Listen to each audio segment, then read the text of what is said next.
You got shadow banned. And no arguments on Twitch. Oh my That's toxic god. behavior. I might have to Oh my reset my god. internet in a bit, but Okay. I got a Fortnite commercial. Huzzah! Is that The yay! Witcher? Yeah, it like Yeah, they added The I Witcher and they added Doom Guy. this is a little one. This is a little They added embarrassing, but I Izuku forgot to put Midoriya. username. Yeah, they added Did you see they Deku, added My Bakugo, Hero people to Ochako, and All Fortnite? Might, which is weird. That's yeah, hilarious. can somebody link the stream? I forgot Yoshi's Twitch name. Oh, yeah. And I had to make a new account because I couldn't get into my old one. I got it. I got it. Okay, Okay, thanks, thank Brian. you. Oh, speaking of which, I should probably bring Discord up on my end, just in case.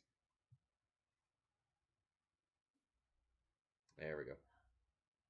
That's what Okay, so yeah, it if I need was. to, I might have to stop and then go reset my internet, come back. It looks like it's getting better, so let's hope it stays that way. Okie dokie. Okie dokie. All right.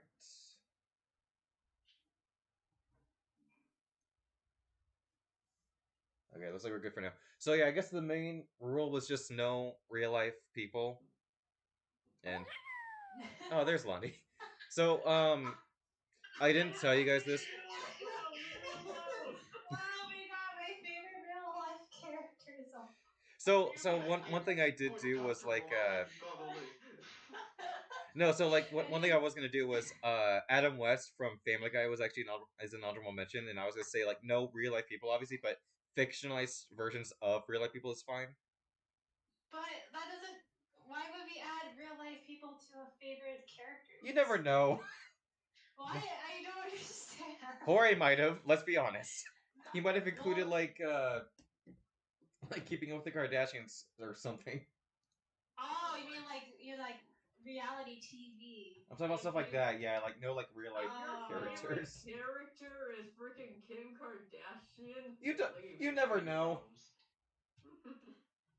I mean, if they look up to them, go them. I don't know why anybody would want to look up to them, but to each their own, I guess. I guess. I mean, like, they're not like horrible people, they're just really snobby. Speaking of which, let me Anyways. actually bring up my. We're gonna start wars about the Kardashians. All this If rage. Jorge was here, yes. I mean, like, we started wars over other crap before. I don't even know what Jorge. I don't know if Jorge's even into the Kardashians. Why are we having this conversation? What have I started? My favorite character is Kim Kardashian from the Kardashians. All right. He's my fave. All right. Big fan. So I'll start with my 50, and I'll go to 21, and then I'll do honorable mentions, and then we'll do Brian, and then we'll do Londi. And then Claire, if you have any, so like if just anyone comes to mind at the end, you could just mention them real quick, and that just you don't have to make a list. Just if like a few come up. Okay. All right. So hopefully I do this, otherwise it's gonna spoil the entire list. So hopefully everything goes good. Everything goes good. All right. So my 50, starting off this list, is oh yeah, let me get picture. Oh shoot. One more thing I gotta do real quick.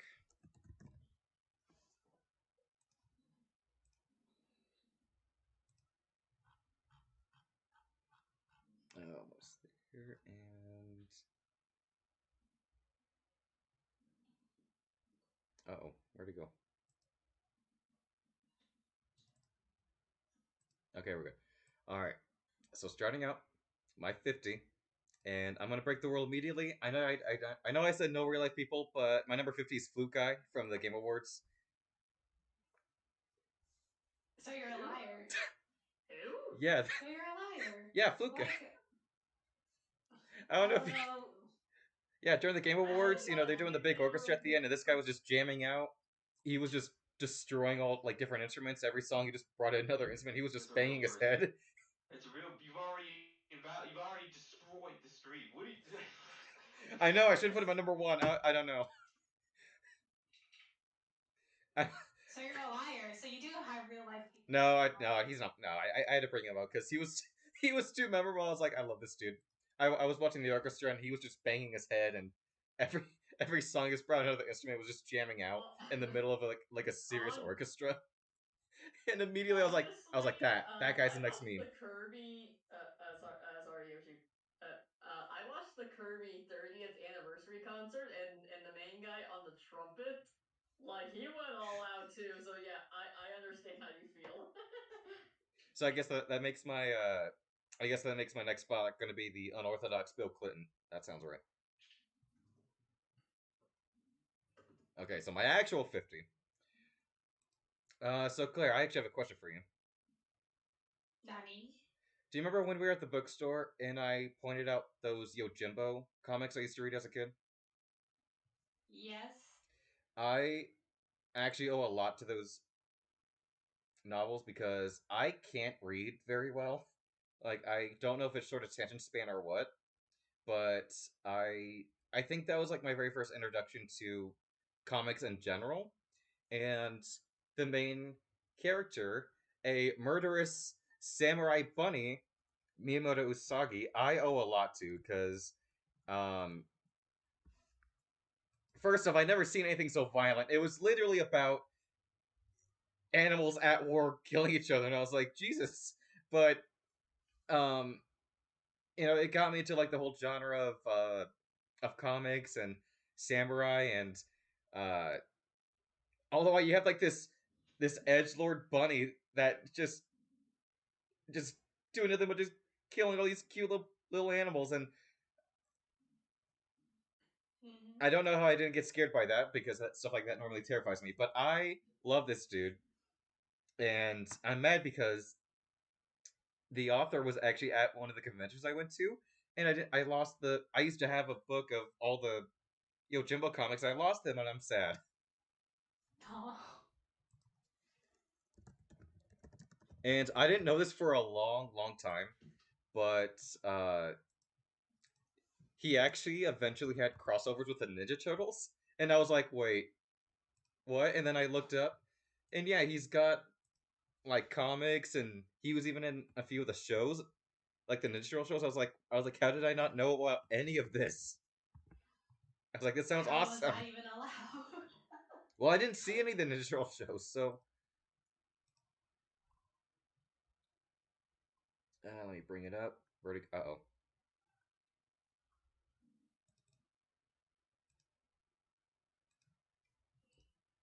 Yeah, I like this dude a lot. He's cool. He's murderous, and there's a bunch of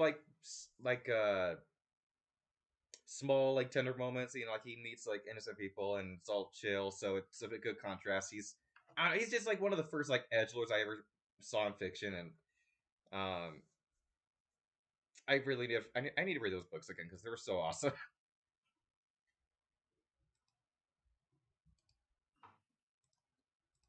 All right, and then my number 49 is a character I thought would be much higher, but I thought about it, I was like, no, I think I'm gonna put this character near the bottom of the list. It is the high heels MILF herself, Bayonetta. I was thinking about Hancock for some reason. No.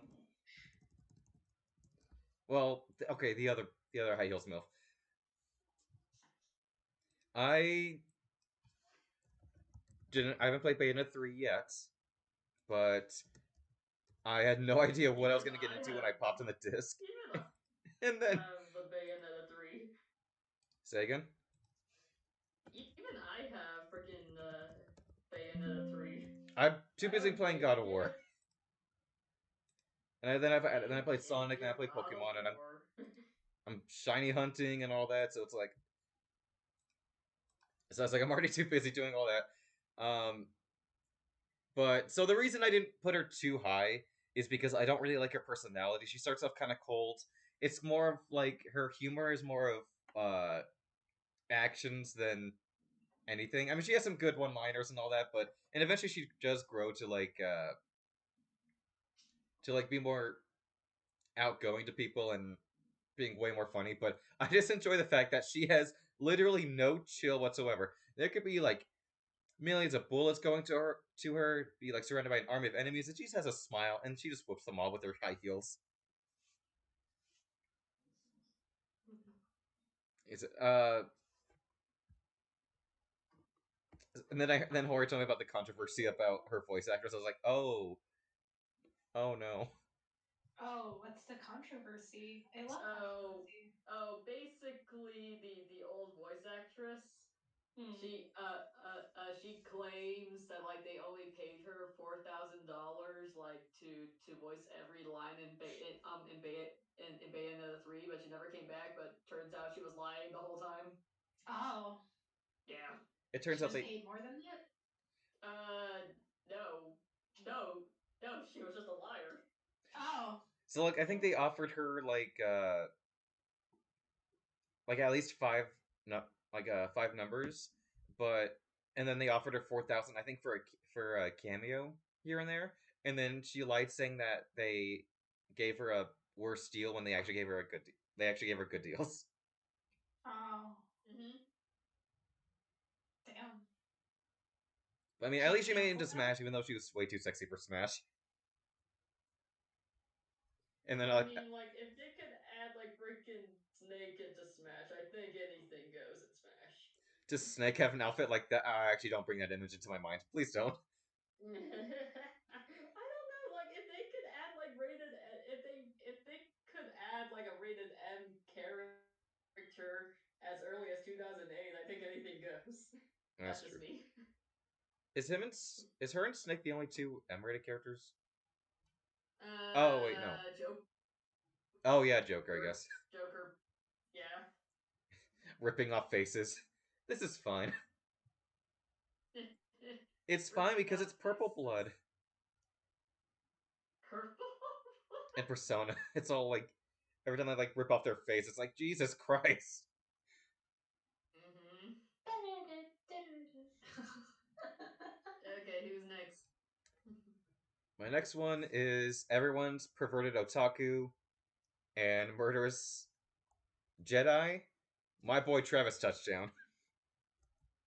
And Yay. once again he was a bit higher, but I thought about it. I was like, I still like him, but God, he's such a dork. I love him. So basically, what happens is he is just a low life pervert who loves all his anime and everything, and then he wins a lightsaber in an auction, and this girl tells him, "Hey, if you join my assassin company and kill all these people, I'll sleep with you." And so so literally all his goal in the first game is just to sleep with this hot chick, and then eventually goes to Vengeance, and then to Alien Invasion, and going into a video game. Yeah, this is just some of the entries. Okay, thank you, Brian. Yeah, No More Heroes is weird. It's and you got all these like insane anime tropes and like movie and like samurai tropes, and you just got this bumbling idiot who just knows nothing but murder and well perversions. But uh, like the first game literally does not take anything. It's Suda 51. They don't take anything seriously, but and then eventually it gets to the point where uh, there's like a real truth behind his actions and what and why they even let him join in the first place. Which I won't say because A, spoilers, and B, let's just say it gets really, really dark. And then the second game gets all about vengeance, and um, it kind of gets to a point where he's killing hundreds upon hundreds of people, and he's just kind of getting tired of it because he used to have limits like he doesn't kill women and stuff like that, but then he dropped it all because of his anger, and by the end he just says, "I've had enough. I don't want any more killing," but he knows he has to, and the scenes where he just straight up breaks down is actually pretty crazy. It's like he has like this lighthearted, smart mouth, and you slowly see him growing up to not wanting to harm all these people, but he kind of has to because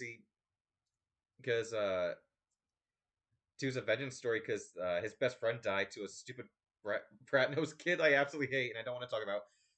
Um, We already talked about it. I don't want to talk about him anymore. And then I didn't play the weird. I didn't play Strikes Again. I didn't want to. I heard it was iffy, but and then I played 3 and uh I mean it was good. Not for the first three hours, um but I still love it. He's a goofball. He has all these cartoony moments. Uh but he's such a dork. But the one thing that really brought him down is that after all he's been through, he's still really dumb. He's still such a dork, and um, like everyone around him knows what's going on. He's just kind of oblivious. I kind of don't like that with characters, but he still brings a good time. I still love this dude. Like I said, if it was a couple years ago, he would have been much higher. But now that I looked at the full scale, I was like, yeah, I'm gonna put him down a little bit. All right, and then my 47. I'm gonna put the Yoshis down. Thank you for summoning the Yoshis, Brian. They appreciate it.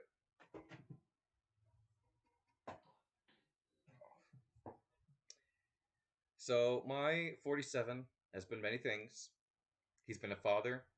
He's been a grandfather. He's been a fighter. Most importantly, he's been a pickle and a murderous psychopath that knows everything. It's my boy Rick Sanchez. I'm seeing a pattern here. What is this pattern you speak of? I don't know. Violent, crazy people. Maybe it's just me. Hang out with anybody on his list. Noted.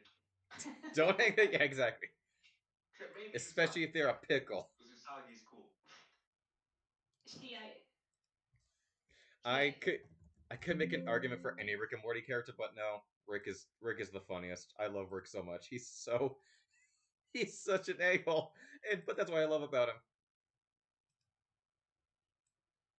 It's like, yeah, okay, so here's the thing. Rick is an absolute horrible person. Like, basically anyone who gets in his way, dead.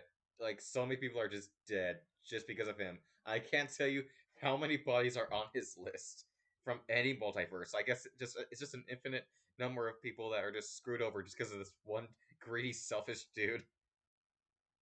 But that's kind of the charm of him, because he's still funny. He's got the one-liners. He's still, like, extremely powerful. So it's like anyone who does come in his way, it's just funny just seeing all of the different situations he gets himself into and all the crazy ways he gets himself out of every situation. It doesn't matter who is in the line of his way. It doesn't care if it's his family. If it's his family, they'll sell him out. He doesn't care. Claire, I have to ask, who's your favorite Rick and Morty character?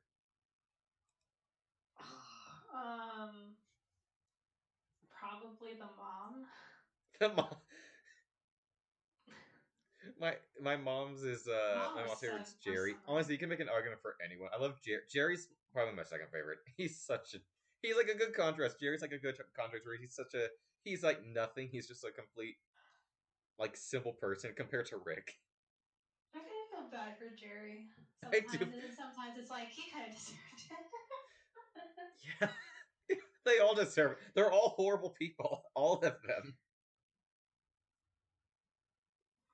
But That's true. But you got the one-liners. You got Tiny Rick. My Tiny Rick is still my ringtone. I don't think Summer's all not that bad either. I don't think she's as terrible as everyone else. Maybe that's just here me. and there, I didn't she's really pretty bad, gain but the latest. but it's like I like how like world-ending like everyone else. I mean, they literally went to different planets and partied because the plans were all ending, and they just didn't save anyone. Like all right, Summer, let's just have a good time. There's no saving anyone. So it's like good God, I hate these people, but I love them so much. I don't know what it is with Rick, but something about him is just way too charming, and just his lines crack me up every time. It's kind of like the same thing with South Park, where the humor revolves around them basically like saying the truth about the world, and we just don't realize it, and they're just like over exaggerating everything. But for God's sake, he's a pickle.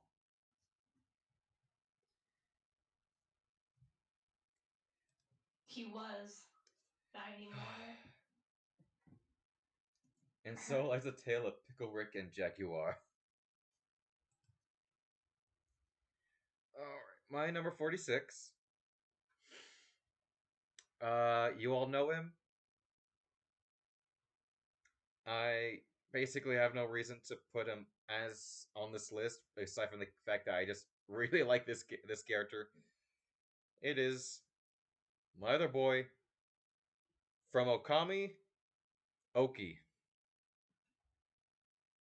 the Wolf Boy himself. Okay. One of Claire's husbandos, even though you never see his. He's. You never He's even really see him. there. You see his. You just see either his wolf form or his mask.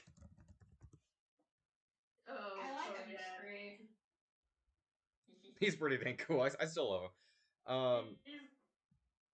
He's I'd nice, say honestly. Waka's probably my second favorite, but I mean, like Waka's cool. It kind of took me a little while to warm up to him compared to same. Oki, though. From Claire's favorite, is it your favorite game of all time? No. I'll talk about. Or sorry, not Claire. Londi. Sorry, I'm just saying Londi. How It's one dare of my you? favorite games ever made. It's one of my favorite games ever made.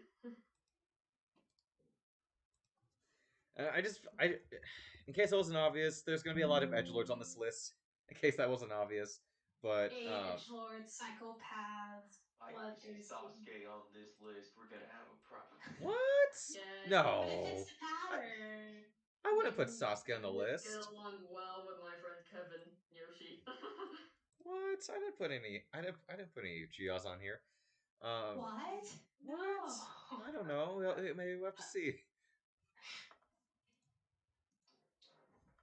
So like this dude, I mean, yeah, he's an idiot. He kind of almost screwed over everyone, but his heart was in the right place. Um,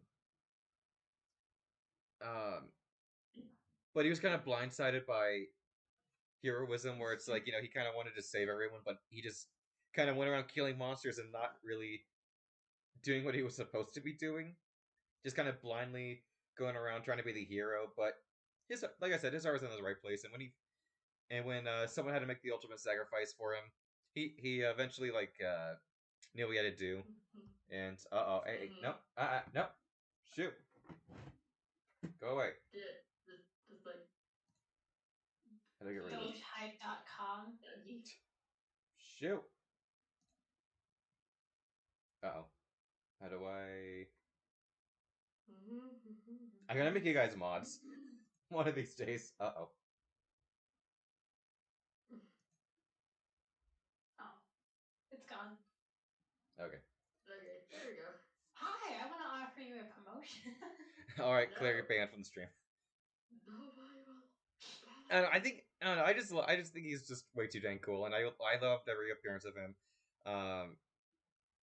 And I wish he was a bit more in the game, but we still ended on a really fun boss fight with him. And for goodness sake, he could turn into a wolf. How can you not love those people? It is the wolf Oki man. Bark, bark. Bork. Bork.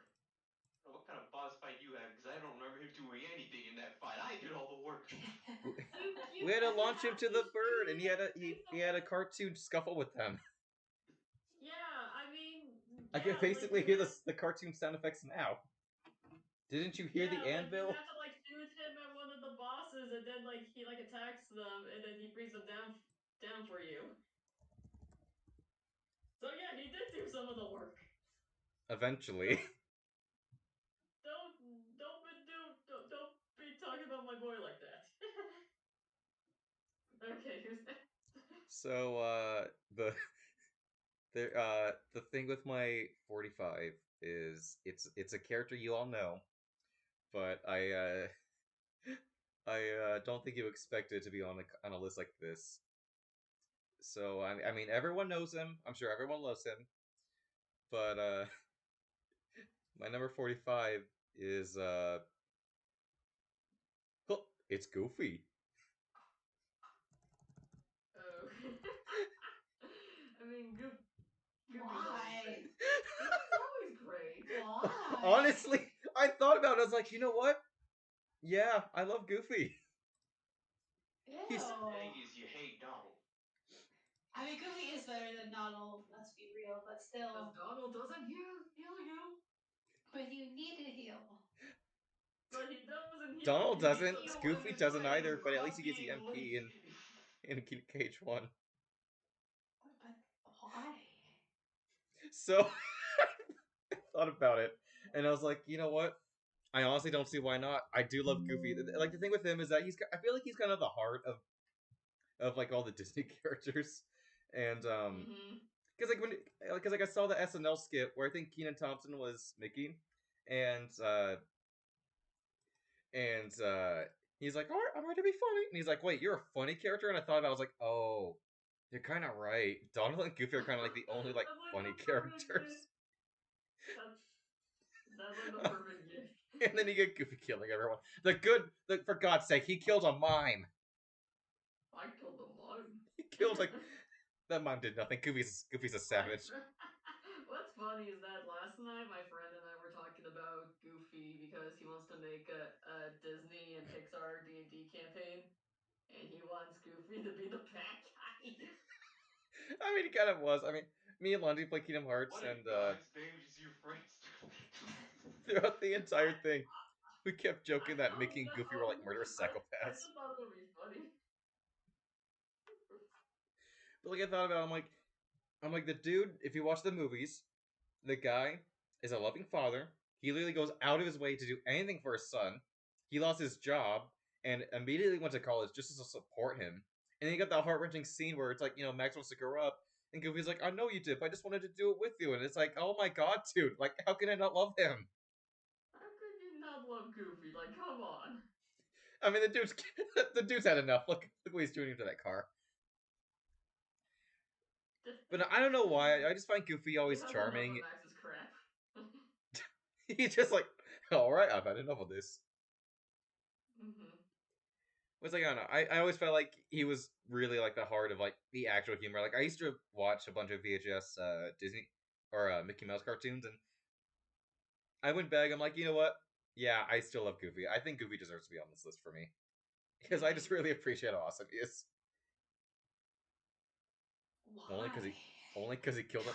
He killed a mime. Not I Goofy can't. like that. It's.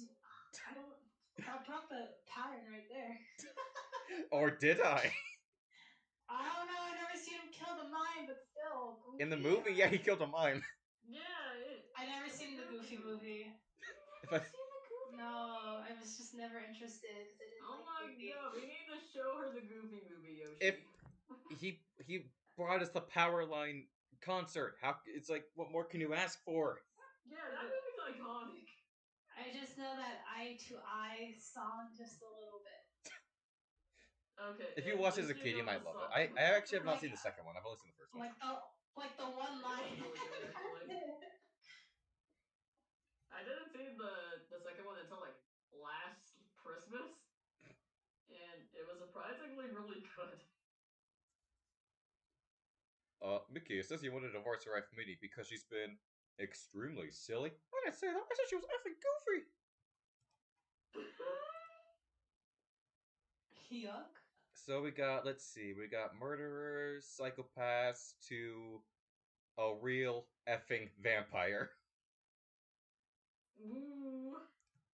Alec Yeah, my Howard. boy! My boy! So yeah, I don't think the pattern's broken so far. I only seen the original Hellsing. I didn't see the ultimate. Ultimate, the original's kind of iffy. It is a little boring. I'll admit that, but Ultimate's a lot better. Yeah, Ultimate is definitely a lot better. Okay, because I was like, when I tried to watch Ultimate, I saw it was like an hour-long episode, and I was like, no, thank you. It's only 13 Well, episodes, yeah, so they're OVAs. it's like if you want like one of the one of the biggest and coolest anime, I struggle to say protagonists, just Well, main I mean, characters, he I is guess. He's like he's like that chaotic neutral main character, basically. Yeah, I mean, like, he does warn people. It's like he's like, if you don't get out of my way, I'm gonna shoot you down. Like that's basically his first line. Mm-hmm. Well, it's like I'm not gonna get into his backstory, because Yeah. okay. Let's be honest, it's way too much. But even though he didn't really appear too much in the original, every appearance he was just so dang cool, and then it just got way too intense in Ultimate. Yeah, he's just way too awesome. Like, and then pretty funny in the abridged version. Yeah, Takahata 101 definitely does like a great job with him. Blondie, I don't know if it's a spoiler for your list, but did you I added another character. Okay, I was wondering. I wonder if. Yeah, but yeah, he's on my honorable mention for sure. But like, yeah, like I like something a bit better than Alucard. I think I know who it is, but we'll get to that when we get to that. Mm-hmm. And then 43. All right, we actually, Isaac, did we break the chain? I guess not, because I guess this guy also has hundreds upon hundreds of deaths on his hands. And I'm actually mad at myself because I actually almost forgot about him. But my 43 is my main man from Uncharted, Nathan Drake. Is he a murderous psychopath? No, but let's just, I'm looking back. I'm like, oh shit, I guess he does kill a lot of people. Because basically all he does is just gun down enemies and then try to get to a treasure. I mean, they're not good people, so I mean, there's that. It balances out. But Okay. so I guess he's good for now.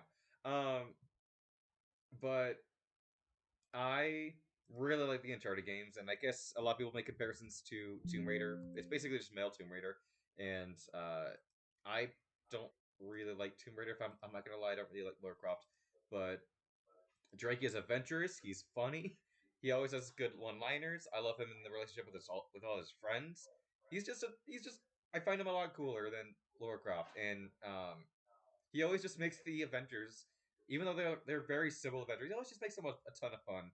Um, I forced Claire and Hora to go watch the Uncharted movie with me, and one of these days I might show you the games, even though the movie was didn't really. I don't know. I actually liked the movie. What did you think, Claire? It was fun. I thought Tom Holland was a weird choice to play some 40-year-old, but that's just me. But it was fun. It was a fun movie. I enjoyed it. I never played the Uncharted games, so I don't really know. But it was just fun.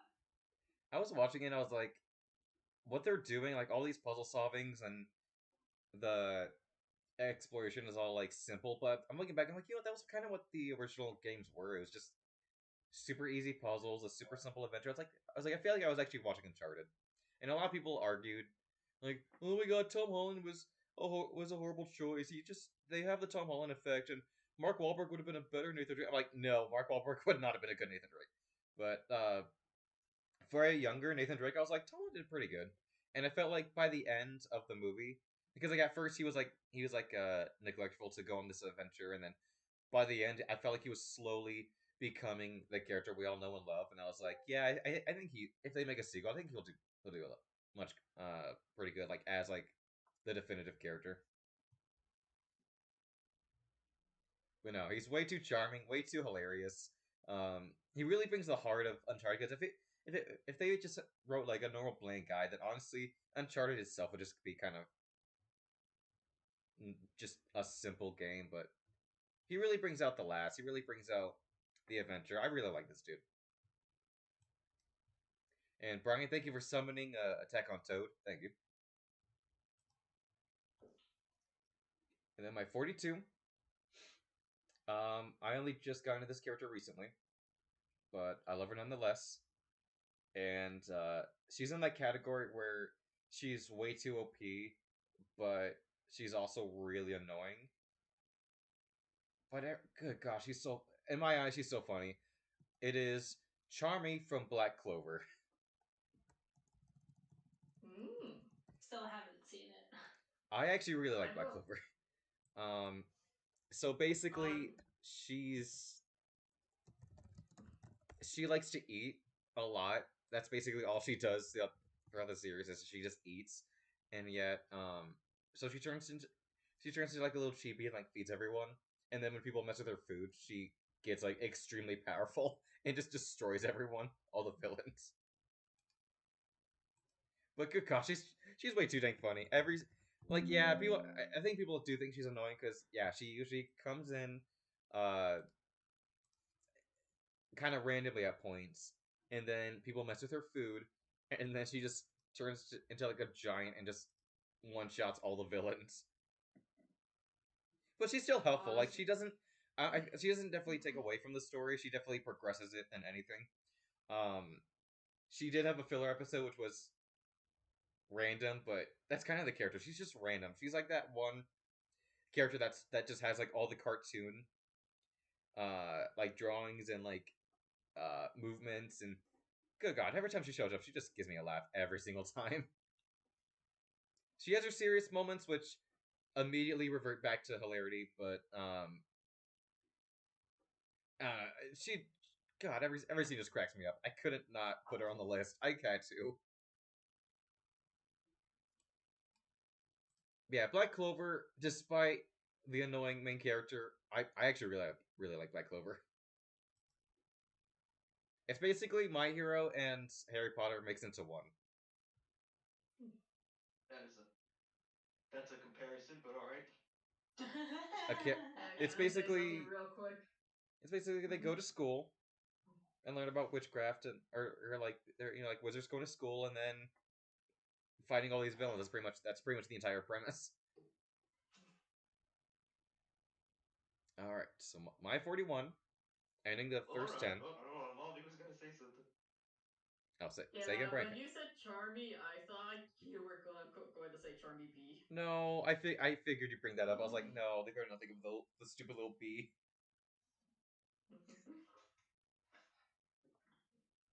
Brian, I can't hear you. I think you're a little low, buddy. I didn't say anything. Earlier. Um, so my 41 is a character from a extremely old anime. Let me see. When did this even come out? 1977. And I I even asked Claire, I was like, "Have you heard of this anime?" She said no. And I only knew about it because I saw like clips of this anime movie, and it was like Advent Children style, so it looked pretty cool, and I really wanted to see it. And I found the old anime, and I said I gotta watch this. And I don't care what anyone says, despite all the edge lords on the list or in anime in general, the space pirate captain, Captain Harlock, has to be one of the coolest anime protagonists I've ever seen in my entire life. So it's basically Space One Piece. It's basically a space pirate anime. I need to drink some water. Why does he look like Richter from Castlevania? Oh, that's what Richter did when he after he killed Dracula. He became a space pirate. You don't Good know. for It's him. anime. What a career change. There Dude, could have been good a for him. Dracula episode at one point. I don't know. So basically, what it is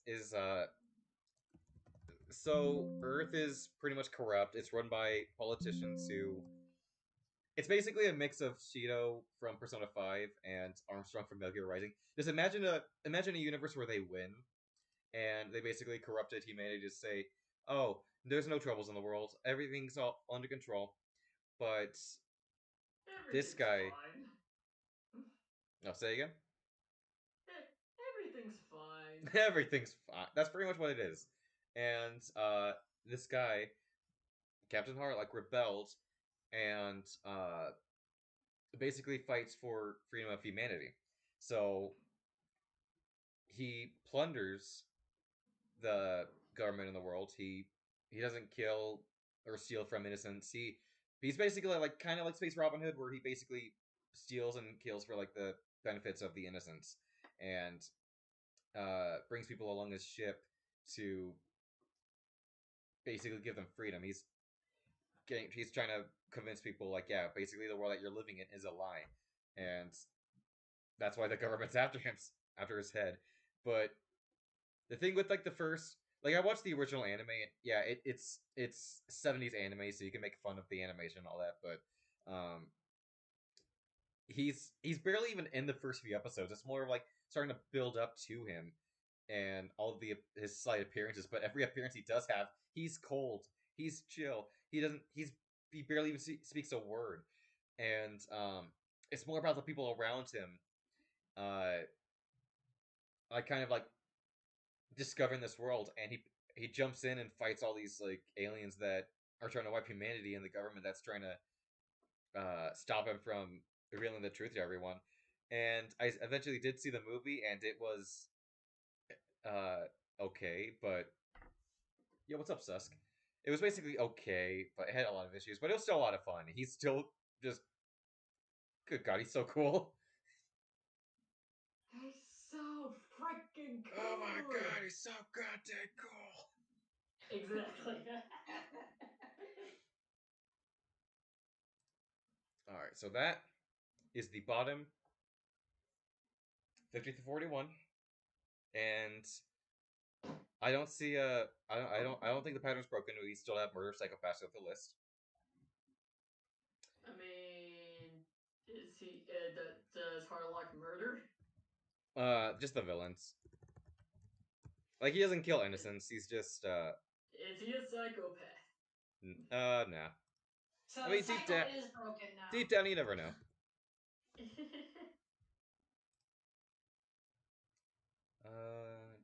me 1 second. Uh-oh. No.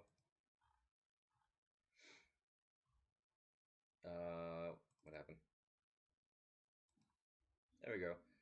Alright, so my number Okay. 40 is Sadako. From The Ring. Oh. Yeah, Who? the Ring. Oh! Oh, Sadako. I thought you said like Sonica, and I'm all like, who the frick No. is Sonica? Really though, Oh, shit. Sonic OC's on the list. Oh boy, but I can't wait to show you all the Sonic OCs. I took the Hedgehog challenge where you have to type your name and then the Hedgehog and you have to post whatever you get. And then I got Sonic Lost World DLC for Yoshi's Island. When the DLC is better than like the actual game. Pretty much. Sorry, Brian. I know you really like Sonic Lost World. Alright. Actually, I didn't really mean Sadako. I meant, uh-oh. No. No. Stop. Bad OBS. No. Stop it. Behave. I don't know what's going on anymore with stupid OBS. So I didn't mean, Sadako. I meant Sawa. Oh, no. Stop! Sawako or Sadako? I actually meant, Sawako from, Kimi ni Todoke. I love that show. Same. She's so awesome. I love her. Precious baby. I'm gonna warn you guys right now. There's gonna be a lot of must protect characters on the list, and there we go. Is there? There's So there's far, quite a it's been few. murderous people. Yeah. There's quite a few must protect characters, and Sawako is easily one of top tier. Must protect at all costs. Keep Summer safe. So it's just a cute little romance school anime, but this girl has a lot of problems, and she knows she has a lot of problems because like a lot of people make fun of her because her hair actually reminds everyone of Sadako. So people like to tease her, and they're actually scared of her, even though she tries to be like friendly and everything. But um, I think she's basically like the girl from Say I Love You, but like actually like a fun character. Because unlike that character um, where it's like they know they have all these issues, she takes advantage of these issues and she plays along. Like they say, like, "Hey, you want to do a prank and have people scared of you?" She goes, "Sure." It's like, um, actually giving the not weak. I don't want to say weak character, like actually giving the character with a lot of problems, like actually a lot of fun. And it's like she's so goddamn sweet. Like every time someone's nice to her, it doesn't matter how small or how big, she's always thankful. She's always just extremely sweet. Um, like good gosh, she has to be like probably one of the nicest characters I've ever seen in anime. Period. Like how can I not love her? She's funny. And it's like with the romance, it's like yeah, you actually want to see them together. Unlike that other show, Say I Love You, but good God, I love her so much. She does all the head pets and protection in the world.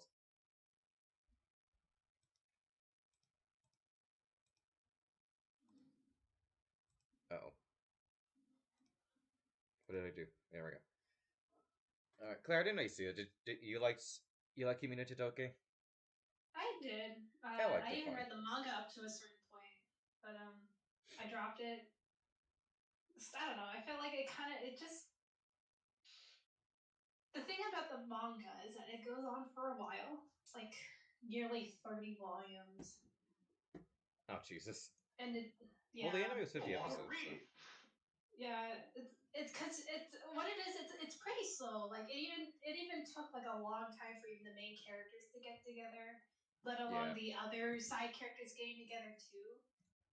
But I mean, it gave it the time it needed. That way, it's not so forced, but it is very long and it does drag a bit, in my opinion.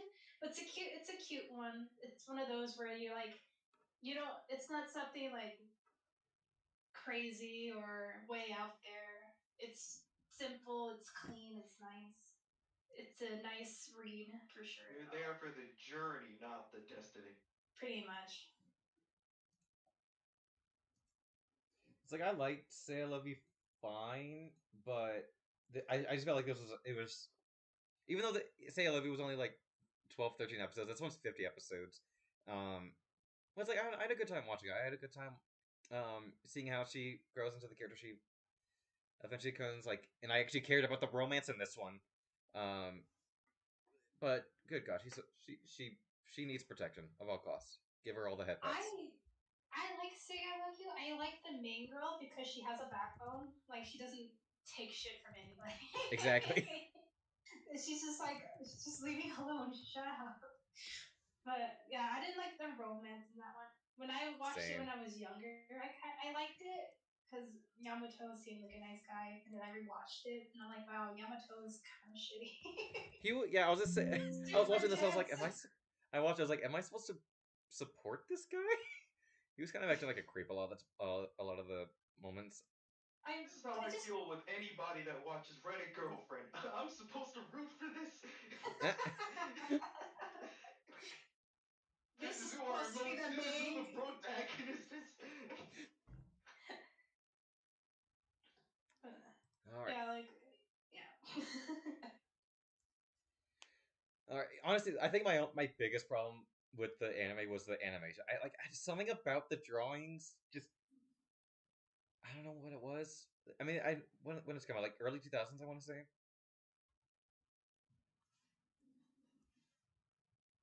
I don't know, but it was still. I don't know. I had a good time with it. And then I'm actually sad Hori's not here because my 39 is Lapis from CV Universe. Where he's missing out. Lazui. If he made a list, it would just be I bet. Actually, I wonder who his number one would be. Um, Just but be Lapis all over and over and over. it would just be it would just be everyone but Greg and Ronaldo because I know he doesn't like those two characters. And despite my issues with C Universe, Lapis, I absolutely love. She's easily my favorite. First to Garnet. Garnet's a close second though. But it's like I loved her design. Like I kept seeing her appear all over the internet. I was like, who is this character and why do I like the colors and everything? And then I actually got to her in the show, and I was like, yeah, she's my favorite. I loved her story. I loved her personality. Even though she was super cold and she didn't really want to get involved, eventually I liked how she did warm up to everyone. I just found her to be a sweet character. She didn't deserve all the stuff that happened to her. Poor girl. All the stuff. I mean, she She's was just nothing been but just through it. looked down upon. She was a prisoner for God knows how long. And it's like yeah, I like Garnet. I like all the other characters, but I don't know, Lapis is where it's at. I loved her a lot. And then I didn't because I didn't really like the show. But aside from that, so I usually every list I always spoil one character for Brian. I don't know why this plan started because maybe because Brian kept spoiling one character stream for me, but this is one I spoiled for him. And despite what I've been saying about Alucard, Harlock, and all them about being the coolest anime protagonist, I don't think they come as close as to Guts from Berserk in terms of being an My awesome boy, anime protagonist. my boy. What are you prepared to sacrifice to be the best protagonist? Yeah, don't worry, his guts. Having the darkest backstory ever. Actually, you know what? It's my stream. I can go over his backstory. So okay, so this is how it starts. You're going over his backstory, but not Alucard's. Hypocrisy. Exactly. Oh no. We can't hear you. Yoshi. Your wrath destroyed his Twitch. I guess it did. Totally annihilated him. Oh, did he mute himself to us? What is? I think he's. And then he had a happy Still ending. The talking end. on stream? Oh, and that's his backstory in a You cut nutshell. out for like a long time. I mean, I don't. What's going on? Yeah. I wasn't even talking. Yeah. Oh. Oh. It's that bad. I don't want to say it on stream. You tricked us. No, I don't want to go into much detail, but Yeah. despite If you his read the manga, you know. despite his Reading comebacks and manga, backstories. like a few months ago. Really good. I love it. So yeah, despite it's like usually I don't like bloody, gory anime and all that stuff. It's just not really my thing. That's why I don't really like Elfen Lied that much. That's why I don't really like Another. But in terms of uh, anime being like, I'm gonna kill monsters because I'm I'm I'm so edgy and cool. It's like Guts just you feel bad for the poor guy. And despite all that's happened, he still stands up and just murders everything in his path, no matter the consequence. And it's like you do care for the ones like he actually loves, and especially after what happened to him. But once again, he's so goddamn cool. Yeah. All right, Brian, have you seen? Yeah, can I say something quickly? Yeah, go ahead. Yeah, one of my favorite moments with him was in the manga during the Black Swordsman arc. It was at the very end where like he kills that Count Nobleman guy, and the little girl and the nobleman's daughter, like despite like seeing her dad got turned into Oh a yeah, yeah, literal yeah. monster. Yeah, like she's like, I'll kill you one day, I'll kill you. And like you see like Guts have like this stoic face, like he ends up like walking away crying. Like that's a good moment. I don't know time for this. Yada yada. Yeah, does it. Anyways, like yeah, that's when like it's all like yeah, like when Guts started showing his humanity a bit more in the manga, at least because he was always so stone cold. And Puck's all like, "Hey man, what the heck? You're being a butt," you know? It's like the ending of Kill Bill, or the ending of Kill Bill 2, where it's like I know it was the first one where like he kills one of the assassins and like her daughter slowly type thing. It's like, you know what? If you grow up and you want to kill me, that's fine. If you want revenge, go right ahead. I won't stop you. Exactly, and then he walks away crying. Because manly men cry tears. Guys can cry too. So my number 37. Um, so I've gone on stream and off stream over and over again how much I really do not like this anime, and eventually I sat down, I finished it, and I thought to myself, does this anime deserve all the love and attention it got? Did I really warm up to it? And in the end, did I like the anime? Absolutely not. I think Hunter x Hunter was absolute waste of time, and I would never watch it again in my life. But I do like the characters, and especially Killua, because I thought Killua was actually pretty awesome. Wow. Yeah, Hunter x Hunter can go die. I don't like it, but aside from the annoying story and just good god, I hate everything. The characters I really like. I like the main characters, and Kurapika was my favorite at first, but then he kind of just disappears. They're halfway through the series, and then we got more Killua, and I was like, yeah, it's gotta be Killua. He's gotta be my favorite for sure. So basically, he's the son of like a huge assassin family, so he's already like extremely deadly and just kind of definitely fits in the category of all these murder psychopaths, except for Sawako. Um, but he kind of, despite all these people that he has killed and the fact that he's absolutely bloodless, he has found um, peace in his friends. Like a lot of things that people like about Hunter x Hunter is the friendship between him and the main character Gon, which I actually really like. That's one of the few things I did like about Hunter x Hunter. And speaking of, I'm gonna get some violent hugs in the chat.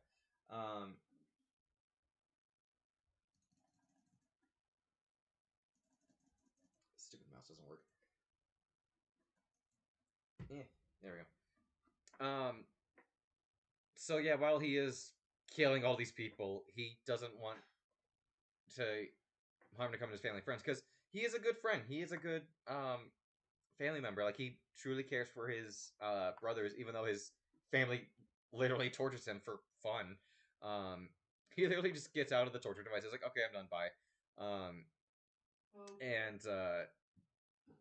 And like he did have issues, and like because like his brother or sister, the gender's not obvious, but even though like he did have issues with him or her, they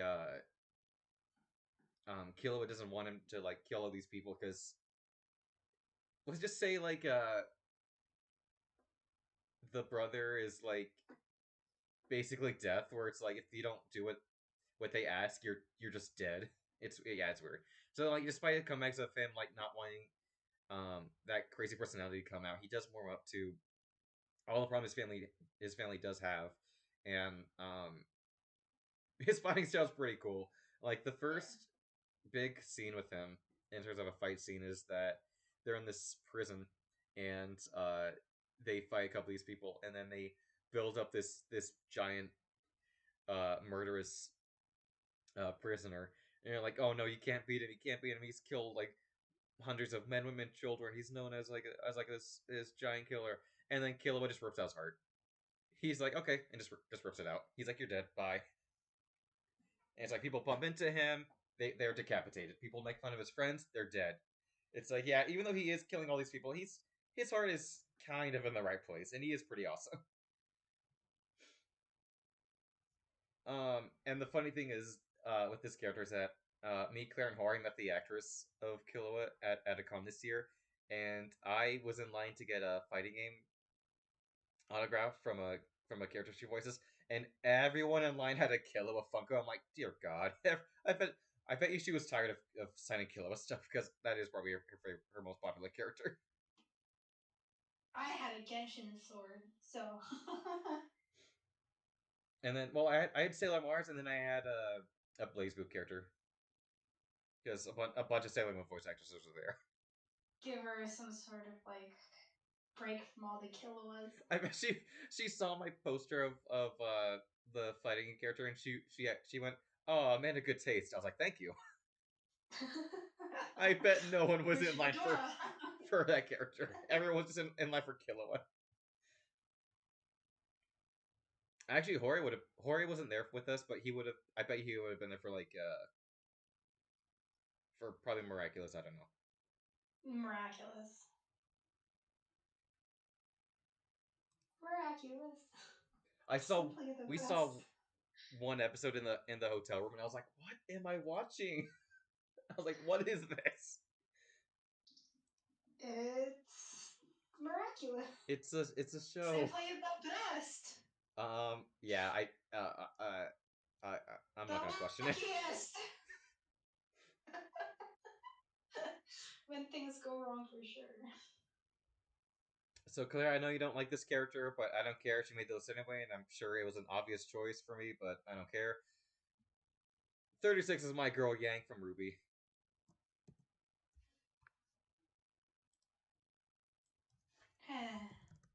Why do you not like her again? I don't know. I just never liked her. I know you like Blake. Blake is a close second, but Blake was actually interesting. Yang didn't really have much to say until she lost her arm.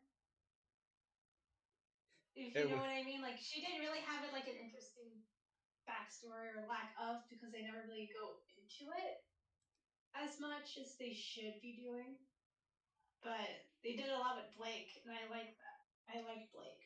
Yang, Ruby, Weiss, nah. I think me and Brian owe a lot to Yang because ever since Yang lost her arm, every character afterward we just kept making arm puns, and I'm pretty sure it started with Yang. She does need a hand though. Claire, get a grip on the situation, please. Can't handle it.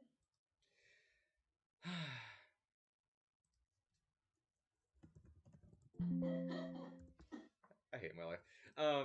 But aside from I do get where you're coming from. It's like I think technically there are better characters. I mean, Blake is a more better. Oh, thanks, Brian. I mean, there's better written characters in RWBY. Let's be fair, but Yang is just too dang funny. I love her fighting style. I love her personality. I love her friendships. She's got the shade. She's got the hair flips. It's like she's like, I don't have a care in the world. I'm just gonna beat everyone up.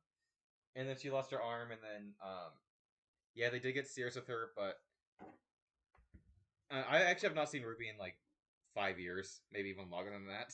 I actually have not been keeping up. I've caught up with it. Nothing much has changed. I know. I know what happens, but I stopped at season 6. That's where I stopped. And I met the actress a couple times.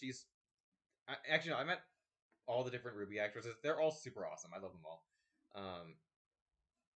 But I just thought Yang was extremely hilarious. Absolutely love her fight scene. I don't love her for killing Tifa in the death battle, but I was going Yang anyway. But yeah, she had to make the list. Easily had to make the list. So Claire, your favorite's Blake, and then Blondie, who's your favorite? Look, it's not Tifa's fault that she was within arm's reach of Yang at all times.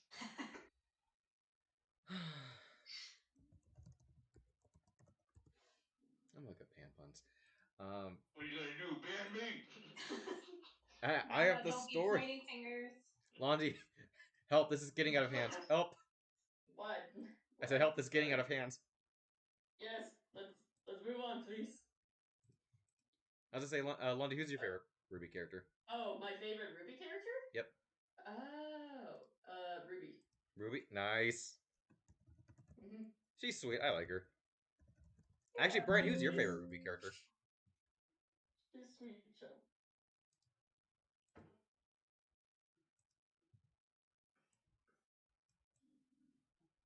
Brian?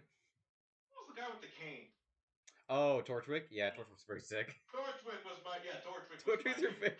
Yeah, I think you told. Actually, yeah, I think I asked you that like years and years ago. I remember now. To tell you how I feel about the rest of Ruby is that I lost my favorite character. Pretty much. Torchwick deserves Actually, I better. forgot he even died. To be honest. We all forgot about Torchwick.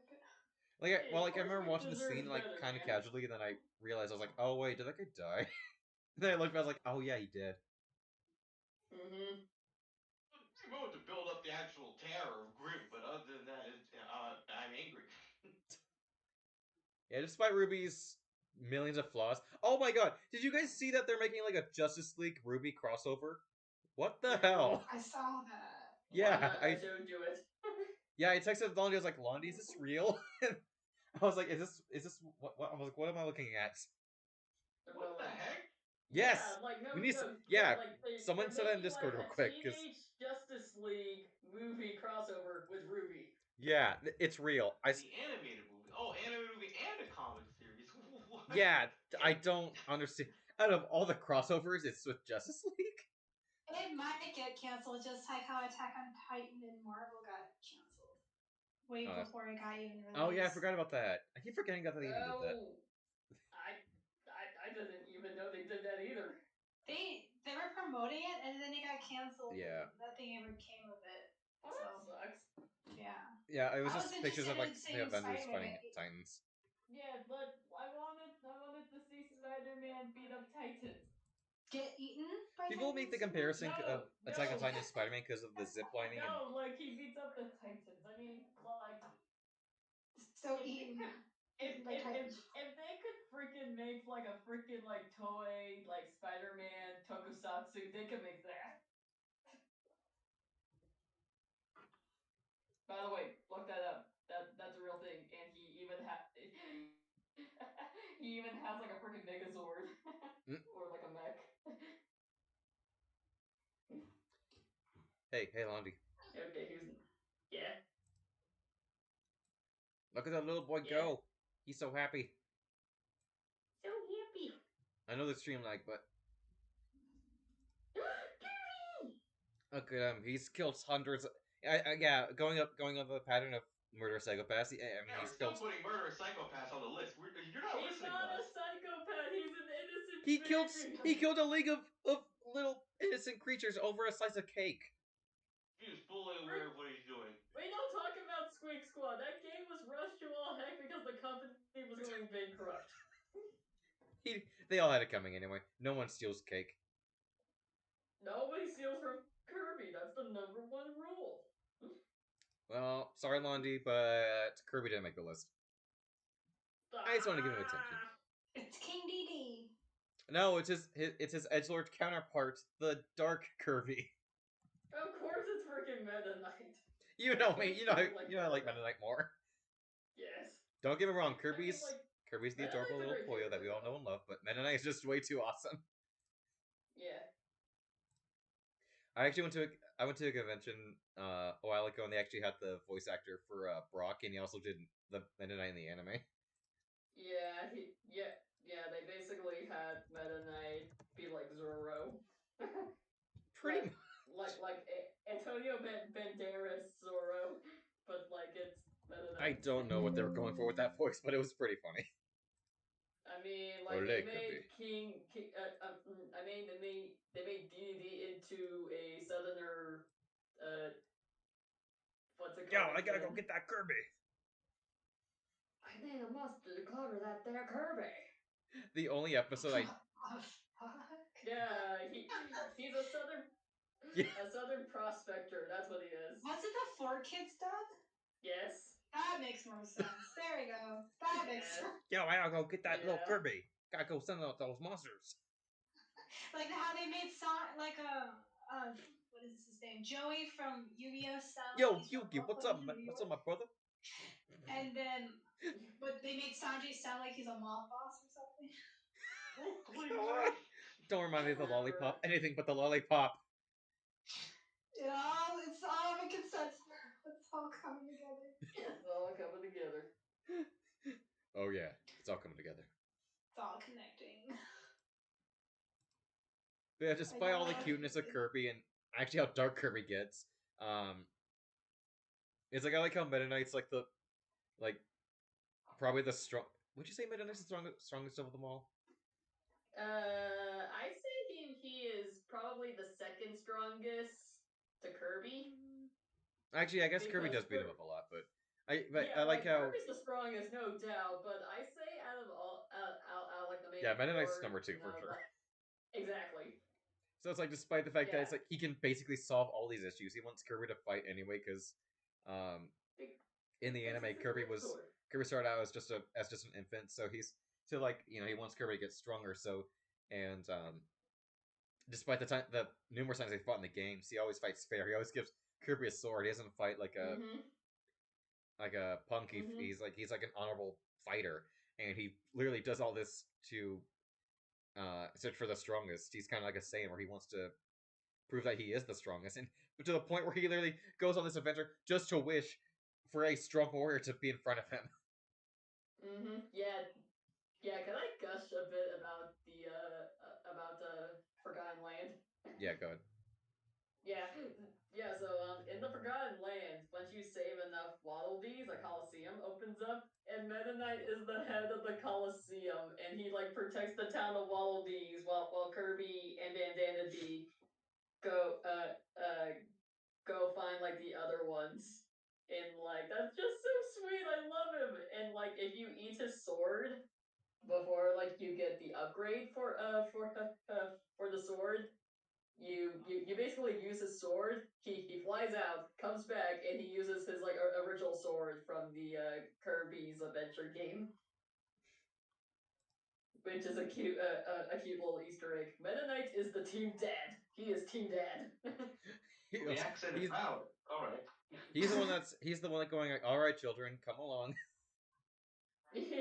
Basically. I love the beginning of Return to Dreamlands. It's Kirby, DDD, and Waddle Dee fighting over cake, and you just see Meta Knight just sitting there chilling, reading a book, like, oh, here we go again. He's reading a book in full armor. He was reading Zorro. He was reading how to be fluent in Spanish. Damn it, poor kids. Jesus. Feeding the Three Musketeers. Even though the book lies, there's not 3 Musketeers, there's 4 of them. There's 3.5. Three and 1/4 of one. No.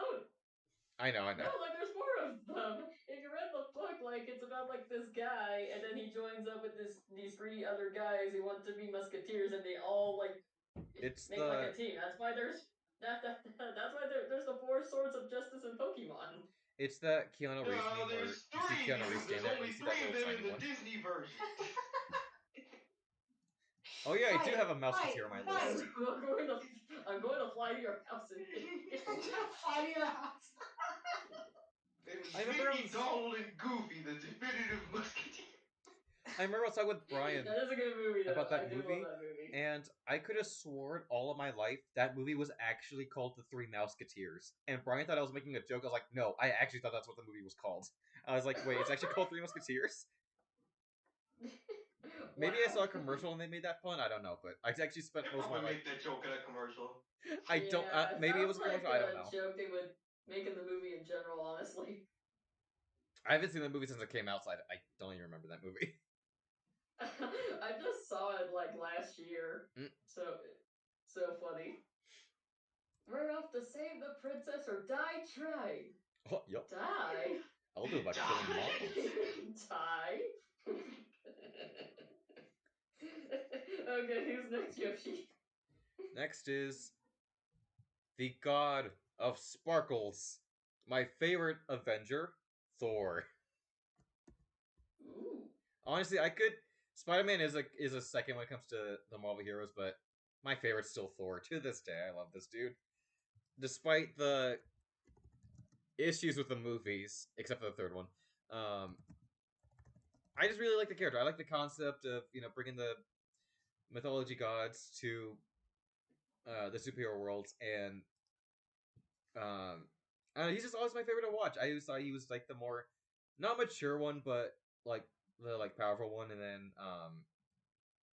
I just love his powers. I just love his conversations with everyone. I like how he's so like unknowing about like the actual like Earth. He's like the fish out of water, and then and I liked I kind of liked the first Thor. The second one was okay, and then Ragnarok was fantastic, and then Love and Thunder was it was it was a movie. I mean, It was a thing, basically. it wasn't bad. It was just they were trying way too hard to be funny, and it really did not work. But aside from that, like the problems with him in the movies, like when he's actually like serious, when he's actually fighting, he's just always my favorite one. I always love this dude. He's easily my favorite Marvel hero. Sorry, Spider Man. You can keep dancing down there, even though I say Spider Man's a close second.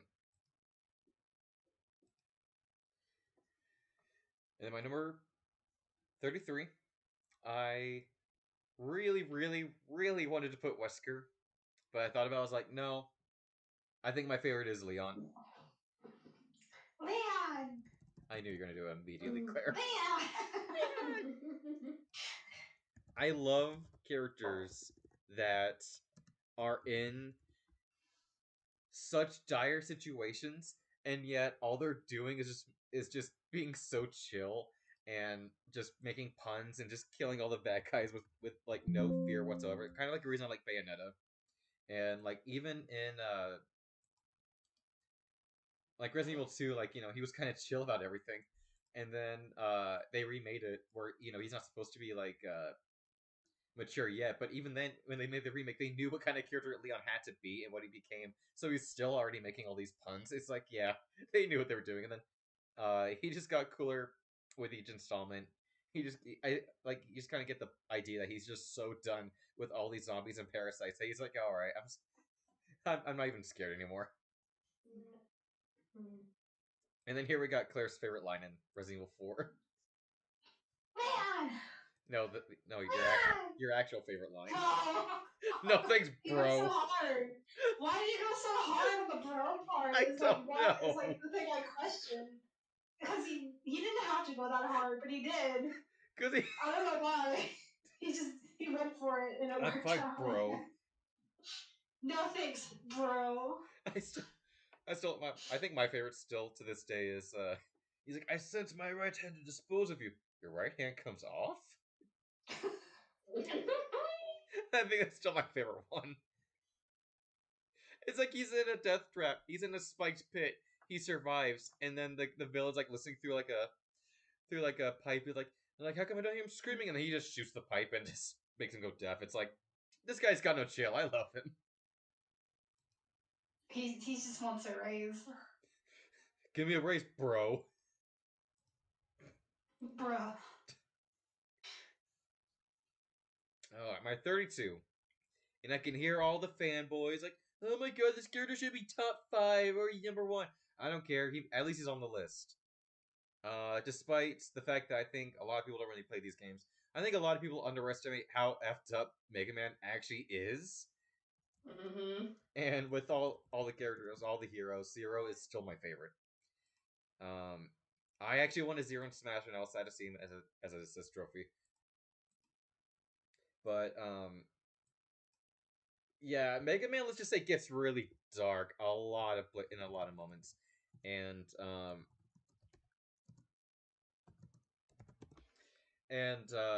eventually came like the X series, where it's like it's centuries later, and he was the villain's last creation to defeat Mega Man. He was literally designed to kill Mega Man, but don't ask. But he switched roles with the so-called hero. Yeah, I don't know what happened. Some virus made them switch roles, so now Zero became the good guy, and then the villain became the villain. The Maverick virus. It came from Zero. Well, that being Zero's and fault. it got and he transferred it to a Sigma, and that's why Sigma's evil and Zero is good. Yeah, thanks, Zero. Sigma? Don't you mean Ligma? Look, what's Ligma? Oh my god, Claire. Who the heck is Steve Jobs? My hell. You got me. I keep getting my coworkers with that. Every time they ask for help, I'm like, "Oh, did you?" Like, there was like an alarm going off. I'm like, "What does that mean?" I'm like, "Oh, it means someone in the store has Ligma." I've gotten so many coworkers with that. Oh my god. Sorry, there was an opening and I had to take it. I'm proud that you took that opening. Thank you. Thanks. I'm glad you appreciate it. But it's like I know there's a lot of fanboys for Zero because let's be fair, he's pretty awesome. But deep down, it's like, yeah, despite all the like millions of people dying, robots and humans. I mean, let's be fair. Like at one point, humans became extinct. It's like Jesus Christ, these games are dark. Um, and despite the numerous times he's gone corrupted or got taken over, he always wants to, um, save the day. He always wants to protect those he actually cares about. And despite the fact that he's died 4 times, spoilers, he always comes back because sequels make money. And let's be fair, I think 04 was actually the last one, so I guess technically he just canonically died officially there. Oh, damn. Yeah, everyone dies in these games. And despite his hilarious voice cracks in Mega Man X4, I've always loved seeing him because, yeah, his fighting style is amazing. I love playing as him. And Mega Man's honestly gameplay wise is hit or miss for me, but I do like games. I like the stories, and Zero is definitely up there for me as one of my favorites. And good God, why was he not in Smash? I'm still salty about that. All right, Please make him an Echo Fighter, jeez. people want like different Echo Fighters that I feel like would be better off as a different character. I'm like, yeah. So of all the heroes and all fiction, I think this one is easily the most powerful one. This guy puts Goku, Superman, Saitama. They're all put to shame because he doesn't even have to lift a finger. Evil lays eyes on him and they just disintegrate because of how One Punch Man. incredible this man is. The one that One saved the Punch Man. multiverse numerous times. The one Wow. I pledge my allegiance to. The boy himself, my main in Smash, Captain Falcon. Never mind. I was like, Uh, this sounds like One Punch Man. It's not One Punch Man. You I mean, he must does punch. show him your moves. He does punch. Falcon Punch. I mean, yeah, despite all the memes, despite all the I'm sorry, he's just way too dang funny. He's always been my favorite Smash character to play as. And he is way too flashy, way too awesome in the anime and in the games. Despite him not having a game for about 20 years, I don't think. Um, I make fun of him. I always make all enemies with him every 5 seconds. So it's like I could not put him on the list. I love this dude. Despite me not having seen all the anime, but or played all the games. Like honestly, on paper, he really doesn't have that much personality outside of the anime, but at least Smash did him justice. They gave him the Falcon Punch. They gave him the kick. They gave him the show me your moves. I must salute They him. gave him the. Good the God, knee. I'm proud to be to lay eyes on such a magnificent hero. I'll get some violent salutes in chat. All right, so my top 30. My number 30. Let me see. Give me 1 second.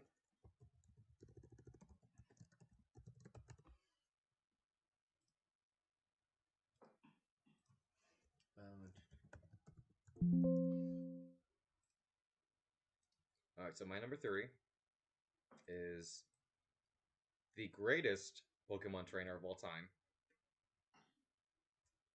The absolute flashiest and amazing dancer I've ever seen in my entire life. Brian's favorite character from Pokemon, Mirby himself. I had to put him on just to spite Brian. No matter how many times I make fun of that magnificent afro, no one ever stands in the way of his magnificence. The guy moonwalks on stage, for crying out loud. How can I not love him? Brian, what do you have to say to my actions? What number is he?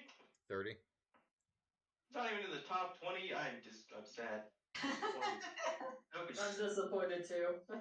I forgot who this guy is. So. He's He's in the. Well, I'll just join the train. Disappointed. Yeah, disappointed. Disappointed. Yeah, Claire, he's in the GameCube games. Oh, of course, he's GameCube. Yeah, well, I hate to and only so many people have played the GameCube games I know. I actually like Cosmo NXT, despite millions of issues that they have. Millions of idiots. No, keep going. No, keep going. Well, I'm actually lying because he actually didn't make the list. I only brought him here just to spite Brian because I like to poke fun at him with Brian every 5 seconds. Okay, my actual favorite Pokemon character is Marnie. No question. From Sword and Shield. Even though I haven't seen the anime. She's only there as like a character of the day. As if she was even in the anime yet. Yeah, like she was there for like 1 episode. That's it. Oh, God dang it, Pokemon. Well, like, I just felt like she was like, a real person. I felt like when I first encountered her, I thought I was gonna hate her. I felt like, oh, she's just gonna be the non-talkative girl that hates everything and hates you, and I thought she was gonna be that character, but she slowly warms up to you. I felt like I was watching a genuine character, and I like how she's just a nice small girl. Yeah, that like dresses like that. Yeah, she's just a small bean, and I love her. She's got the little hangry Pikachu, the fake Pikachu. How can you not love her? I liked where her story went eventually, and I like how she does warm up to be a kind character. I like seeing her, trying to be happy, and I'm glad I didn't end up not hating her. But despite her few appearances, I still really like her. She's easily my favorite Pokemon character for sure. Yeah, she deserves more like appearances. But Mirby I think deserves the fandom's love definitely helps with that. I mean, let's be fair. Mirby got 2 games, so. Oh shoot! Oh, I hope you didn't see that. Oh, I hope you did not see that. Dang it! I clicked on the wrong one. Oh, what? Nothing. I hope you didn't see that. Nothing. I just spoiled my entire list. I was looking away. Good. Okay, my number 29 is Alucard. The other Alucard. Yeah, okay, yeah, the other Alucard. And I really like Castlevania, but despite all of the pretty awesome heroes, Alucard's still up there as my favorite. I'm really glad that he had a good prominence in a bunch of the games and then eventually the anime. And like despite him like just being like an edgelord for most of the games, like I liked him in the anime because I liked his relationship with his new friends, his family, his father. Despite the fact that they're on opposite sides, they still love each other, and even in the games they still get that. Where it's like, no, I'm trying to get a gift. Despite the fact that there's so many different people that are on opposite sides, he just wants to. Despite the fact that his mother was burned on stake in public, and Dracula went in the direction of vengeance. Burn my didn't. wife, you must die.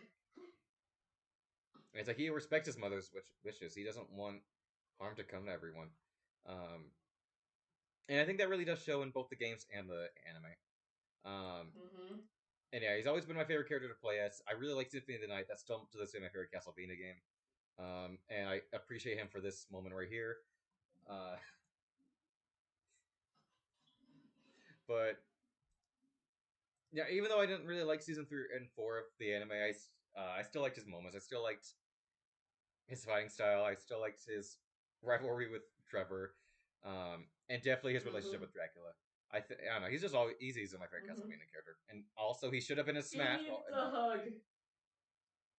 I mean, He we, needs we a already hug, got that's we what already he had Simon. needs. I think Simon was enough. Simon was my number one most wanted Smash character, so at least we got him. So now we need Alucard in Smash. I mean, he's a assist trophy. Not good enough. I do agree. There is somebody I do want in Smash, but they're like an assist trophy. Claire, I have to apologize right now. I am so sorry. What is it this time? 28 Sailor Jupiter. Your favorite? Is it my favorite? Remember that at the con they kept mistaking you for Sailor Jupiter? I mean, I don't hate it. I don't. I know. It's just calling me Sailor Moon when I was Kagome. It was just like, okay, uncultured, it's fine. No respect. Yeah, so she They was don't dressed up as understand the Kagome, classics. and everyone thought she was Sailor Jupiter, and I was just laughing my behind off because they have similar clothing and color schemes, which I understand, but at the same time, it's like, I mean, I guess Sailor Moon would be more popular than Inuyasha, but I still thought it was funny. I'm so sorry to bring like the memories, Claire. They could call themselves they enjoy the classics, but they never seen Inuyasha. It's like, what a bunch of liars. But yeah, I wanted to go back and forth between her and Mercury time to time, but no, it's definitely Jupiter. The thing I liked about her with the original show was that at first, because all the filler and everything, I felt like Jupiter was like the first like actual friend to Usagi, because Mercury was too busy with school, and I felt like didn't really get into like all the action, all that stuff, and then Mars was just a complete B word, and then Jupiter I found to be just as goofy and silly as Usagi. So and they became really close friends. I felt like I was actually watching two of the Sailor Scouts actually being friends, and she was basically like that new girl that everyone was so scared of because they're like, oh, she's so scared, she's so strong, she's gonna beat you up, and it's like, yeah, if you mess with her friend, she will beat you up, and that makes her just too dang funny, in and out of battle.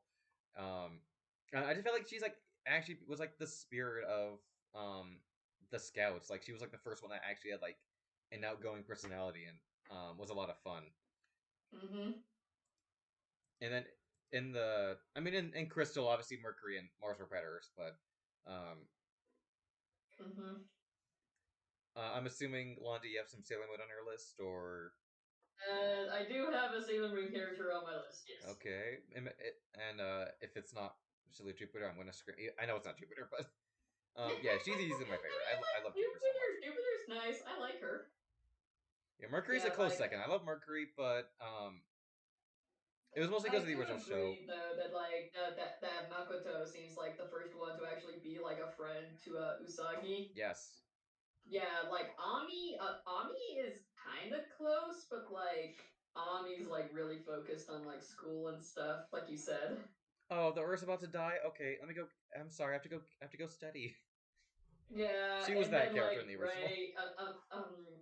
And then Ray's kind of like that friend who like bullies her friends. Oh, I hate Ray so much. Actually, no, I used to hate Ray, but now she got better with Crystal. Yeah, like she did get better. I will give you that, but yeah, she's definitely like that friend who would like tease you, but then like you tease them back and they can't take it. Exactly. Honestly, and then Venus was just. I felt like Venus was just kind of there. I don't really like Venus, to be honest. I mean, like Venus kind of got screwed because she was the main character of like her own story, Right. And then like Sailor Moon was like the sequel. Pretty much. Let's be fair. Yeah. We love you, Minako. We love you, Minako. Oh, shoot, I guess we can put it that way, yeah. Because she had her own video game for crying out loud. Yeah, like she had like her own like manga and everything. Yeah, looks wise, like I love Mercury. I love the design. Like that's like why she's a close second. I love her personality. I love her design, but Jupiter just destroys her in terms of personality. I love Jupiter so much. All right, my 27. I'm gonna say right here, right now. Spoilers for Phoenix Wright 5 and 6. But my 27 is Simon Blackwell from what's the fifth game called? Dual Destinies. So if you want to play these games, I am actually gonna go into his backstory. So spoilers beware. So normally I actually don't really like the prosecutors except for Gatto and yeah, that's it. I like the one before. I generally don't really like the prosecutors, but this one was just way too funny. So basically, they kind of build him up like, oh yeah, the new prosecutor is gonna drop in. He's an accused killer, and they're just like, why are you bringing a killer into the court? So I mean, like my first question is, if he's an accused killer, why is he a prosecutor? That'd be my yeah, first question. I don't even. They're like, oh, he still has to do his job, so yeah, Maybe we're he's just killer in the court. exactly. Oh my god. They're literally like you're literally gonna make him go out, and they're like, yeah, he still has to do his job, so we're just gonna let it slide. Like, what kind of kangaroo court are they running here? I mean, despite let's be fair, they've done way worse in the courtroom. They've done worse outside the courtroom too, like steal evidence. Exactly. And not talk about it with the other side. Mm-hmm. They're not allowed to do that, but here we are. They're already breaking like half the rules of law school. Game Theory they did a video, the fact that Phoenix should go to jail, and it was all just in the first game. He broke numerous different laws. I'm like, Jesus, Phoenix. Then again, it's just game theory in general. They think that any hero should go to prison. Kirby. I mean, are they wrong though? No. Are they wrong? No. I don't. Like, their heroes are also breaking laws too, like vigilante. What is it? In danger of innocence. All that stuff. I mean, have you seen The Boys? They probably just cover it up. It's fine. Or kill them. It's fine. Exactly. Okay, who next? So the thing with him is that He's handsome. I'll say he might be your type aside from the weird eyes. I don't know. Well, you gotta play the game. Well, no, you played. Actually, no, you did play 6, didn't you? Claire. I played the spirit one. Yeah, and he then was in I that. played a little bit of the first game with you and Jorge, but. And we never finished the first game. Yeah, I'm actually going through the first game right now with another friend. We're just making up like silly voices and reading out loud. Do you want me to go into spoilers? If you don't want to hear what happens to him, then I would recommend deafening or. Well, Claire knows because she played the 6th game, so it's fine. Did I play the 6th game? You played the 6th? Yeah, he was in that one. He was in it for a little bit. Yeah. The spirit one? Yeah, he was in it for a little bit. He was in the one with that clown girl. Clown girl, no. That girl was a little. I think I remember that. Not the clown girl, no. I don't want to remember that one because that case was not good till the very end. Clown girls.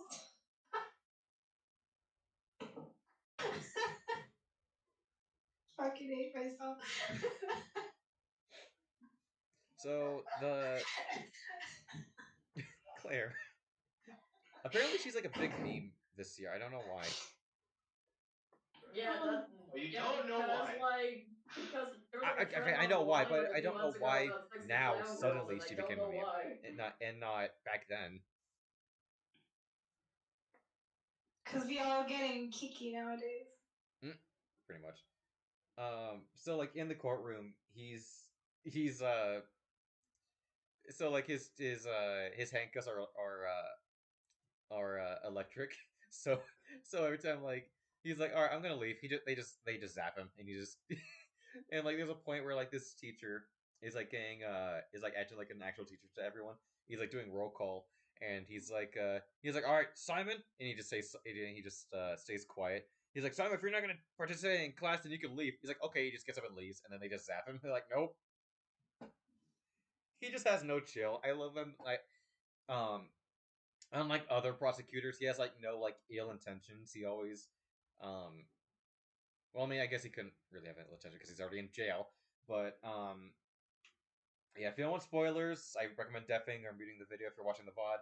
But basically, what happened is they him and his sister used to work at like a space shuttle, and there was this girl Athena that later becomes Phoenix's partner, and there was a murder, and Athena was at the scene covered in blood and moving the body and everything, and Simon knew that if they found Athena, she would be prosecuted, and so he hit her, took the blame, and took the death penalty for her, no matter the cost, to save her and his sister. So, despite the fact that he was literally on death's door, he literally did not care as long as his friends were safe. And then, of course, if you played 6, you know that he lives. They actually catch the killer, and he's still just way too dang funny. He's way too dang cool.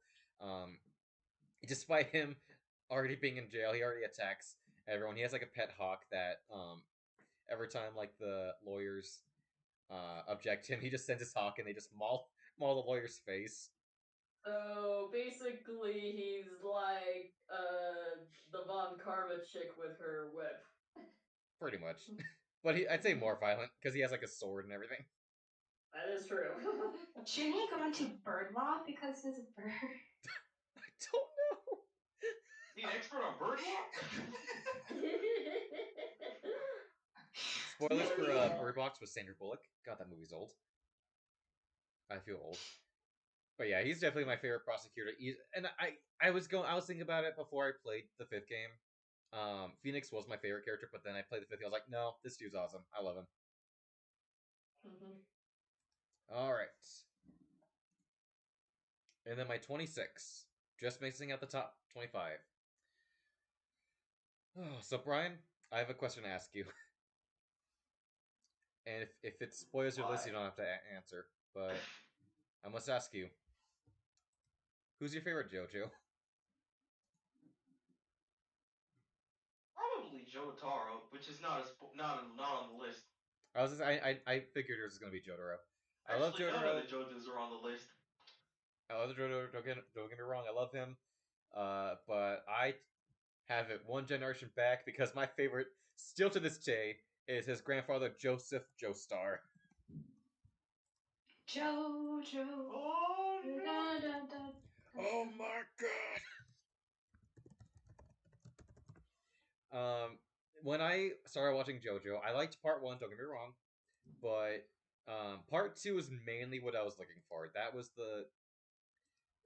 the season that had the insane JoJo. Like Joseph was absolutely hilarious.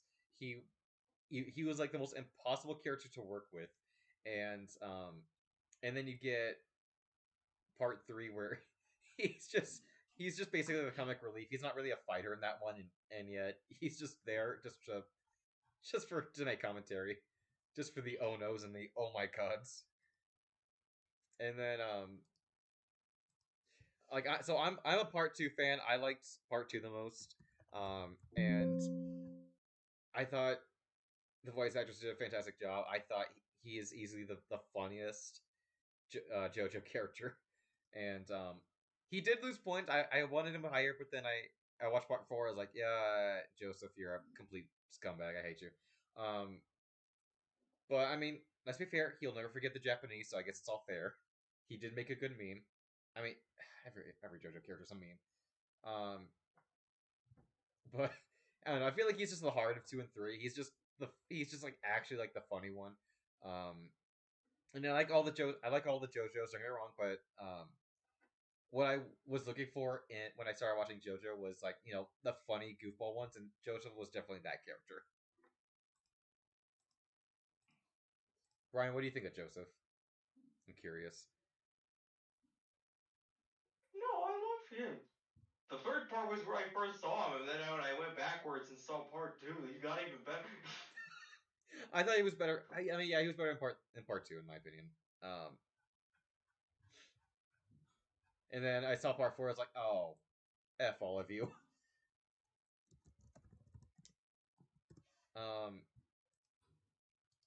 But like I said, he gave us the I will never forget the Japanese meme. I'm good on him. I just he's kind of like the case with like Nathan Drake, where he's like the luckiest person ever. Where it's like all these situations just kind of happen, and he just kind of lets it slide, and he takes all the credit for it. He's too dang chill. I love him so much. All right, and then 25 is my favorite Patrick Warburton performance, Brock Sampson from the Venture Brothers. I don't know if you guys have seen this show. I think it's absolutely hilarious. I never even heard of Brock? it. Wait a minute. Yeah, Brock. Maybe an episode or two. I know you saw an episode or two.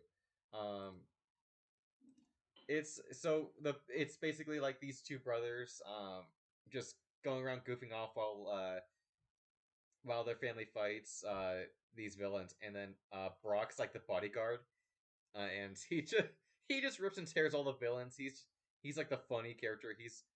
He's voiced by Patrick Warburton, so I think that should give you a good idea of how hilarious I love his character. He's like the like good god, he just always has like the funny scenes. Like every time they cut back to Brock just beating up everyone and just sleeping with all the villainesses. I always just get a good laugh. Um, you guys gotta watch Venture Brothers. It's really funny. Me and my stepdad used to watch the show, and he was always my favorite. Always my favorite Patrick Warburton performances. I love Kronk. Don't get me wrong. I love Joe from Family Guy, but God, I love Brock.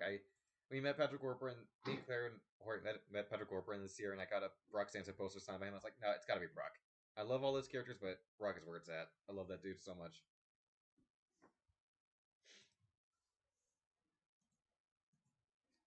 And then my 24. I never do this often, but I'm going to compliment Fire Emblem.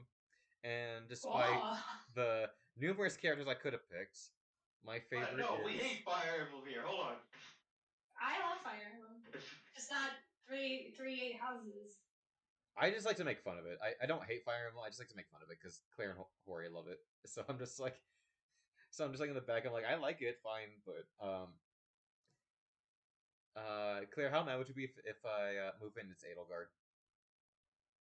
I'll leave. You'll I'll leave? straight up leave. Yeah, I know.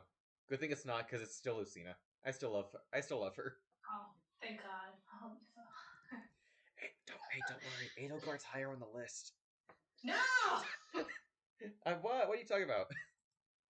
What's wrong with Edelgard? I don't see any problems. Nothing at all. They all do, to be fair. So once again, kind of like with Marnie, I thought I was gonna hate her. I thought she was gonna be like the quiet, stoic character that wants to stay away from everyone, and I thought she was gonna be that character, and that's why I didn't like her. But then, the truth about her got revealed, and she started warming up to everyone and actually being like a fun character. So I was like, where was this character the entire time? She was always my favorite unit to use in the game. I loved her conversations. I loved her and her sibling, the relationship between her and her father. Despite the numerous choices she had to make about slaying the one that she loves and protecting her father, because she is basically like Trunks, having to go back in time and having to make choices of wanting to save the future. And I love her story. I love her character. I love using her in battle. I know she was easily my Fire Emblem character. I don't know who my second favorite would be though. Probably Edelgard, She is- just despite Claire. I actually don't even know who my second favorite would be. Better not be Edelgard. I don't even know if she's my favorite from Three Houses. I have to think about it. I like Henry. I like Camila for not obvious reasons.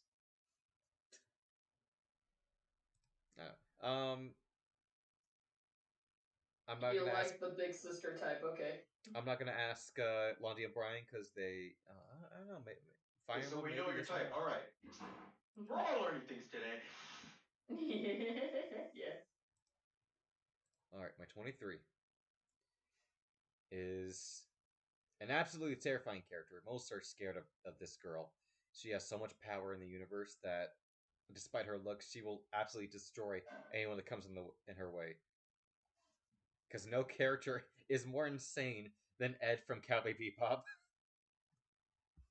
The genius. I didn't like Cowboy Bebop when I first watched it, but I absolutely loved Ed, and she's a good contrast because, like, you got Spike, who's like the chill, um, he's like the chill, like laid back hunter, and then you get Faye, who's like the femme fatale, and then you get Jet, who's like kind. He's like the big character that everyone's scared of. But he's kind, and then Ed is just absolute madness. I don't understand what they were thinking when they were writing or drawing this character, but she's like actually like like an actual cartoon character. The way she moves is absolutely insane. The way she like interacts with everyone, she acts like a wild animal, and that just brings in the. She's just a lot of fun. I think she's just brings out a lot of spirit in this show, and despite the live action thing that I shall not speak of because it was absolutely horrifying. I still really like her in the original, even though she didn't really have that many episodes. Um, she was just way too funny to watch. Even when she had her own episode, she had the Melon episode, which is easily my favorite one. No, my second favorite one. She's just a fun, absolutely fun character, and I wish she was more on the show. And I wish they paid more attention to her because she always just put a smile to my face just based on how childish and immature she was. But even though she was super smart, but she just moved and like I don't know, she was just way too wacky for like a serious show like this. Um, but Claire, what did you think of her? Like Cowboy Bebop all that much. Same. I think I like the dog more than all the characters. I mean, the episode was about her and the dog. The dog, Ein was a good boy. Like, So. Yeah, like did the dog like he like ate something and then like he got all high or something? Yeah, they all got high there was on a shroom shrooms. episode. Yeah, there was. Okay. Okay, just checking. Yeah, that's my second favorite episode for sure. Um, yeah, they get like Ed like experiments with all the characters, and she feeds them all shrooms, and basically she just makes everyone get high. It's so weird. And even the dog, not the poor doggy. But yeah, like you get like these thieves, and like she just goes after them and doesn't even know what's going on half the time. But she just goes in. She's in for a wild ride. I love her. Every time she showed up, I absolutely loved her. All right, and then 22. I had to think about this one because I like a lot of characters from this show, and it was stuff between two characters. I had to really think about it, and I came to the decision that I have come to love and respect Uncle Iroh a lot. I was debating between him and Toph. Toph was super close, but I thought about. I was like, you know what? I think I look back. I'm like, I do have issues with Toph. Like mostly like I had to definitely like compare like her personality and their appearances in Korra because Toph is just kind of a B word in Korra. And I thought about like all the scenes with Uncle Iroh, and I've come to appreciate like his story because like when I first watched Avatar, I thought he was just like the silly character, but over time you understand like why he's caring for his nephew so much and um, why he's just way too funny. Oh no, this gif. Oh no. And then it came down to the scene that gets me every time. The Tales of Uncle Iroh gets me every single time. Gonna have to make that episode I, I mean, look at him. He's a from boss. all of us. Um, but despite how funny he was, I do like his serious moments, and I respect um, the performances, and I absolutely have to give more salutes. I'm gonna give more salutes to the Tale of Uncle Iroh because that scene got me every single time. It doesn't matter how many times I watch Avatar. Um, I've grown to like love and appreciate him and Zuko's relationship. Um, Oh I'd yeah, say for Zuko's sure. That probably my was like a big favorite. highlight for me from the start. Yeah. I mean, Londi, we never actually finished Avatar. I got you to season. I ended up watching the rest with another friend actually. Okay, good. I was like, we Yeah. never finished. That was like Yeah. 3 years ago. Yeah. Um, But yeah, Iroh is definitely in my top 3 Avatar characters. did you see Korra? No, I haven't seen Korra yet, and I'm not sure if I want to. You don't. Trust me. I did not like it. Okay. Okay. Claire, I'm curious. Who's your favorite Avatar character?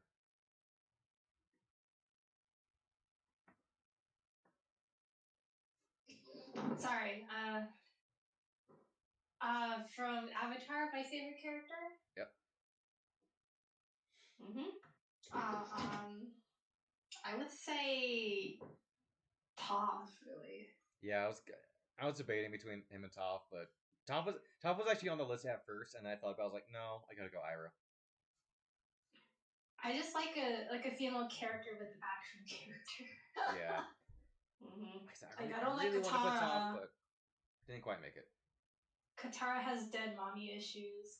I liked Katara at first, and then I saw it, and then when I watched Avatar the second time, I was like, oh my god, Katara, why are you so annoying? She really was, and Aang was into that, and I'm here like Aang, you poor boy. My mother used to breathe. Yeah, My I don't mother used to think walk. Katara's that bad. I just like her. I just like Toph more, honestly. I hate I hate that stupid uh painted maiden episode. It's like, oh no, we don't have time to help these people. Go help these people.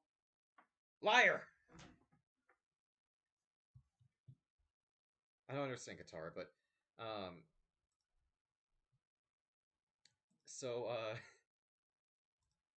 me see. Oh, what's happening? What did I do?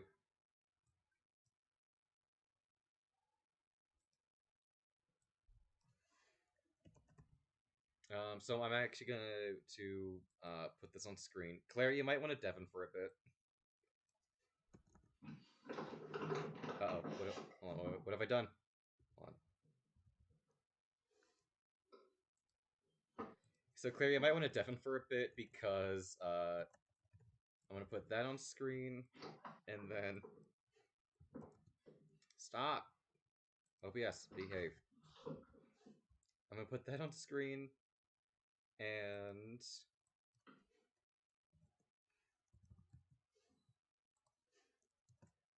I'm also gonna put this on screen.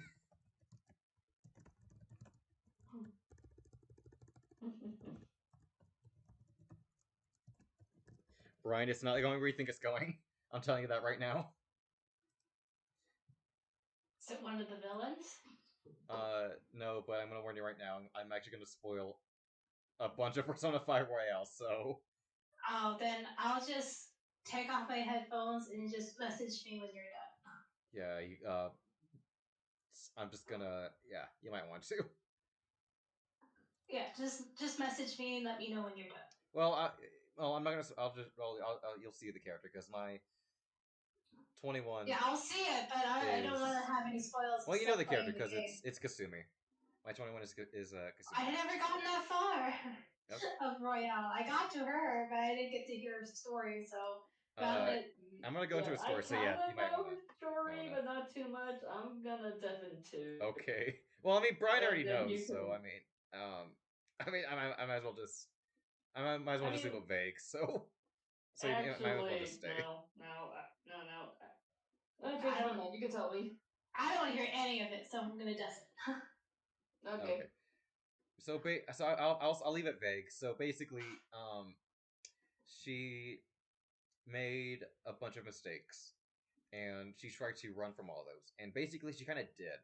She kind of made it so it was basically erased from her memory, and she wanted it to be permanently. And despite the fact that all these things happened to her, she still stayed positive. She still stayed true to her friends. She still was there for them.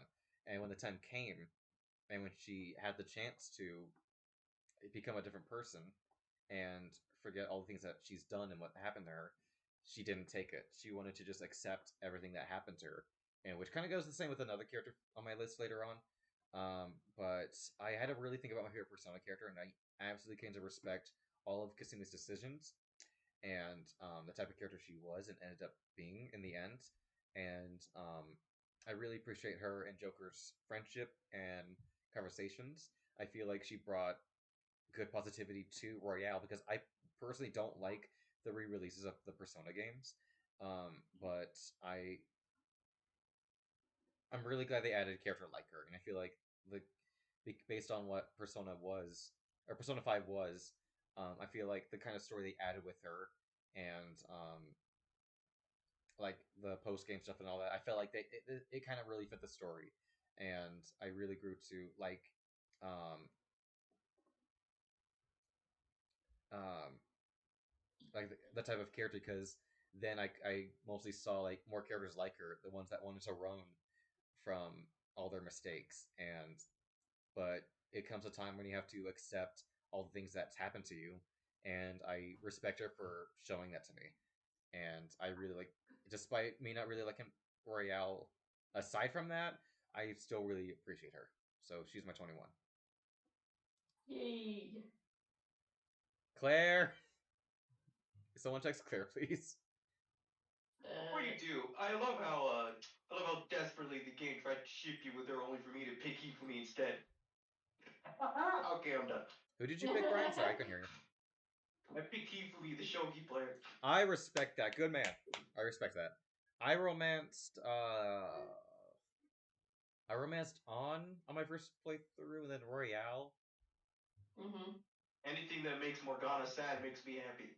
I don't remember who I romanced. I romanced Futaba on my one playthrough. I don't remember who I romanced on Royale.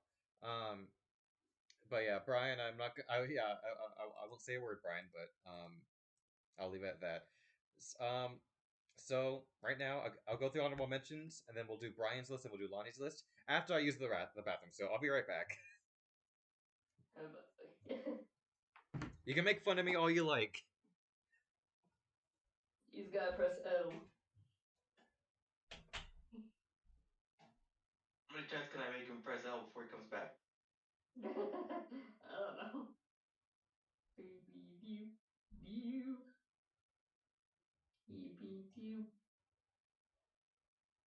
Were you also playing 5 too? Yeah. Yeah, I got it for myself for my birthday. God, this is gonna be related to my list too. Please finish 5 Royal.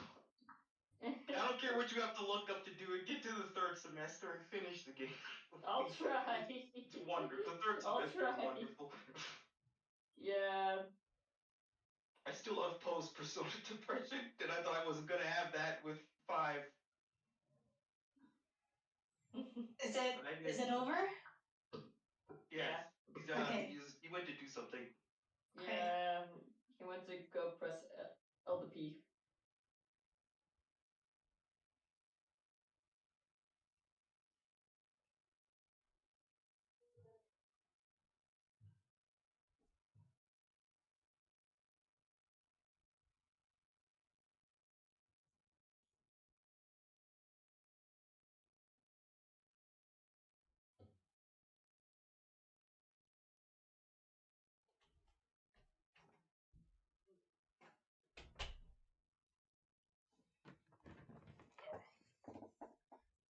I have returned.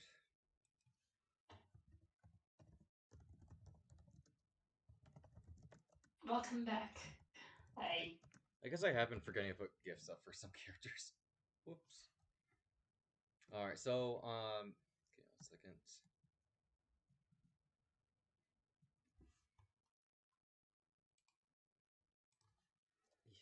I'll just put a gift quick, and then I'll go through my honorable mentions real quick.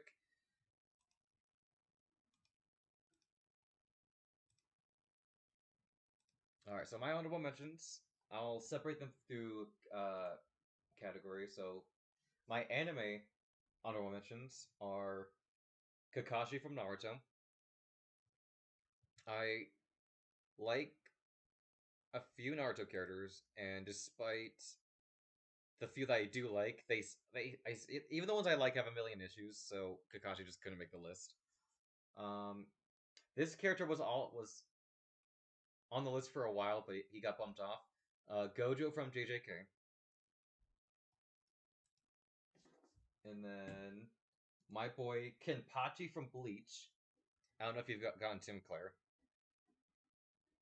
I'm on episode 40 something.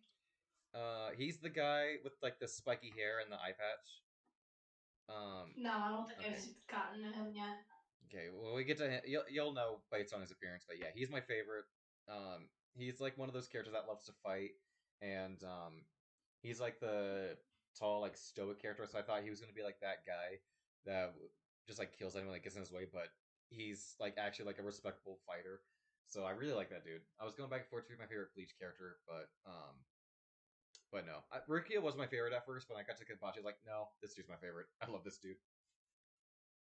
And then I'm gonna rip off a huge band-aid here. Kaori from Your Lie in April. Which one's that? The blonde girl or the other blonde girl? Oh, why? I loved her. She was so sweet and happy, and then stuff happened, which I won't say. Brian, what did you send me? I'm scared.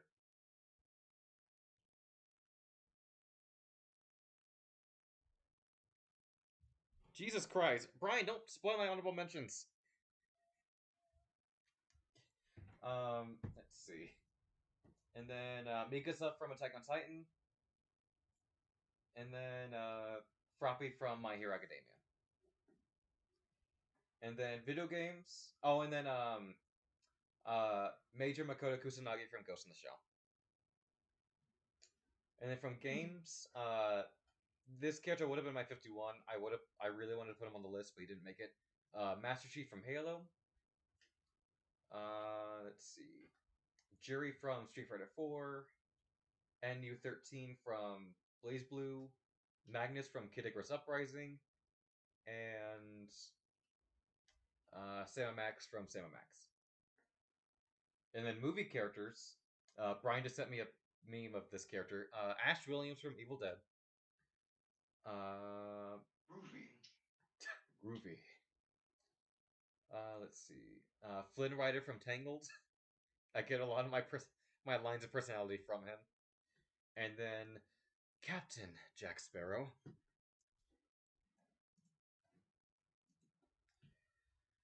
Alright, and those are my honorable mentions. Alright, it is time. No, not you. This one.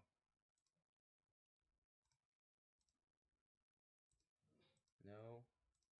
There we go. Alright, so Brian, you have 20 characters, right? Yes. Okay, so just speedrun your 20 through 11.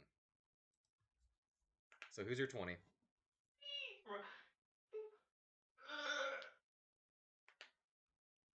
I mean, first off, I don't understand why you put so many psychopathic killers on your list. Why couldn't you put someone well-adjusted and a contributing member to society like Adachi from Persona 4? Really?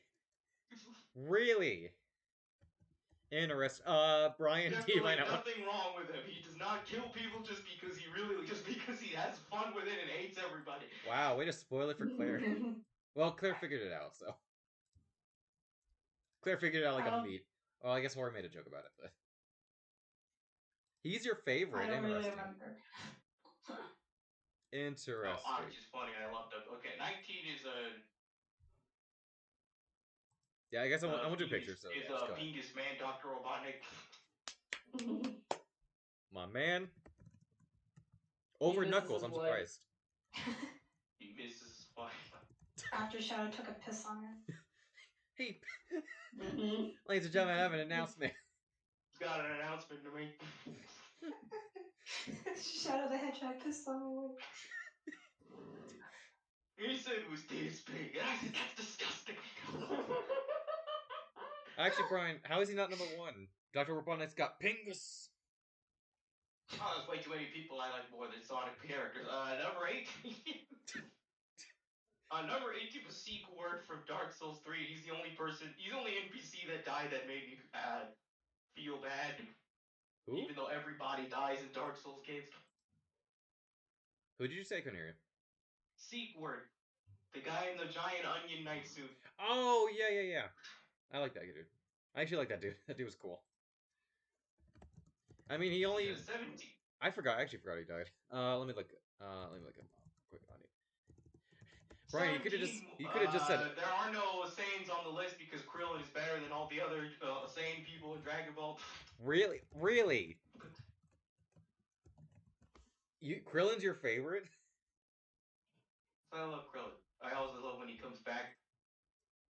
It makes me sad that he does not do more in fighting wise, but I can put up with it.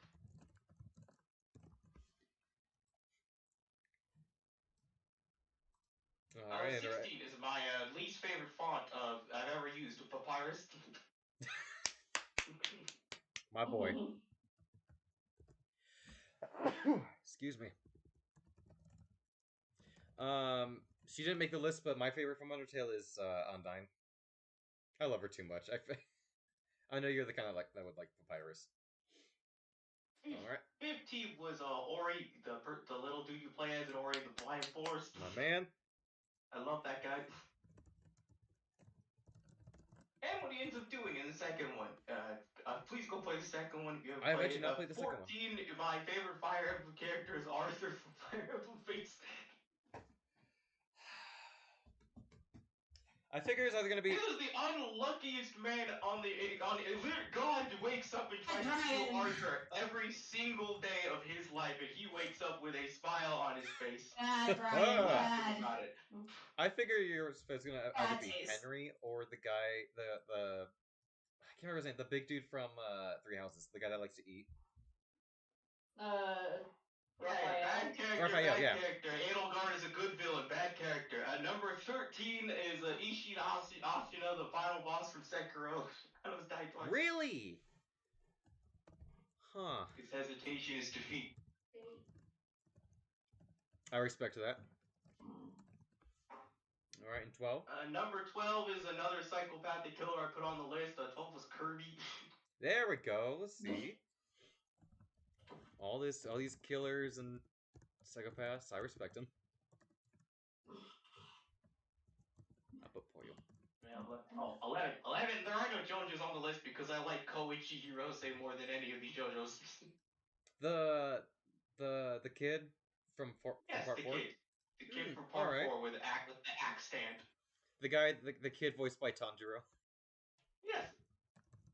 Alright, I respect that. Great character development. Full arc went all the way from piss baby coward kid to actual cool guy. It was awesome.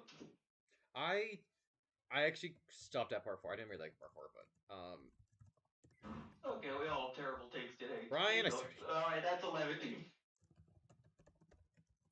No, it's just ever since part 3, every episode was just the same thing, and I got kind of bored during part 3, and then I didn't like the first half of part 3, but the second half got much better, so then that's why I kept watching.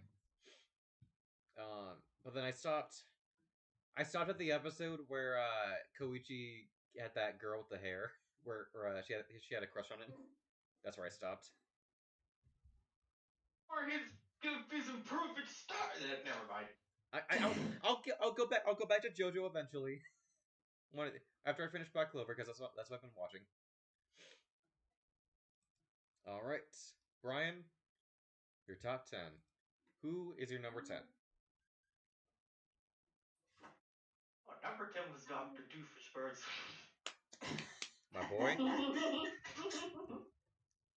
a Shoot, stellar I villain. I loved him a lot. He's the reason I watched all of Phineas and Ferb. I mean, Yeah. Patty the platypus. you gotta put respect on his name. Countdown list. Claire, would you- Countdown list. Claire, would you put Perry the Platypus on your list if you made a list?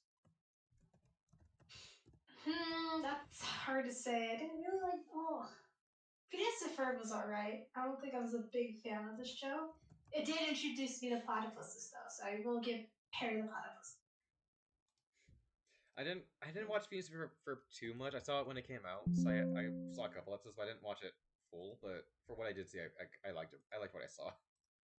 And yeah, Doofus was pretty good. All right, and then who's your 9?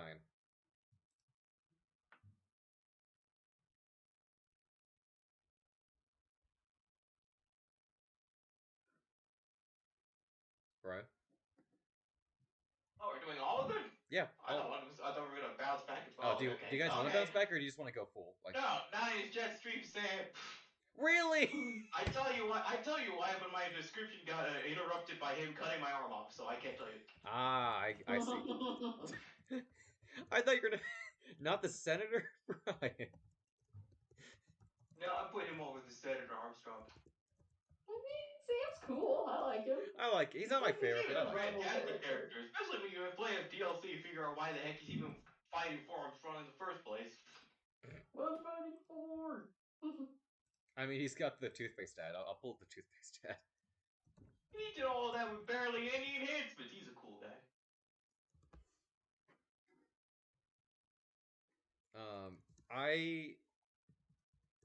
I didn't see. Like, when I played Metal Gear Rising, I was horrible at the game, so I died 50 million times to him. I was bad when the game first came out. I mean, I respect the memes. I respect him. I think it was a really fun boss fight, but I still like Raiden. I still like the Senator more. I mean, for goodness sake, did Sam ever play college ball, Brian? I didn't think so. No. But no, I respect it. All right, and then number 8. Number 8 is Takuto Maruki. If you don't know who that is, that's the counselor you vent all your problems out to in Persona 5 Royal. I'm gonna stop there because if I say anything else about why I love him and why he made me cry, of course, the end of Persona 5, that's spoiling the game. Yeah, I won't say anything. No. It's a long game. It's a very long game, Ryan. You're asking too much. It's a long game. It took me like 168 hours to finish the game. Just go. Hey, Brian, at least you didn't have to. At least you didn't have to get every persona, do every side quest, do every competent, do every job, do every. I did do that. That's why it took. Yes, I did it, and it took hours. me an entire month just to get that one platinum, and I hated it so much. Should have played faster. Who's next? Oh. Number 7. See, here's a sad thing: is that when I was going for the platinum, I actually played casually my first playthrough. I was like, oh, I'll just play casually and have fun, and then nope. And then I missed one thing. I had to go back, and I couldn't do it until I finished the last dungeon. Oh my god, that was not a fun platinum trophy. No, Maruki good. Please listen to everything Maruki says and talk to him whenever you can. He was cool. He's funny. Please. I thought he was a good addition. I liked how they kept being like that. Those people that are like, "Oh, you're a doctor. Help me, and they're just like, "Okay, calm down." And he's like, "Oh, okay, listen to your problems." I'm gonna be on mute real quick. My dad's calling. Okay. Number 7. My favorite hero, Barry Allen, the Flash. All right, I respect that. He's a childhood favorite hero. I really like the Flash. I did not know the Flash was your favorite. No, he is absolutely. He was one of the first superheroes I was like actively went out and looked information things about when I was a kid. But he's just a really nice guy. Like, he tries to help most villains he's fighting instead of actively beating the ever living daylights out of him. Even Professor Zoo, who has completely Because it was my Barry. I guess technically I didn't grow up with him because technically I grew up with Wally because I watched Justice League a lot as a kid. So I guess I didn't really get to experience Barry until the CW show, which I really like. Did you ever watch those shows, Brian? One.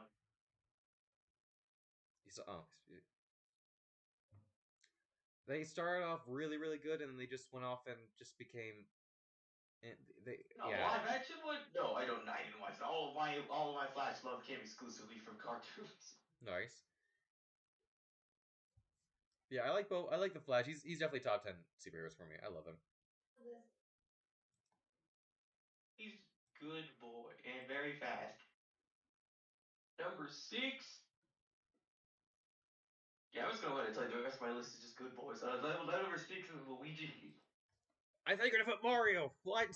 Are you kidding me? Who puts Mario over Luigi? You told me at one point your favorite character of all time was Mario. Times have changed. That was like a decade ago. That's true. But I respect it. Became Luigi. smart or realized who the true hero of the game is. Luigi is a very good boy.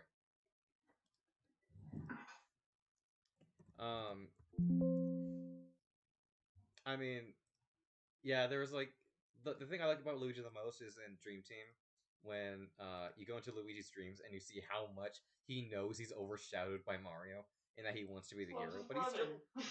But it's like despite all that, he still wants to be with his brother and love him. He's not even like mad about it. He just loves his brother and wants to support him. Exactly. Yeah, like despite all that, he's still in Luigi's Mansion. He just goes out of his way. Doesn't care as long as his brother's in danger. He will go out and save him. Exactly. You gotta respect the man. Luigi is the goodest boy. It's like he's hilarious. I know what I said isn't the word, but I meant it. It's like he's hilarious in the Mario and Luigi games. It's like he's a good man. He deserves all the attention. I mean, they had Year Luigi and that flopped. So I mean, Brian, give us Daisy for him to love. I don't know. That goes to Sugar. That's fine.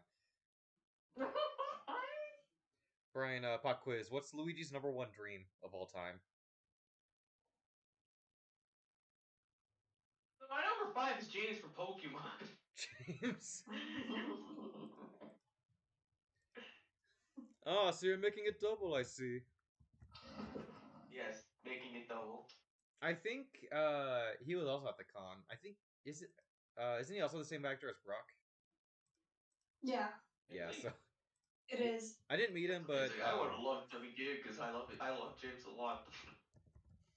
He catches he treats and catches Pokemon the way I wish you could in Pokemon games. He just asks them if they want to come with him, or he's just really nice to them and they just tag along. Right. Yeah. Yeah, like he's such a sweetie to his Pokemon. Even oh god, not what's the one after Weepinbell? Not Vileplume. Even the ones that eat him. Coughing? No, wait, coughing. Victory Bell, the one that screams. Yeah. I kept thinking of Vileplume. I was like, it's not Vileplume. What's his name? Weezer. Despite all the Pokemon that literally eat him and destroy him, he still loves his Pokemon and his companions. Okay. I love Number that. 4. Rock Lee could have been the worst character in Naruto Shippuden or anything after Naruto, but the second he dropped the weights. Are you serious? The second he dropped the weights, that was it. That was it. Rock Lee became my favorite character. Rock Lee's great.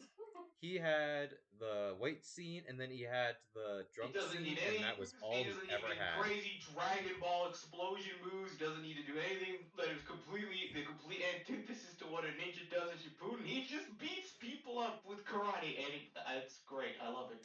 Yeah, like he doesn't need like any like magical powers like Naruto and Sasuke. You put him over my guy? Yes. I'll take my guy any day, but honestly, they're interchangeable. Yeah. I mean, they're kind of the same character. It only adds to his charm. All right, number 3.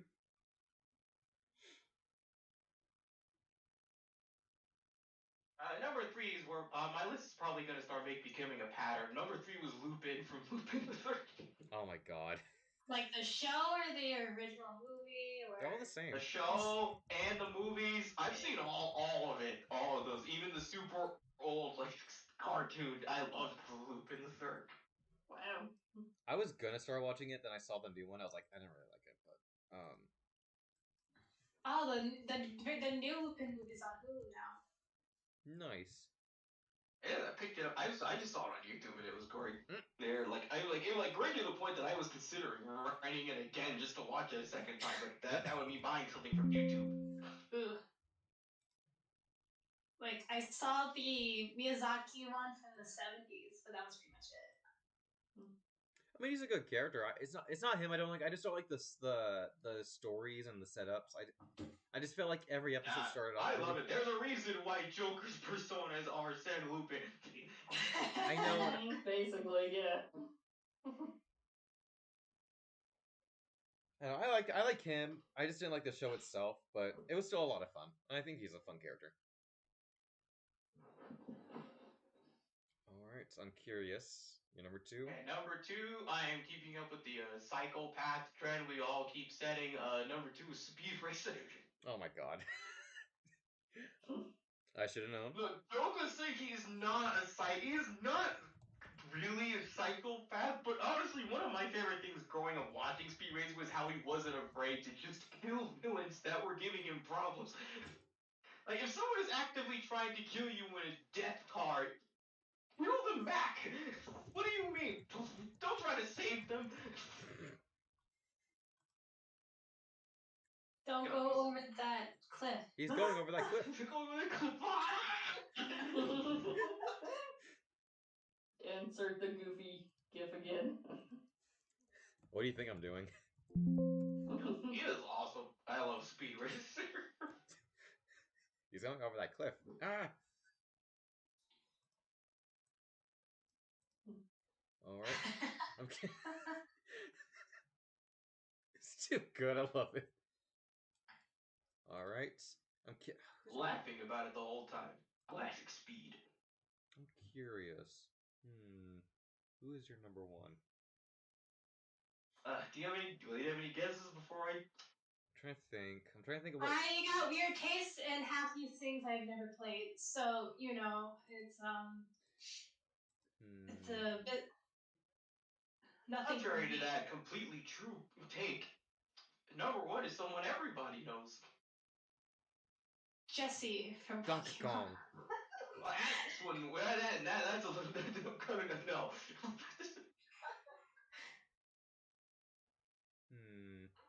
I feel like it's a... Is it a video game character? I feel like it's a Cartoon Network Yes. character he grew up with.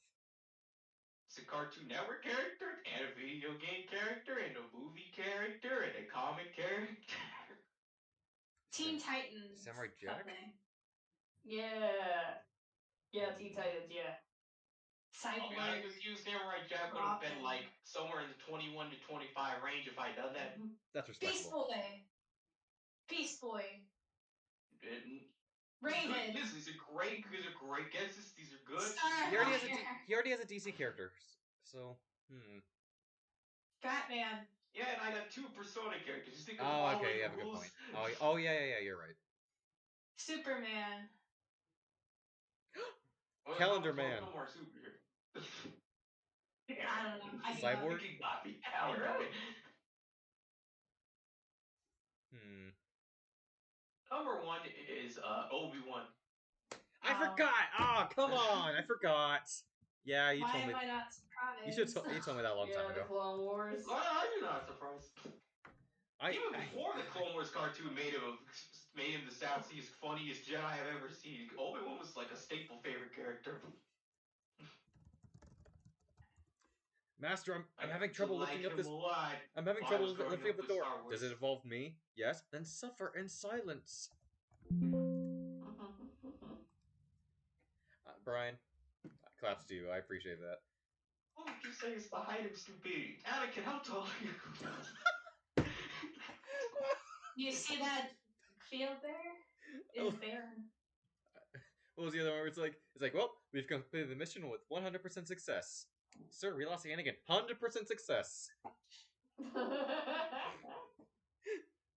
Brian, what did you think of the show? Obi-Wan. Obi-Wan? Yeah, what do you think of the show? I thought it was okay. Somebody different. A different director wrote the last 2 episodes of Obi-Wan, and they are vastly better than any episode before them. It's like the thing with I'd say Obi-Wan was worth it just to see those last 2 episodes. It's the same issue with Boba Fett. The first 4 episodes were horrible, and then the last 3 episodes were amazing. What's going on here? Different director, probably. I guess that is true, but yeah, I thought it was okay. But the ending, oh god, the ending scene of Obi-Wan, it almost got me. I was like, oh jeez, why would you do this to me? But he's up there for me as one of my favorite Star Wars characters. I don't have any Star Wars characters on my list, but he's definitely up there for me. I love his one-liners. I think he's a lot of fun. When you really think about all the stuff he's been through, and the fact that he always just keeps like a calm, stoic personality, where it's like it's like now that it's Luke's turn, he has to really hold back on like everything that's really happened in the truth, even though he was kind of a broad spectrum of calm, wise Jedi and wisecracking troll Jedi. Like he's both somehow, and he makes it work. I mean, it was a low blow to not tell Luke that Leia was his sister until after the fact that they kissed. But I mean, whatever. Well, like I said, peak troll Jedi. So yeah, I respect it, Brian. I'm proud of you. Nice. No surprises around. Okay, that's my list. All right, and then Lonty, you have 10 characters, right? Yes, I do. I do have 10. So I do have to start getting ready to go. It's an hour drive. I got things to do, so I do have to leave a bit early. I'm so sorry. Yeah, that's okay. Yeah, but Yeah, we should have had Claire gone first. no, I don't have a list, so it's fine. Yeah, I was like, Claire's okay. not gonna make a list. I know you like Yeah, Sakamoto-kun, and I really like Sakamoto-kun.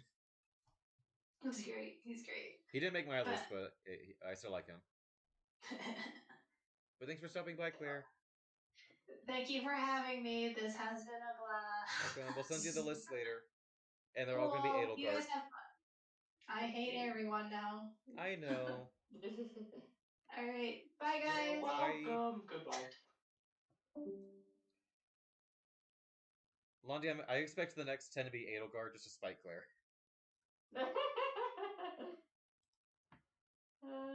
Maybe. Oh, actually, Brian, do you have any quick honorable mentions you want to go through, or is that it? Well, you guys named off a lot of them. Beast Boy. Yeah, I was gonna say, there's a lot. Like I said, there's a lot for Samurai me. Jack.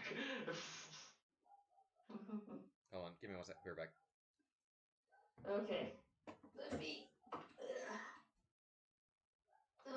Okay.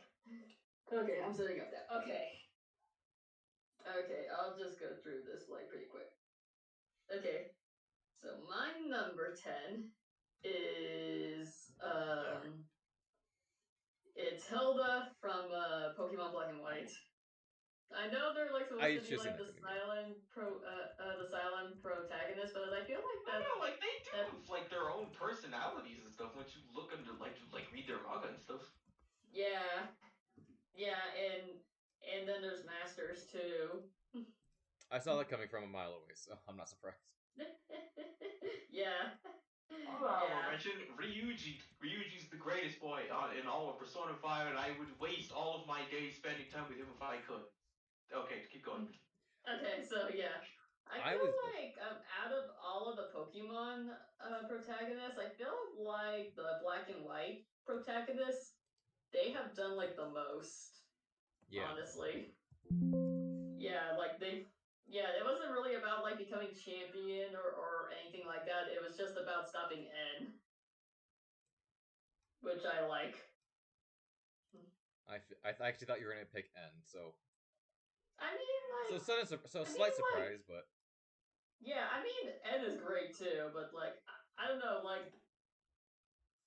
I don't know, like, I think it's because like Pokemon Black and White was the first main Pokemon game that I played that wasn't like a remake. Yeah. I kind of got like attached to her. And then like in Masters, like where like they gave her like a personality. Yeah, like she's just like really cute, like so bubbly and like really cute. And she has like good moments with like her Pokemon and like everybody else in the cast. I And plus, she even has a shiny. She has a shiny. Yeah, like she has a shiny Gravelock. I did not know that. Yeah. Yeah, so yeah, yeah, Black and White has like a special place in my heart, and so like that's the reason why I picked her. I picked her. I think my favorite. My favorites. I like the ones from 3. I like those ones a lot. Oh no, I like Serena from 6. I like her a lot. Mm-hmm. I'm surprised Serena's not on there. I don't know. Maybe. I considered her as well. I'm surprised you didn't pick Serena. I did consider her, but like you know me, Gen 5 is my favorite. Yeah. Yeah, and you're currently playing for it right now. Yep. How's it going?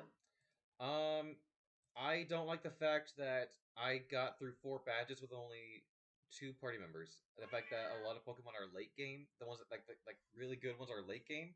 I was gonna use Yeah, Golurk, but the fact that he's literally in the last dungeon, I don't like using late game Pokemon. So it's a little irritating, but I'm actually having a good time.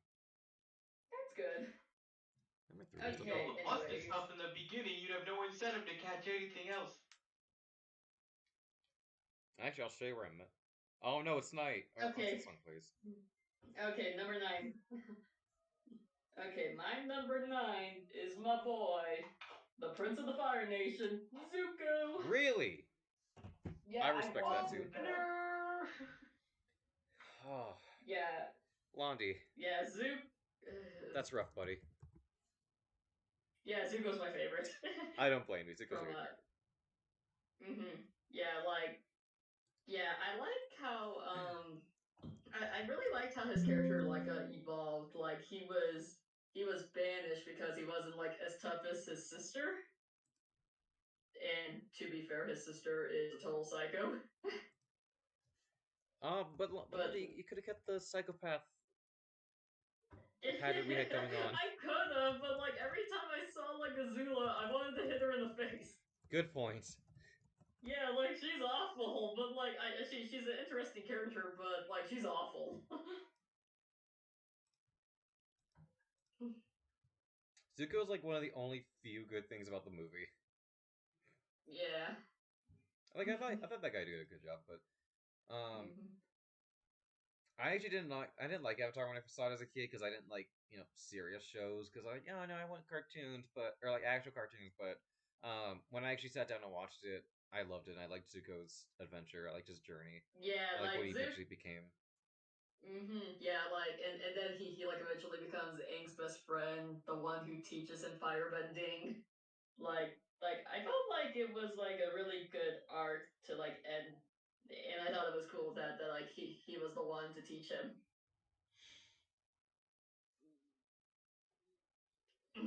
Jeez, okay. Brian, who's your favorite Avatar Okay. character? I forgot if I asked you earlier. Oh yeah. I mean, Zuko is pretty far up there. Like I'd give him and Iroh, I'd give them big contender for my favorite. Yes. Yes, like that hug with Iroh in like the last season. I'm all like, yes, hug your real dad. Hug your real dad. He may have been your father, boy, but it wasn't Especially your those daddy. moments.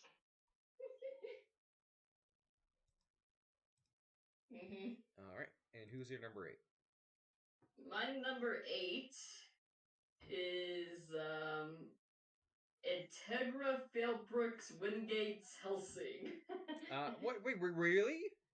Yeah, Okay. yeah, I thought you were yeah. gonna say I Saris, wanted. but okay. I'll take it. Yeah, I think I it's mean, really like, funny that I've only seen the abridged version of Helsing, and I can agree she's the best character. Brian. Of course. I mean, she's so freaking cool. She's so cool. Like, she's like a role model. Like, cool. I didn't like her in the original. I What? liked her in Ultimate. Yeah, like she's definitely a lot better in like Ultimate. Uh, like the thing with both the animes is that like in the original anime, Integra was already like very experienced, and so her arc was like, should I let Alucard bite me or not? I'm surprised you didn't go with Alucard, but So, Integra's respectable. yeah, but like but like in Ultimate, her arc is all like since like she's the youngest of like the round table and she's the only woman, nobody really takes her seriously. And like and like she has her moments of weakness, like when the Valentine brothers attacked the mansion and then Yeah. Ceres went And into like that blood rage and it was Integra who begged her to stop. And when Sir Islands told her that like she needs to fix her mistakes by shooting the ghouls that used to be her men, you could see it just like how upset she was. Just yeah, it's just really sad. Very human moment. Exactly. But like I think my favorite moment with her is when London's being attacked and she gets surrounded by the Iscariot's, and yeah. they're all like, "You got it. You're in our custody now. You need to come with us." And she's all like, "Light my cigar." That's like the coolest cliche. Okay. Like Sanji and all them. hmm And my last point is, I mean, like she is the master of the world's most powerful vampire. Pretty He much. is the only one. She is the only one who he will listen to. Like Like seriously, like you gotta have like a lot of balls for that. I love this entire time Rin is just getting blown up on the bottom of the screen. She doesn't just. Well, I don't know. She doesn't. All right. And then who's your 7? My seventh is Princess Zelda. All right. Yeah, like I mean, like I like Zelda in like any of the games, but I think my favorite would be Twilight Princess, Spirit Tracks, and Skyward Sword and Breath of the Wild. I think Skyward Sword is my favorite, Yeah. just because she actually like had personality in that. Oh no, I guess you could say Wind Waker, but she was barely in that one. I mean, like she has personality in like all the games. She just gets shafted because of Link. She gets shafted for. She's been shafted for over 30 years. Yeah, like like seriously. It's not until like Skyward Sword that like she actually had like a big part, and then like Breath of the Wild just like made it better. And then she's somehow still alive. I like that they never explain that. Yeah, like basically, what's kind of ironic is that like in Breath of the Wild, it was at her father telling her like stop researching the Guardians was actually hurting her from accessing her power. Yeah. Yeah. Yeah, so yeah. Suck it, King. Because like she didn't really do anything, and yeah, she doesn't really do anything until Ocarina of Time, and then Yeah. um Yeah, like in Ocarina of Time, she kind of screws up everything. I will give you that. yeah, kind of. Well, I guess Link and Zelda too. yeah, Well, they yeah, didn't know. like They were just literally kids. yeah, but like adult Zelda, if she didn't send Link back, Wind Waker wouldn't have happened. Oh my god, you're right. Exactly. Oh my god, that's actually really funny. Yeah, like because there was no hero like to be Ganon, and that's why the goddesses flooded Hyrule. They said, "Well, They said a port of that. Mm-hmm. And Wind Waker, she's well, because of Tetra. Tetra's fun. Twilight Princess didn't Yeah, do Tetris. anything. Yeah, yeah. I say Spirit Tracks because She actually was a character in that like one. yeah, like She was she's actually like in it. really cute and yeah, like she was like really cute and spunky in that game, and that kind of felt like the first one where Link and Zelda actually had like a good like relationship, you know?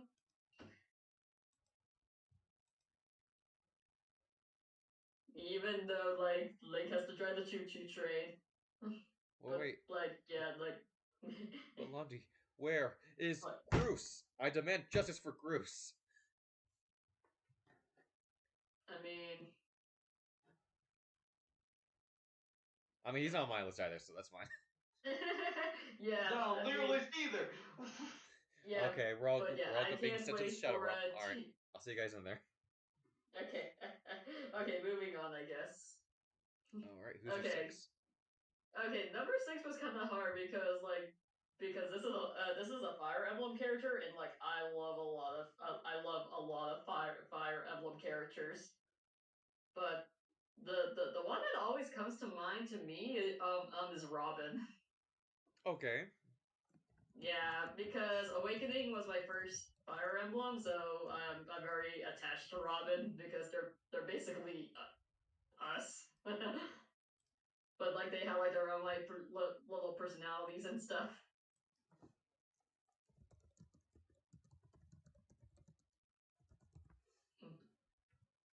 But I do like the backstory that like they gave her though. You know, being the vessel to be the avatar of Rima, but their mother takes them away as a baby, so so like they could live life as they want it. I actually really like the story of Awakening. Awakening had a good story. I liked the conflict Mm-hmm. between Robin, Crom, and Lucina, where it's like Lucina has to make the decisions, but they keep trying to stop her because they already have some plans, but they can't let it out. Kind of like in Yeah. kind of like Last Jedi, where it's like oh, we're just not gonna tell you just cause we got to build up the story. Yeah, yeah, like exactly. It's just all like you think we're messing up, but really, you're the one getting messed with. God, I hate that, but Basically, yeah, like that's basically Robin's thing. Like you think you're messing with us, but we're messing with you. pretty much. But yeah, like Crom and Robin, that's the OTP. Robin is the best mom for Lucina. Like that part where like she tries to kill Robin, although like Robin's her mom, like that made me so sad. Yeah, just like no, just like no, that's your mommy. Meanwhile, I was like, do it.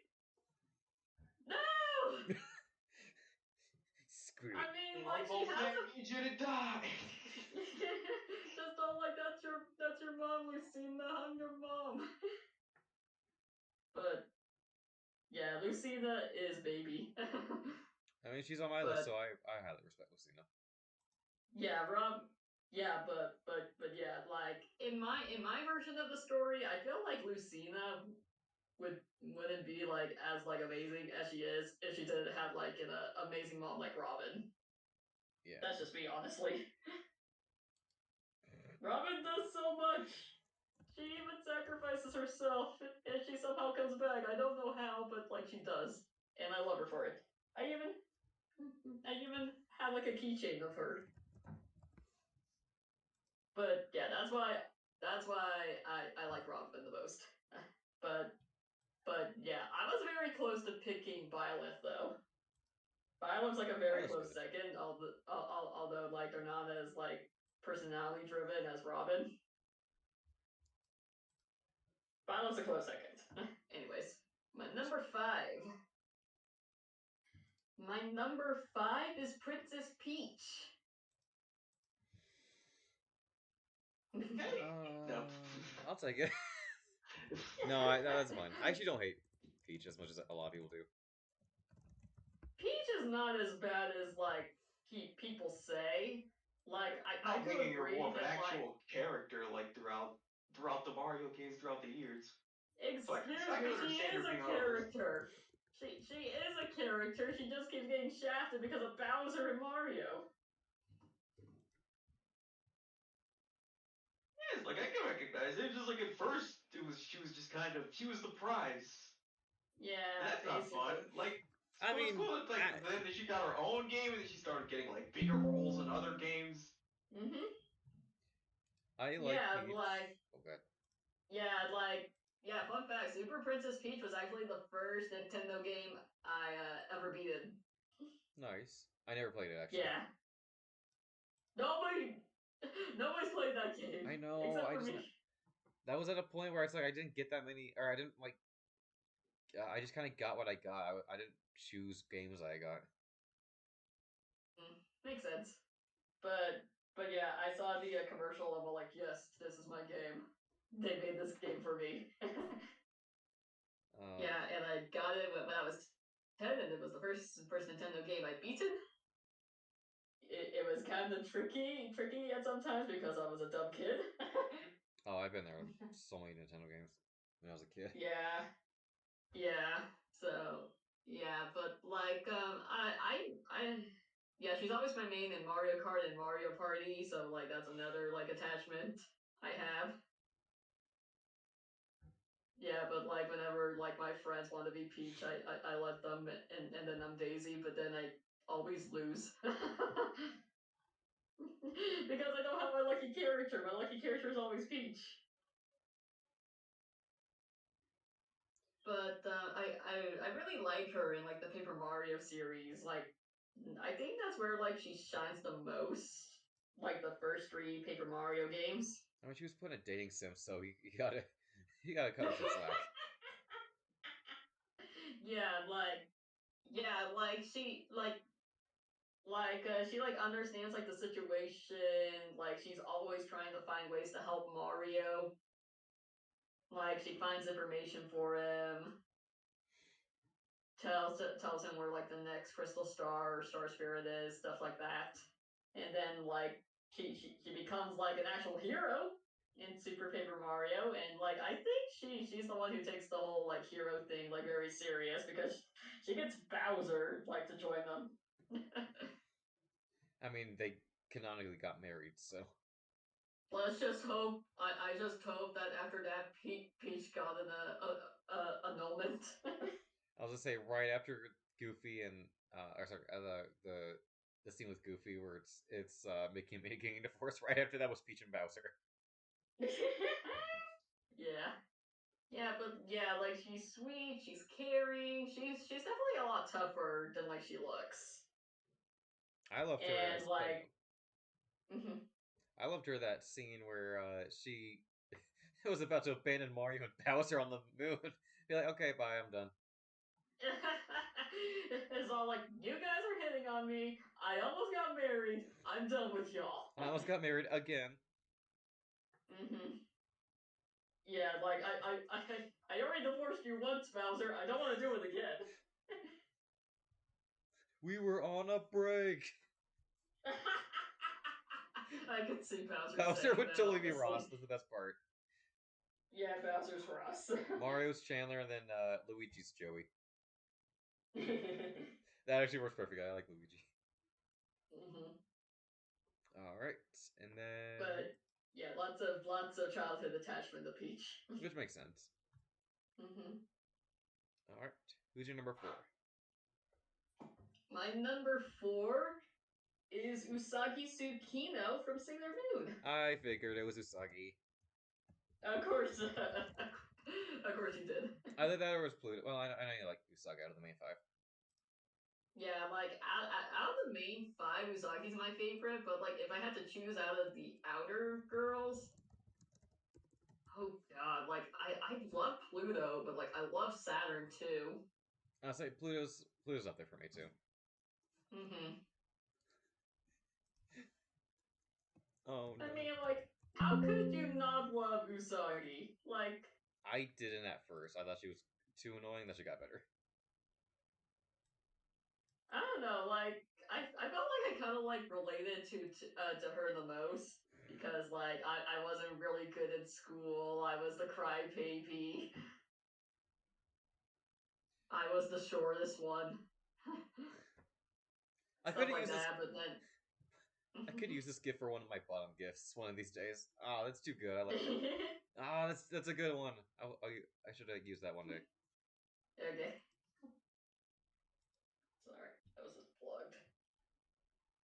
Yeah, I didn't like her in the original, but I guess it was mostly just filler. And then where Yeah, she was the yeah, most it she was the definitely most was like annoying. more. Yeah, like she was definitely like more comedy based. Like it felt like in Crystal in the manga that like she actually like developed. Yeah, like she actually became the responsible queen that like they always wanted her to be. It took a while, but eventually she got there. Yeah, like, but yeah, like, and she was also like the first girl superhero I like ever saw. So like, so yeah, like she's the reason why I'm all like, girls are just as tough. Right. Girls are just as tough. I mean, look at her. Like, she's basically a freaking goddess. Yeah. Well, I see a lot of people debate between Goku and Sailor Moon. We've argued about that, and then Usagi wins, she probably will. Yeah. no question, no question about it. I wanted them to do that, and then I saw they're doing a Dragon Ball fight for the season finale on Death Battle, and I saw Goku, and I said, "Oh my god, they're actually doing Goku for Sailor." And I saw they're doing a fusion fight. I was like, "No." I thought Nah. Goku was gonna die again. I mean, I would like to see Sailor Moon versus Card Captor, but that's not fair. Yeah, like I mean, like Sailor Moon is like actual has like magic powers. Sakura just has the cards. That's kind of like a sorcerer going up against a wizard, honestly. That's the way that I see it. Yeah, it took a But while for me yeah, to get to like her, but when it actually got to it, I ended up liking her, yeah, even though it took quite a long time for me because I started with yeah. the Don't original. worry, don't worry. I know she's like a hot mess at the beginning, and she kind of stays like a hot mess throughout like but most of the show. It's like, oh, people make fun of But Deku like for I crying. don't Oh, they know. don't watch Sailor Moon then. Yeah, like seriously, like I don't know, like they is it I don't yeah, like uh she's great. I'm sorry. I lost my train of thought. She is pretty funny. I like her. Yeah. And I'm glad you like her now. Okay. Now my number 3. It's actually not a video game or anime character this time. Nani? Yeah, like it's the one it's the one not non anime, non video game character. It's Belle from Beauty and the Beast. I saw that coming a mile away. Yep. You know me. Yep. Yeah, yeah. What's weird is that like Belle wasn't always like my favorite princess.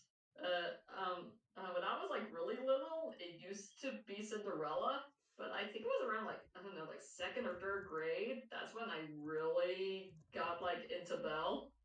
Like she's all like she's so cool. Like she's so yeah, she's definitely like the most nice and wholesome one I think next to Rapunzel. She's like one of the only few princesses that actually like stands up for herself and like fights back. Exactly. Yeah, like I even saw like a list like a month or two ago, like the favorite princess of like which state's favorite princesses, and Belle was not in a single one of them, and that made me so sad. So like I had to put her here. What am I looking Yeah, at? like she stands up for herself. She doesn't let anybody tell her what to do. Like but like she's but she's also nice about it too. Like she's not like mean about it. She's firm basically. She loves her father. She wants to go on an adventure. Just there's just lots of qualities I like that like I want to be like Belle in some ways. And I actually got to play Belle in like a play when I was like 13. Nice. So yeah, I also got and I got to sing the song and everything.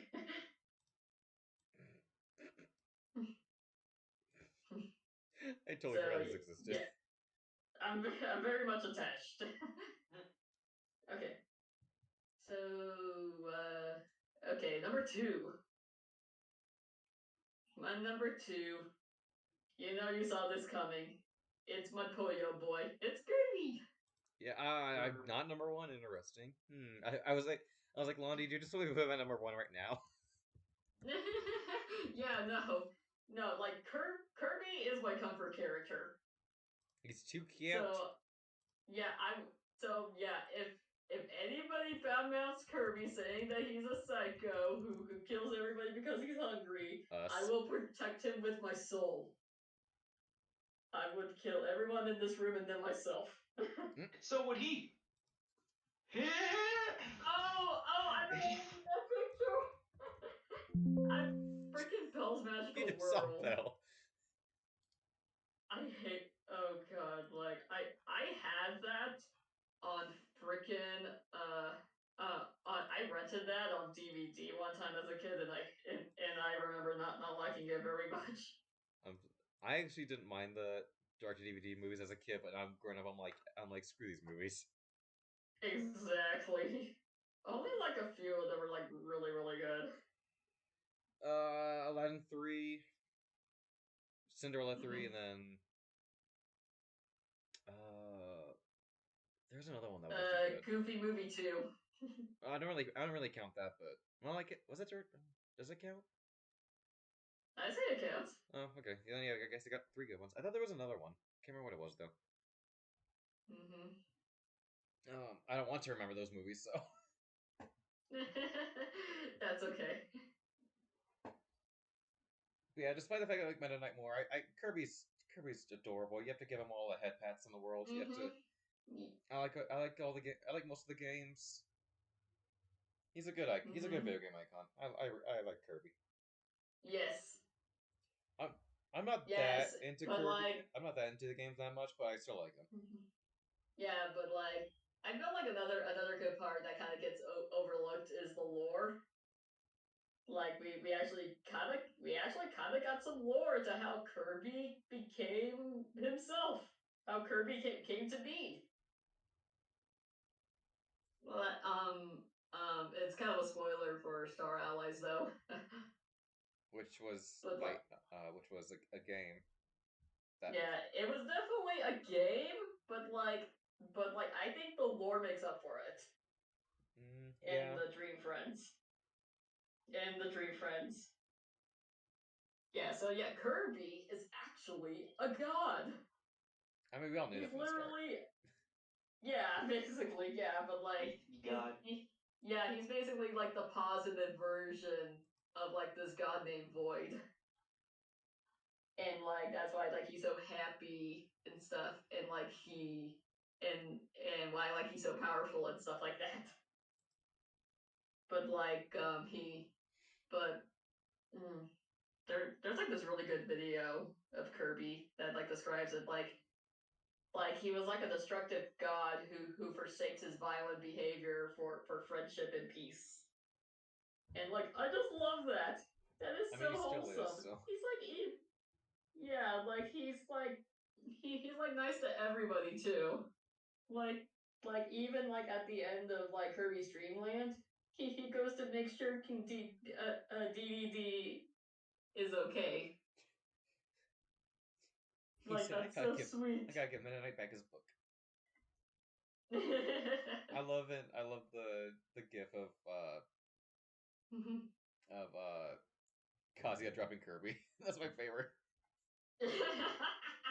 I will give you that. That is very funny. He's like, I'm gonna go this way. No, thank you. Boop. Ah! Insert like the falling scene from the anime. Yeah, I use it as a gif on one of my streams. Yeah. Who's your number one? Yeah, I think I'm done talking about Kirby. Now it's time for my number one. Yeah, it's because of this character and the franchise. I started talking to people online and stuff, and I got to meet like so many good friends. Good Kirby. Yeah, yeah, and yeah, Yeah, this is very, very obscure, but her name is Haruka Amami, and she's from the Idolmaster series. I shouldn't know. You know me and my idols. Princesses, idols, and cute things. And edgy boys. And sometimes serious girls. That like makes up my whole personality.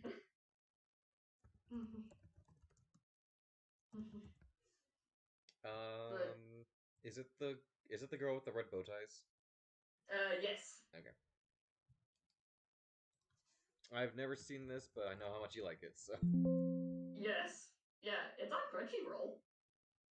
I got so much anime to finish watching right now. I should take a know break from you anime. do. You do not need to be I know. recommending Idol Master to him while he's in the middle of this, because then he's gonna go down the Idols man hole that he's not getting out of there. That is true. Once you already fall sucking down me the in. Help. idol hole, you never come back. I'll pull my way out. But like I tried to get people like to fall down. Really crawl back the down, and then IMS. she's gonna throw K-On! At you, and you're gonna fall back down. She's gonna kick me back down. Be like, we watched Sailor Moon. I mean, like, there's also Love Life.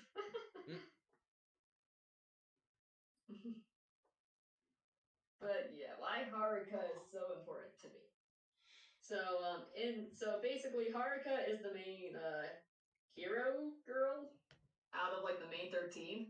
She's like the main one. And she's always like very cheerful and hardworking. She loves to sing, but like she also has like a thing where like she like falls down at least once a day, which is really funny. But like despite that, like it's kind of like a metaphor. Like despite how much she falls, she always like gets back up and stuff. And in the anime, she said that like the main reason for why like she wants to be an idol is so like she can make friends and she can sing with her friends and stuff like that, which I think is very sweet. And I can like relate to that a lot because like it's all like I want to do like this thing and I want to have like all my friends with me while I do it. And now I have that. So yeah, like she like taught me like that and stuff like that. Yeah, she's kind of a lot like me in some ways too, which also would help. But yeah, that's like the big Probably one. justifies the number one spot. Yes, yeah, like she exactly. Oh, I always knew Brian was a smart aleck alien killing Jedi. That makes sense now. Hello there. Hello there. Yeah, like she has like a cute singing voice. I like her songs the most. Just she's amazing, and I love her, and she's one of my favorite characters ever. No, nice. I appreciate those characters that you can like really look up to, and that's why Yeah, a lot of characters exactly. ended up on my list. Yeah. A lot of these characters I really look up to. I've always looked up to Dr. Doofenshmirtz. Thank you for your knowledge, Brian. Thank you, Doof. Yeah. All right. Do you have any other honorable mentions, real quick, or? I guess I have like not any that I can really think of right now, but I guess very quick. Violet from Free Houses because I got attached to her while like writing my story. Yeah. Yeah. I would say like the Star Fox characters, like they're very fun. I was Yeah, I like like Wolf they're the most, pretty.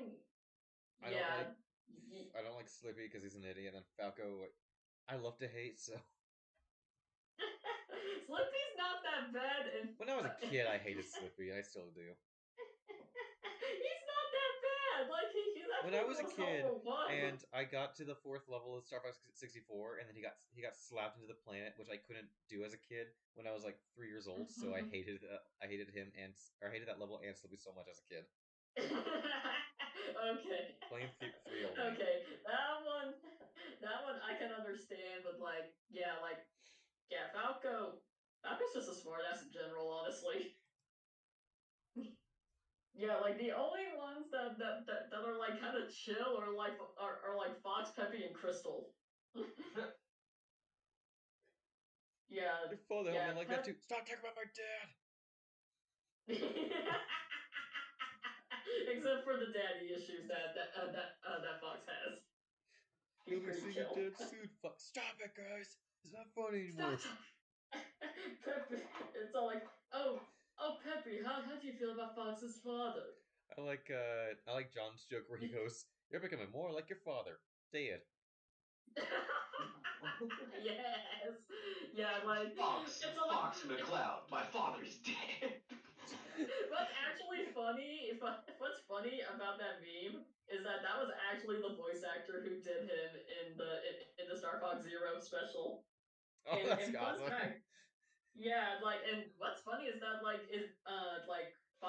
Fox in the Star Fox Zero special is also Claude. Mm. Oh, Uh, good God. yeah, Oh my so god, that is him. I'm running the voice yeah, back through my head.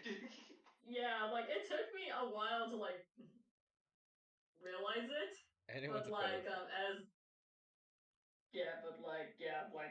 that's awesome to me. And another short thing, I guess like Peppy is the same voice as Sedith, which honestly I could see. Huh? Oh, in the Sedith is cartoon. Oh, yeah. okay. I was going to say I met that guy this year at a con. I was like, I don't remember seeing Peppy in his list, but I was like, oh yeah, Yeah, no, I do. but yeah, the Star Fox Zero Peppy is Sedith, yeah. What's another? Yeah, like I said, Sailor Saturn, Sailor Pluto, other honorable mentions. Mirby, obviously. Brian, I'm disappointed in you. Yes, yes, yes. Mirby is always great. Serena from Pokemon, that's I'm another one. definitely surprised she or N did not make your list, but held it. I only like held it Yeah, too. like she's like a very close second. Yeah, I feel like she would be my favorite out of the anime characters, but like out of like the video game characters, Hilda's my favorite. I think my favorite anime character. Oh, jeez. Mhm. I like Silent in the anime. You know, probably Mhm. Brock. If we're talking about the Pokemon anime. Oh yeah. I got to meet Brock back in 2018. He was super nice. Congrats. He was at the con I went to, Mhm. but I didn't meet him. No. I love Yeah. the. I'm not. Mhm. Oh, I love that video where the voice of him, Ash, and Misty are at a panel, and a guy's like, "Hey, I have a question for Brock." He's like, "Yeah, what's up?" He pulls out a he pulls out a rice bowl. What is this? It's That's funny. it's a jelly filled donut. I would have loved it if he was like, "Oh yeah, that's a jelly filled donut." Oh, that's funny. Yeah. I have another Idolmaster character I want to mention. All right, go I ahead. didn't like her like as much as I didn't like her as much as at first until I saw the anime and it like explained her story. But Chihaya Kisaragi, that's another favorite character of mine. I don't know. That name does not sound familiar. Uh, uh, yeah. Let me send you a link. What's the anime? What's the anime called? Idolmaster. Oh, okay. I was like, I didn't even Yeah, see that part. like she's like the super serious girl, like who just wants to sing, and she spends all of her time singing. But like she does have like a soft spot for others, and like even and freaking Haruka is the one to like break through and to be like her best friend, which I think is so sweet. Mm. Yeah, and also Chihaya was also the favorite idol of the Berserk mangaka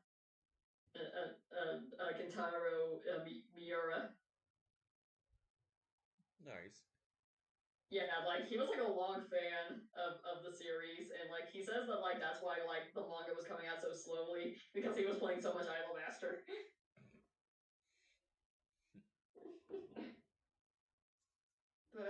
Yeah, and I think that's the last of the characters.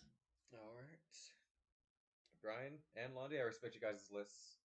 There was a lot of surprise. I didn't expect a lot of Brian's characters, but I like each like No one each. does. I didn't expect that coming. Nobody expects what Brian does. Exactly. All right. Let me make sure I hold on. Make sure I did this right so I don't spoil my list again. Let us see. Okay, that should do it. Okay. So starting off, my 20 is the demon himself, the true lover of pizza, Dante from Devil May Cry. I was expecting him. What the hell is this? Once again, it's a case of I love characters that are in absolutely like insane situations and they just don't care. They are just so chill about anything because like either they're so confident. He just eats his pizza. It's just like I can't. Or they're just done. They're like, all right, I know this is going. I'm out. Bye. And yeah, he was. be the one to fill your soul with light. Oh, don't remind me of what. Every time I have to remind you every time. Oh, I don't even like. I don't like Devil May Cry 1 or 2, but 3 and 4 is just where he starts getting. Well, not really started, but is where he was like like super laid back and super confident and just having just so much fun because it's like what's I gonna do with a character that is so powerful? It's like just go all out and just have fun with his powers, and that's what they do with this guy. And and then yeah, and then the reboot one is um it was a thing. Yes, it was definitely a thing. I actually didn't mind the reboot that much. And then yeah, he's a lot of fun in 5, but it's a case of just personality, the one-liners. I love his fighting style. I love playing against him in all the fighting games, and I just like playing the Devil May Cry games, even though I don't like 1 or 2.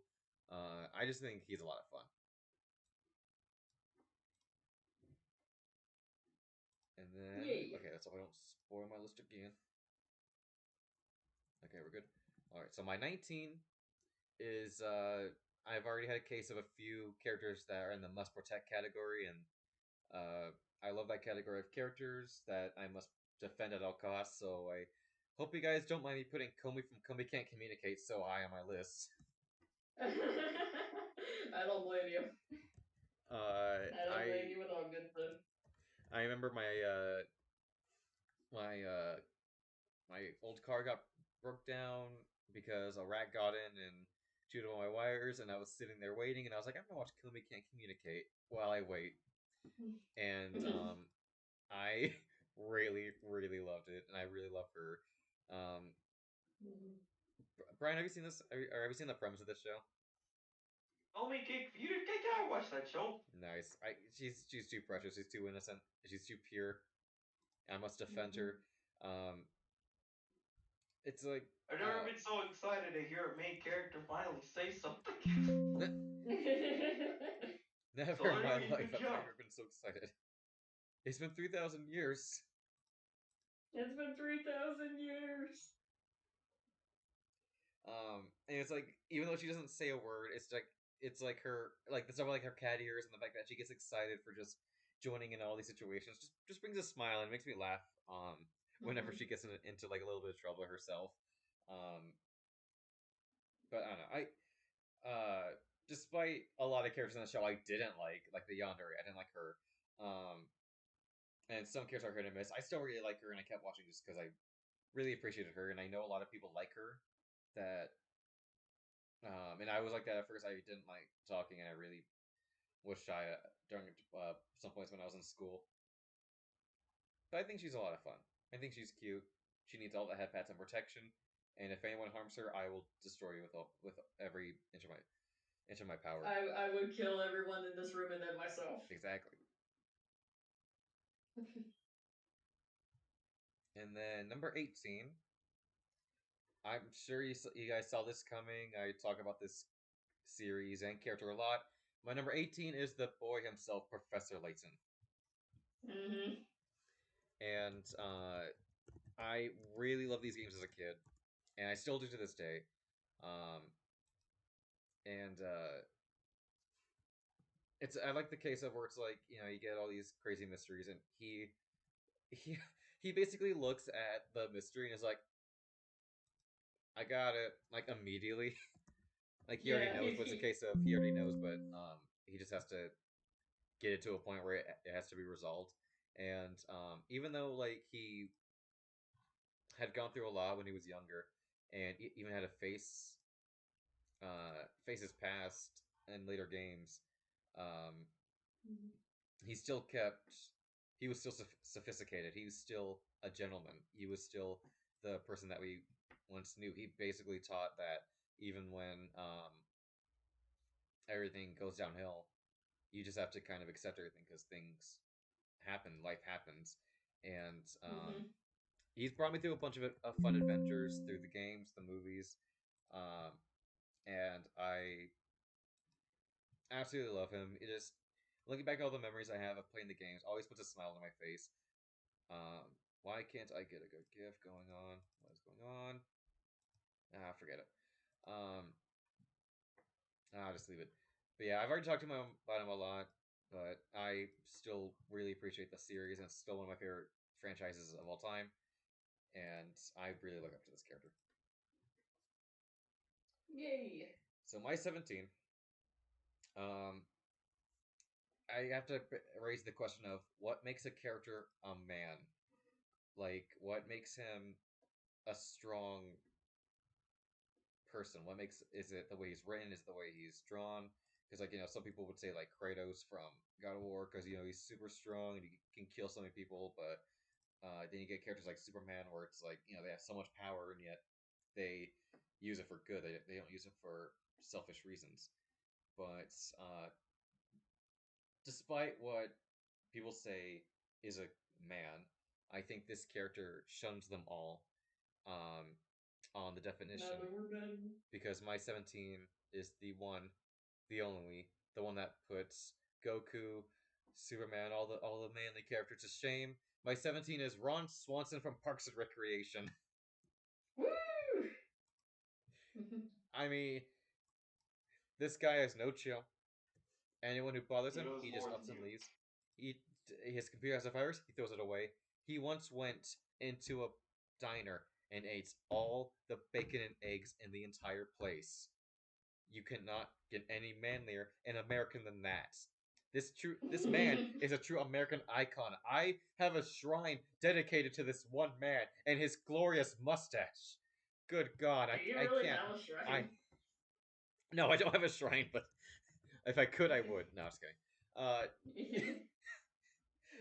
I just find it way too funny. I like how good God. I'm looking at all the stupid gifs. Um, it's like I like Parks and Rec. There's a bunch of funny characters in It that show, burned but my hand, so I punched it. it was me. I didn't. I burned my hand, so I punched it. Oh, I give about 20 minutes till their show is next.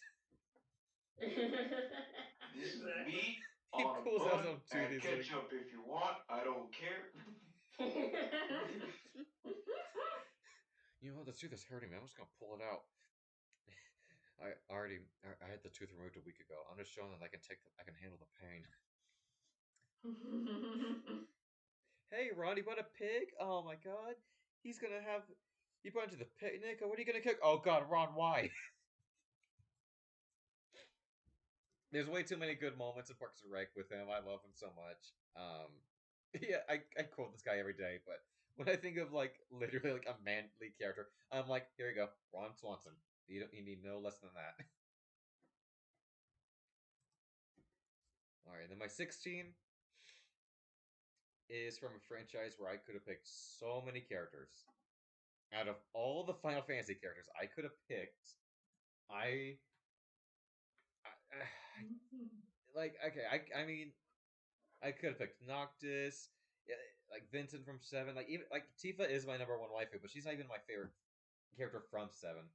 So I really wanted to go with Celis from Six. I really, really wanted to, but Orn from 10 is just too dang cool. Um, and despite my millions He's of the issues, one you're really sad for at the end of the game. it's like despite my millions of issues with the game, he was still always my favorite part. Like, he was just always seen as like this legendary hero, and he was just always like the strongest. And throughout the journey, he's the only one that knows what's gonna like the truth about the world and like what's gonna happen at the end. But he still kept calm. I like how stoic he was. He was still pretty awesome. He was a good mentor. He was good at his job. He's a good fighter, and he's a lot of fun on in like Kingdom Hearts. Like the fact that a Final Fantasy character finally joined your party. I'm like, what better one to pick? Mm-hmm. But no, no, like there's so many Final Fantasy characters, but Arn is still my favorite. He was always my favorite party member. And once again, yeah, like I said, he's just too dang cool. He's the one you're sad for at the end of the game. Not Who Titus. cares about daddy issues? It's all about the cool one. I know people really like Titus. I'm sorry. I don't. Based on my top hated characters list, it's probably obvious I don't.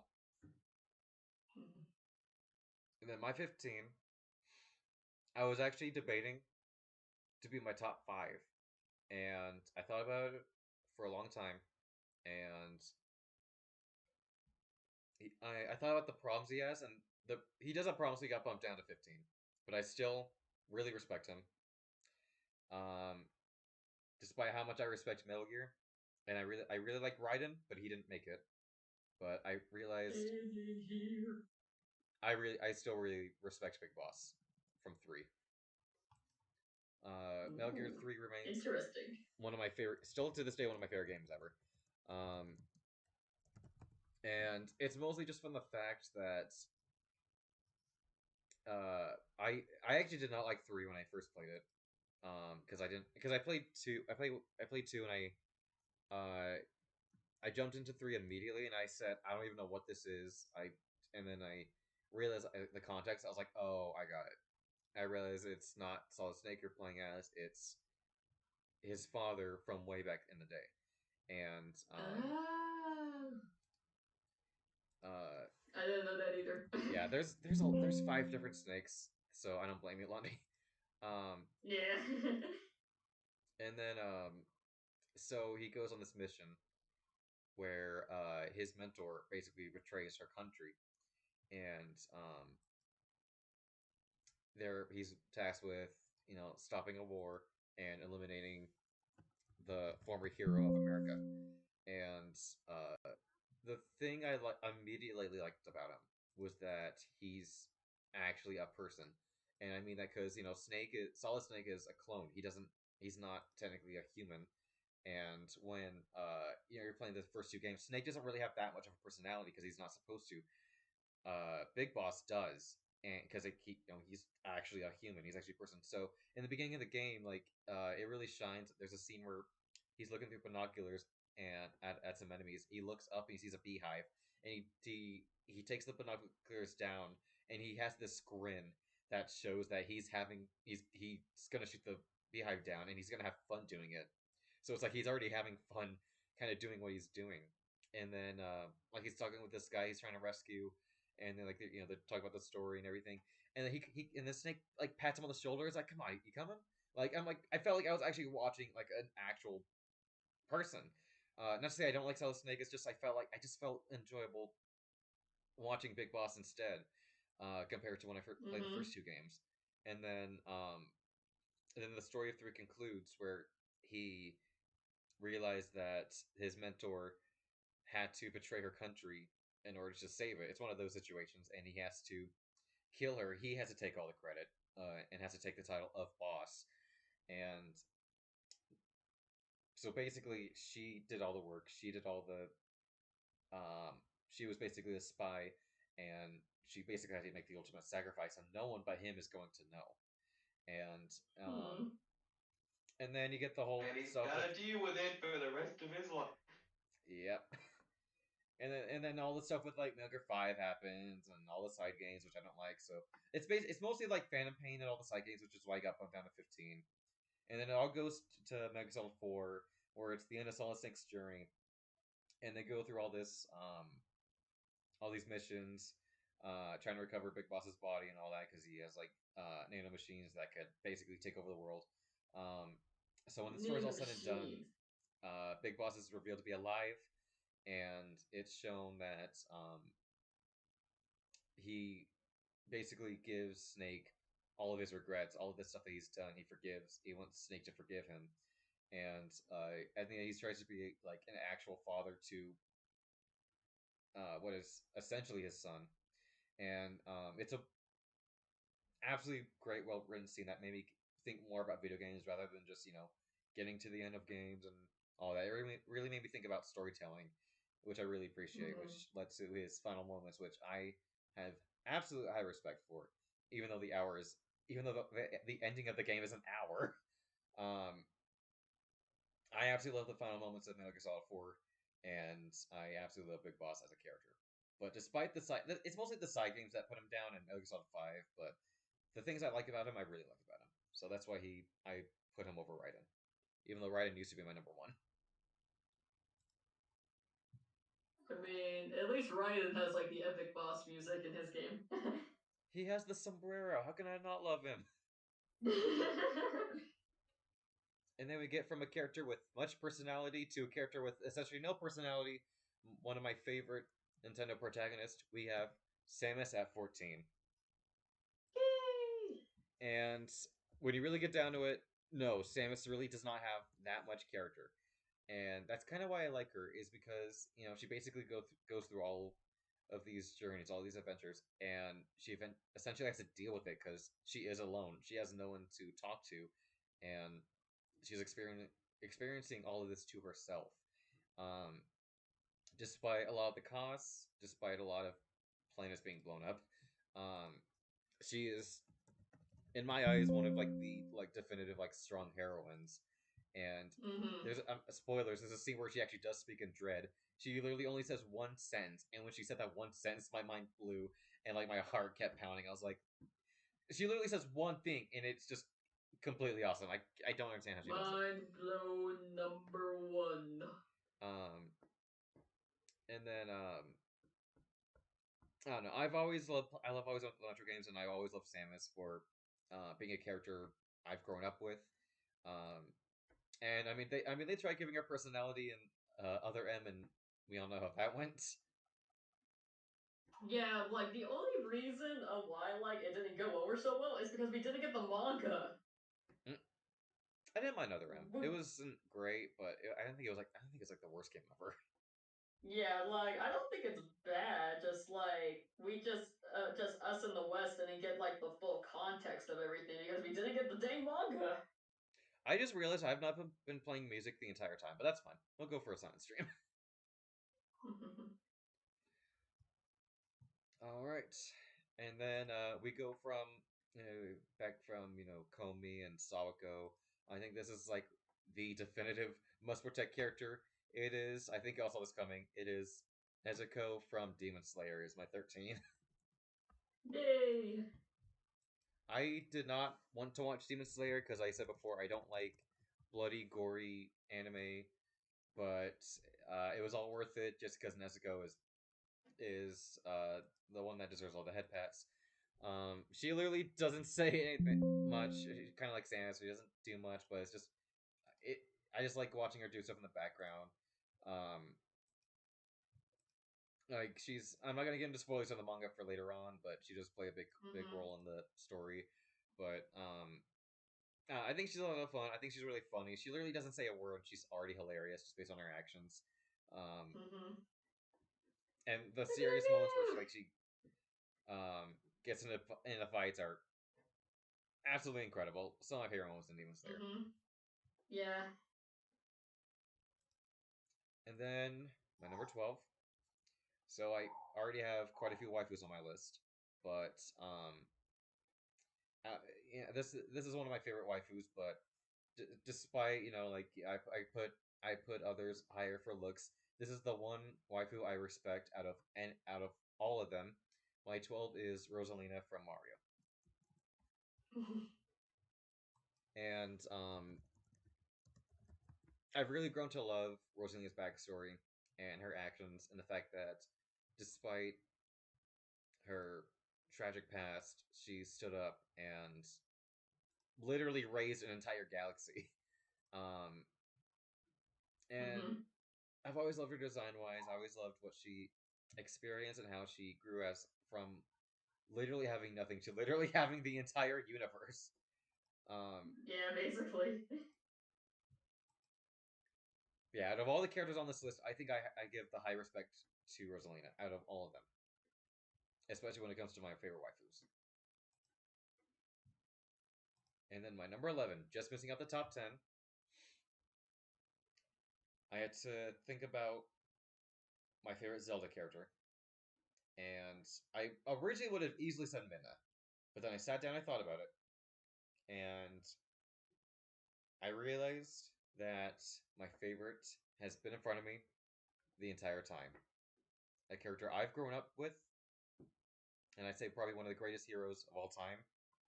Link is my 11. Yeah, my boy. I like Minna's personality a lot, and I like Ganondorf being one of my favorite villains of all time. But Down here, we don't need personalities. We exactly just need to throw pots. We a just lot. need to break pottery and do lots of property damage as we save the world. It's It's okay, I'm saving the world. It's okay. it's okay. I'm just breaking into people's homes. It's okay. It's like I thought about it and I was like, you know what? I don't see why not Link. I really Yeah, appreciate Minna's exactly. story, but like I said, Link is a character I grew up with, and despite literally just being a normal person, just a normal Hylian, no matter what task is thrown upon him, he's like, okay, I'll go do it. It's like he'll go out of his way to save his sister, his land, his people. It's like I don't think that there's really a bad version of Link. It's like I mean, Toon Link is funny. The normal ones are stoic. They're heroic. They'll basically just save the day no matter what. Yeah. Um, Yeah. and I mean, I grew up playing Wind Waker and Ocarina of Time, and I thought I was like, yeah, I kind of respect Link for just always being part of one of my favorite video game franchises, and I don't know. I also think Link is in that category of like just being like a really cool character. It's one of those things where it's like Okami, where it's like you start off with like kind of nothing, and by the end of the game you're like God. You just have Yeah, you have all these yeah, weapons, and you just feel exactly. so powerful, like Metroid. I have the power of God and anime on my side. Link's like I have the power of 1/3 of a god. That is true. He typically does. All right, my top 10. Actually, there were some characters I didn't even think about that ended up making it there. Um, and I'm very surprised with how my top 10 ended up being. So I was talking about, like Rosalina, I respect for her actions, but I also respect my number 10.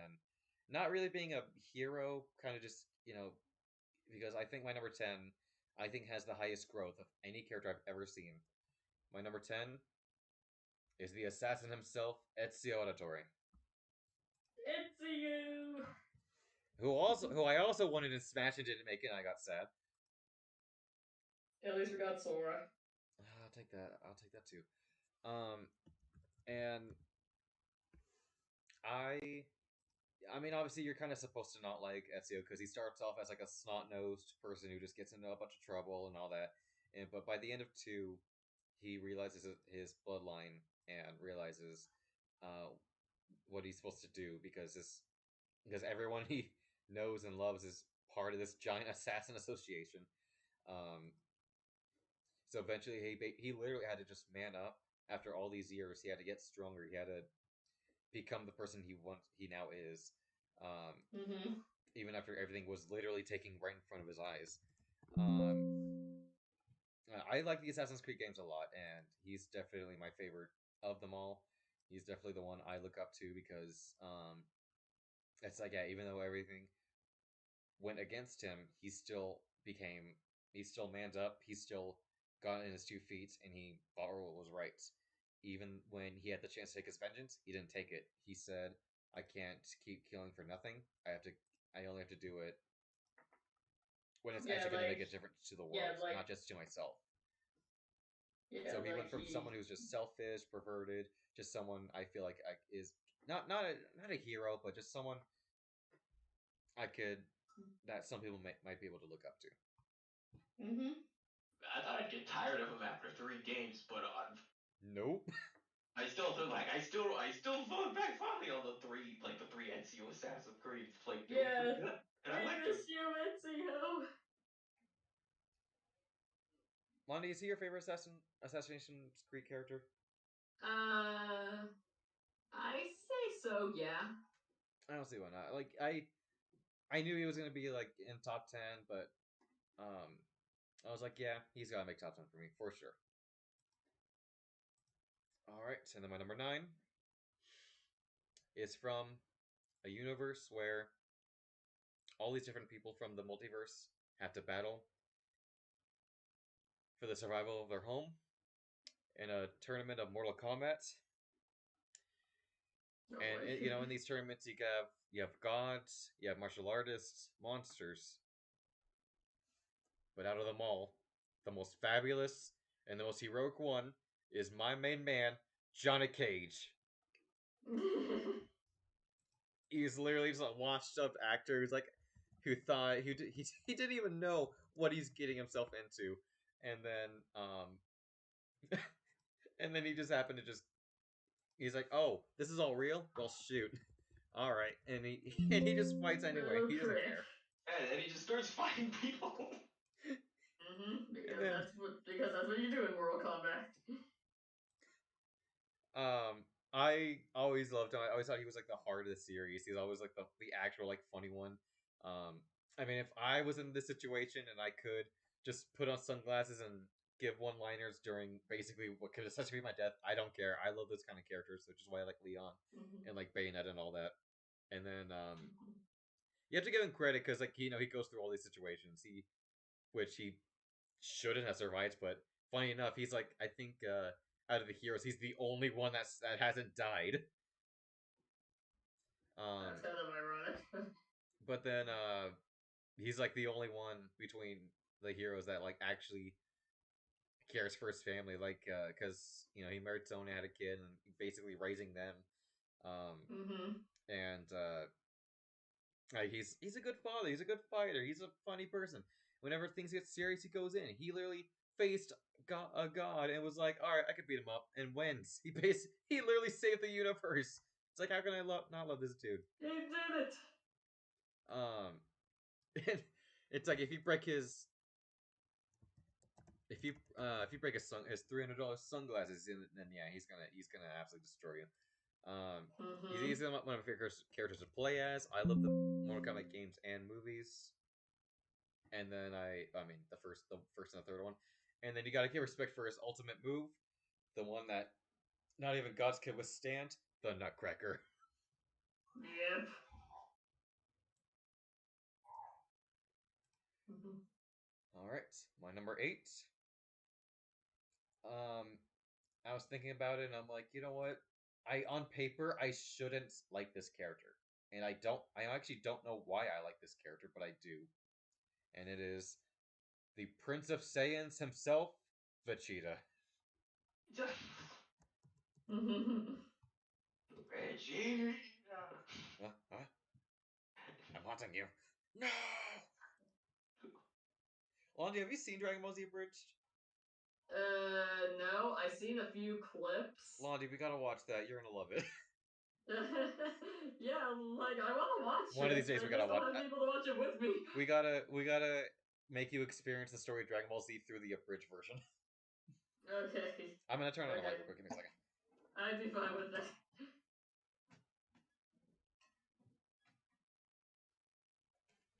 But it's like, yeah, when you really get down to it, I shouldn't like Vegeta because, yeah, he does all these horrible things, and even when, like, yeah, he gets married, he calms down, he's still killing a bunch of people. He's still being a pretty horrible person.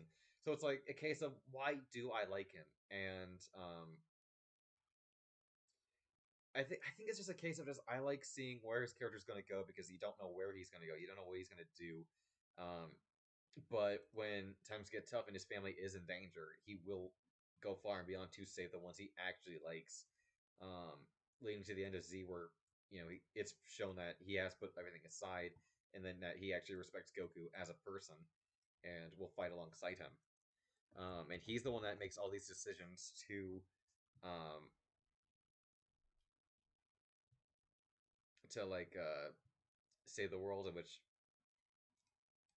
um, got him the title of here because he wishes everyone back and um,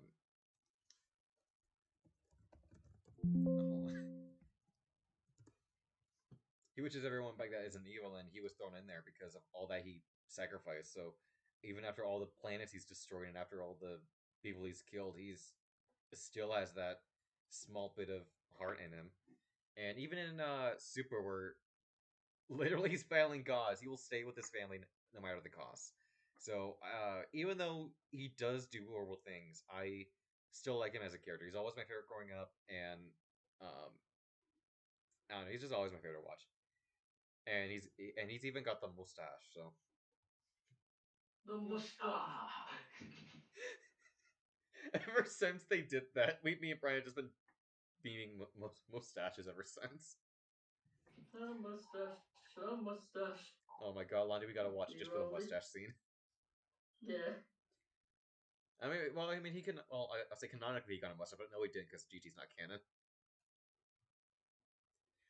Brian, did you see Dragon Ball Superhero? Yeah, I still gotta find it somewhere to watch. Um, I liked that for the sole fact that they know Goku and Vegeta are literally the two strongest heroes, so they literally threw them aside and just made everyone else do all the work. I'm like, finally! That's exactly what we've been needing ever since Z. Somebody who actually knows who the threat is, right?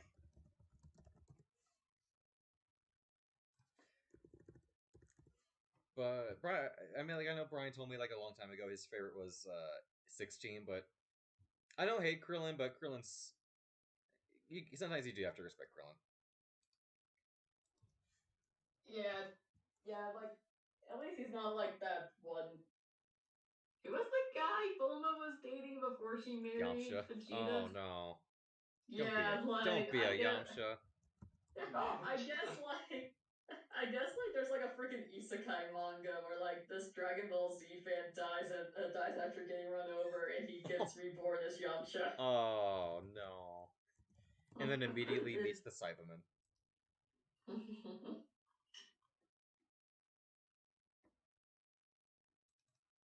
Um, I hate to do this to you guys, but it's got to be done. So my number seven is my number seven's an anime edge lord. Why wouldn't it be? He's a rival to the main character. Why wouldn't he be? Uh-oh, what happened? He's got black hair. It He's a is Sasuke. swordsman. He has dragon and fire abilities. He he has family and vengeance issues. He has millions of bodies to count on his hands. I hate to do this to you. My number seven has got to be Hiei. It's not Sasuke, it's Hiei. Absolutely 100% Hiei. I'm sorry, did that sound like I'm just Sasuke? Because I keep telling kidding. people that Sasuke is just Hiei, but a million times worse, and no one believes me. Yeah, I hate Sasuke and everything he's ever done, but Hiei was literally Sasuke in every way, shape, or form, but actually like a good character. and I don't know how Naruto goofed it up. I really liked Yu Yu Hakusho, and Hiei was instantly my favorite character. He's quite literally, he's literally just what Sasuke would be years later, but like actually good. So like he was a he was a demon hybrid of a fire and ice demon, so he was already like he was like a forsaken baby. And so they literally just immediately just yeeted him off a cliff, and then he got raised by bandits and learned how to kill and all that. But he remembered the fact that they threw him off a cliff, so he spent all these years trying to get revenge. And when the time came, instead of actually getting revenge, he just saw how scared and pathetic his family was. So he's like, okay, I'm out. Bye. You can just I think it's a better punishment for you to live with how miserable you are. That would be a worse punishment. Um, so yeah, he at first he is a thief. He is a murderer. He's killed thousands of people, and then he gets defeated by the main character. And because now that he's a prisoner, he has to go with them on their adventures. And um, even though he can basically one shot everyone, he still knows he needs the help. And even when he has the choice of killing the heroes, he said, "No, I'm gonna let them live because I know I can't do it myself." So unlike Sasuke, where he's just killing people just for the sake of being an edge lord, Hiei does have his limits. He is actually a fun character because deep down he actually does care about the heroes and does want to get stronger for like a good reason. He's actually a fun character. He actually has really funny moments and isn't bad just for the sake of being bad. So it's like I love his fighting style. I love all his fight scenes. I think he's just a lot of fun to watch, and every arc he was in, I had a good time watching him. So yeah, Hiei is definitely top 10. Much better than Sasuke. Why was Sasuke so bad as he was? I don't get it. Like like the thing with him and Sasuke is like they both have like the same like premise. Like they both have like vengeance issues. They have like the same powers and abilities, and yet I just don't know how they screwed up Sasuke. And then my number 6, just missing out the top 5. Out of all the One Piece characters I could have picked, me and Londi even ranked. I think we did 300 One Piece characters. My It took favorite so remains the long. same. It is Luffy's right hand man, Zoro. Honestly, there's not really much aside from the fact that I just think he's awesome. There's not much to his story other than the fact that he used to be a wandering swordsman wanting to become the strongest, and when he met a challenger when he was a kid, he vowed to race her to become the strongest swordsman, and then she fell down some stairs and died, and so that just left him to become the strongest swordsman, and then which eventually led to that's yeah, and then she fell down some stairs. If I had a nickel for every game where stairs ruined a girl's life, I'd have 2 nickels. I think I've always loved that episode where One Piece had a crossover with another. Um, 3 nickels. I would be rich by the end of this. if I had 2 nickels for every anime where people would kill demons by the power of breathing, I'd have 2 nickels. But let's be fair, it's weird that it happened twice. So honestly, like, there's really not much to Zoro to the story aside from the fact that that's literally his backstory. Like that's pretty much it. Well, everyone else has like more deeper um arcs and stories that come back to haunt them, but Zoro really doesn't. But he's still just always like my favorite because I just liked how awesome he was. I liked his fighting style. I liked his fight scenes. I liked even though he was like one of the strongest in the group, he's still kind of an idiot.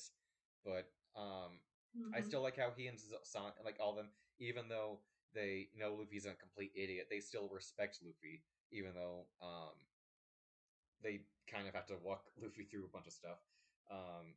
Like there's a scene. Don't ask me how this worked, but There's a scene where after they do a big battle, Luffy's unconscious, and after he took in so much pain and everything, and this guy came to arrest Luffy, and Zoro said, "No, take me instead." And the guy took all of the pain that Luffy suffered into like a bubble, and said, "If you take the pain, which will definitely kill you, I'll let Luffy go." And Zoro took all of Luffy's pain, which exploded like a nuke, and I don't even question me about this, but it ended up killing Anime Zoro, logic. and his soul had nowhere to go, so it just went back into his body, and he lived. I don't even know, but Wow. yeah, it's anime, so don't question it. Yeah, that's anime. Yeah, honestly, that's not much to Zoro. I just really like him. He's just easily my favorite character. Out of the literally over 1,000 characters I could have picked from One Piece, he's still my favorite. All right, and then my top five. There were a few characters that I didn't even think about that ended up making it on the top five, but then they made it, and I'm very happy with how it turned out because these are characters I have loved throughout the years.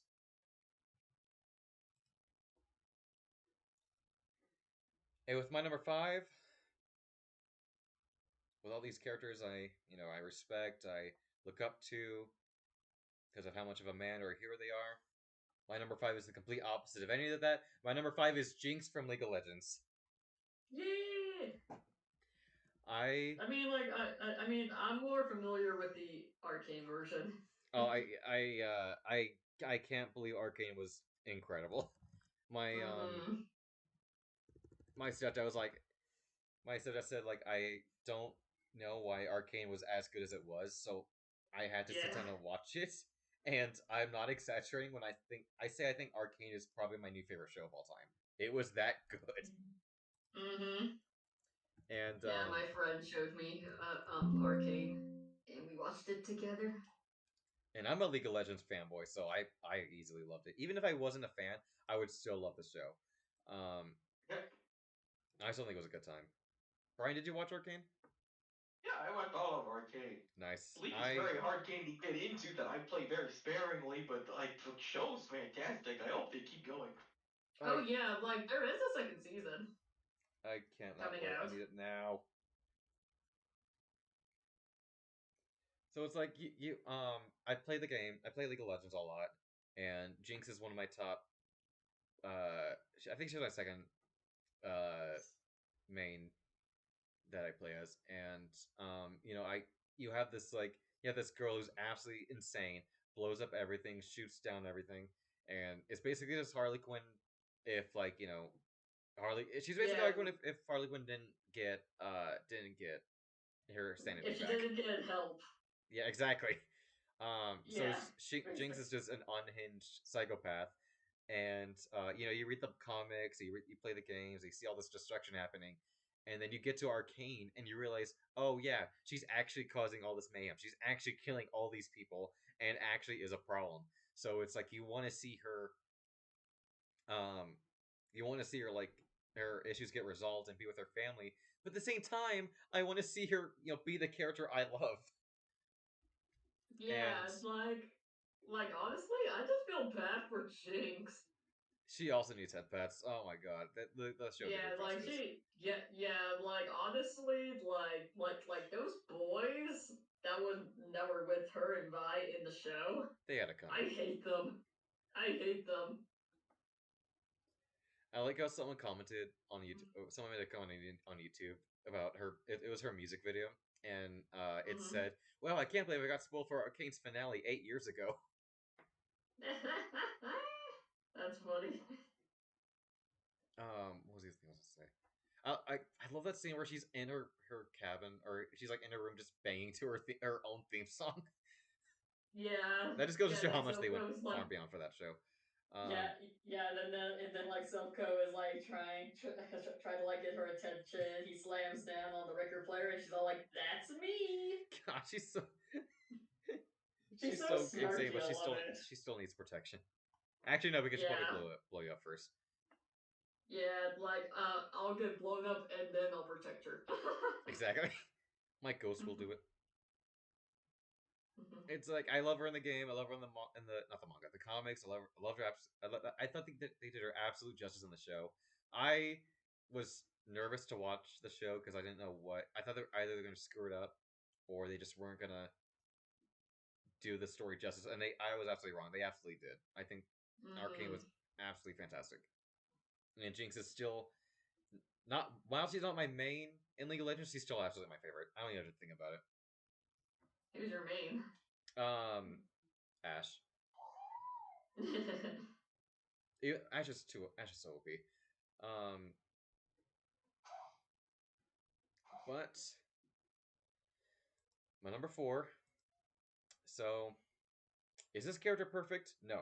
Does this character have a lot of issues? Yes. And Brian has in previous streams have pointed out all the issues with this character. But I don't care. I still really like this person. And despite all the heroes and mans out there, none of them are going to protect you from the goddamn Batman! Batman is still to this day my favorite superhero. I watched all the movies, I played the games, I read some of the comics growing up, and he's just always been like one of the few like DC heroes I actually like. And like I said, does he have problems? Yes, he does. He has a lot of problems. Do not get me wrong, but I Eat the I rich. I'll say again. I said eat the rich. Exactly. So Brian, I know you put him on your hated characters list, but Look, would you he's Batman has admitted himself that he's a plank's length away from killing everybody in Gotham himself, and just like all of the he's fully aware of all the flaws and problems I have with him. Yeah, exactly. He knows he is, but he still remains like the Something one that like endearing in about him, control. even if I don't like most of what he does. It's like heck, my pillow is Batman related. The pillow that has carried me What through kind all of of these pillow? streams is Batman. What kind of pillow? It's comfy. I like it. No. Oh, okay. It's just a right. normal pillow. It's right here. It's just a back pillow. It's a little back pillow I've been using for all these streams. It's the body pillows. But like I watch all the movies. I love the majority of all the performances. I was even skeptical about the Batman. I was not looking forward to that movie, but that movie was absolutely incredible. I loved it. And it's probably one of my favorite. Yeah. It's probably Robert my favorite Batman movie. Pattinson like really nailed down Bruce. I think. Good God, like it was so good. I don't even know how they It made was it so such a good good. movie.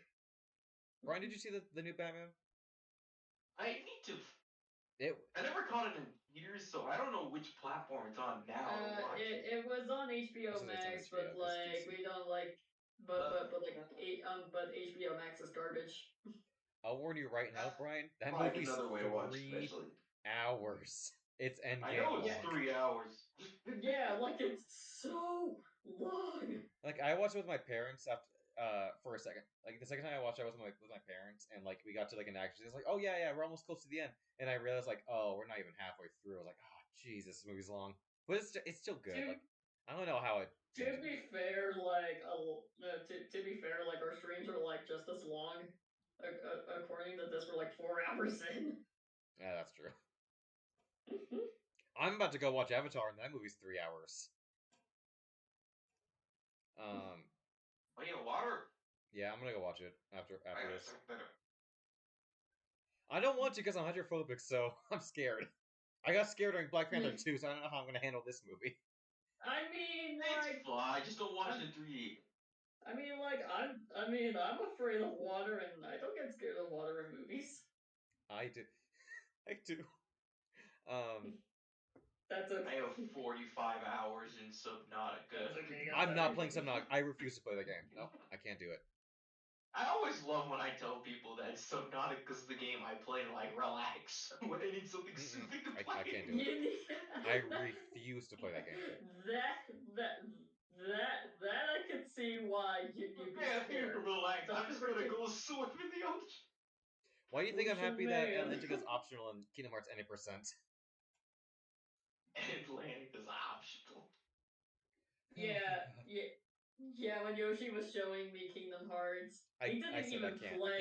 it. He didn't play any of the Little Mermaid levels. No, I showed you two. I know I showed you two Yeah, against my will. yeah, Did we? yeah, because it's a rhythm game. I thought I showed one. I don't remember. I thought I showed you all the world. I don't remember. That was 4 years ago. Jesus Christ. Yeah, like that was like a long time That ago. was a very long Yeah. time ago. I streamed all the Kingdom Hearts games to show Londi, and she really liked it. Yeah. Yeah, like But it's kind of funny. Like oh, sorry. oh my god. I said like it's kind of the funny our comparisons to each like reaction like when like Roxas, Shion, and Axel like got reunited. I was all like yay, and I was clapping and I was happy, and Yoshi was just crying. I was like, why? Why'd you do this to me?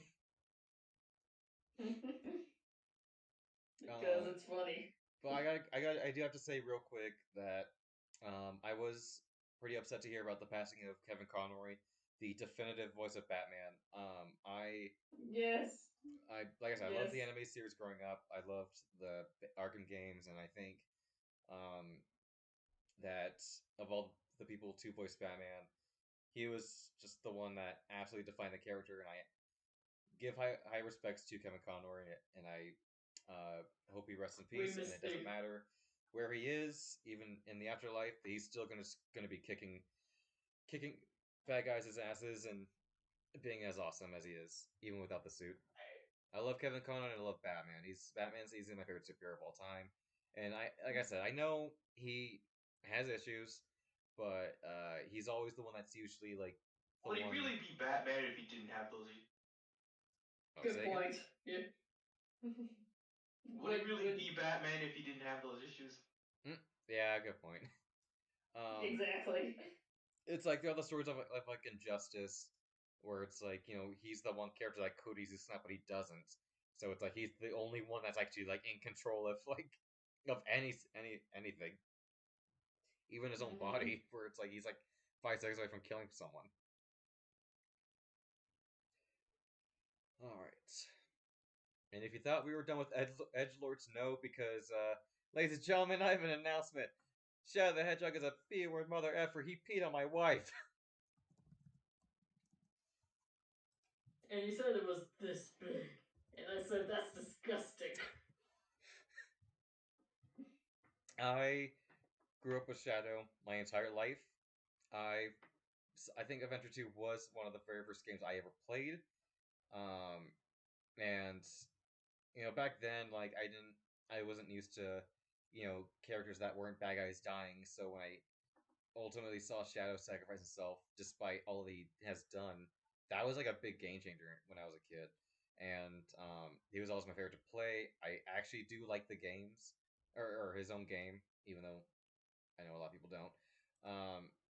It's okay. I even I even like in Sonic Boom when he showed up and they're like, "Who's this guy?" And Robana's like, he's like, "You don't know who this is? He's like the most popular canonical character." It's like it's like I've always loved the story of Adventure 2, and I will play the game endless to this day. I've played the game so many times I can't count. Yeah, And but like you also gotta remember, Shadow also became the king of hell. oh god, it. you're a beta male, Sonic. Oh my god, that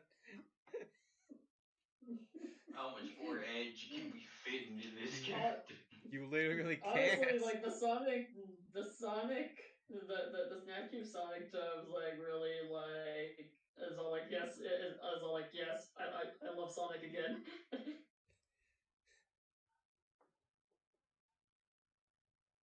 Oh, I forgot what I was gonna say. Um,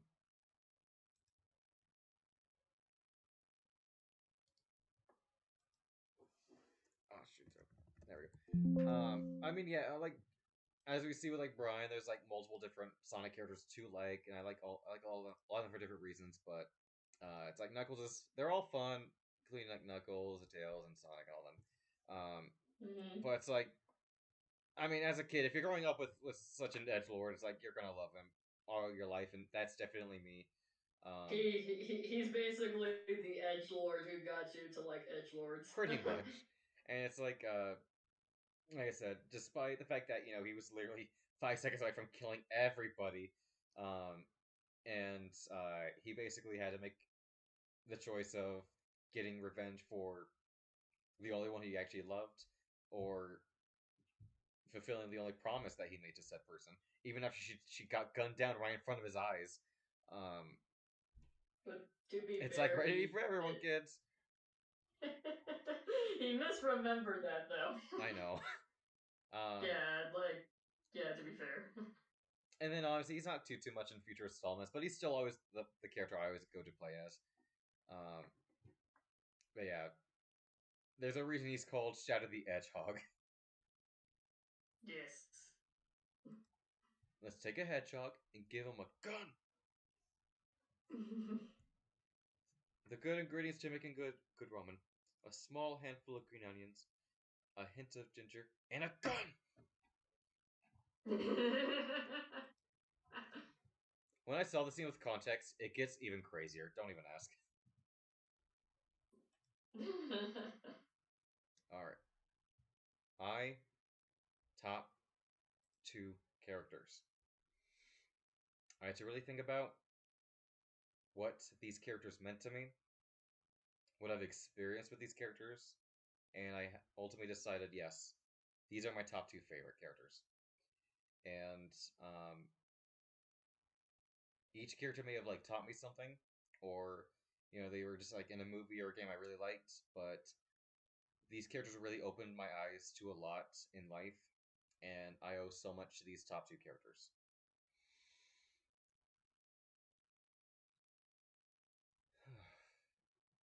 My number two is Violet Evergarden, Yes. and Yes.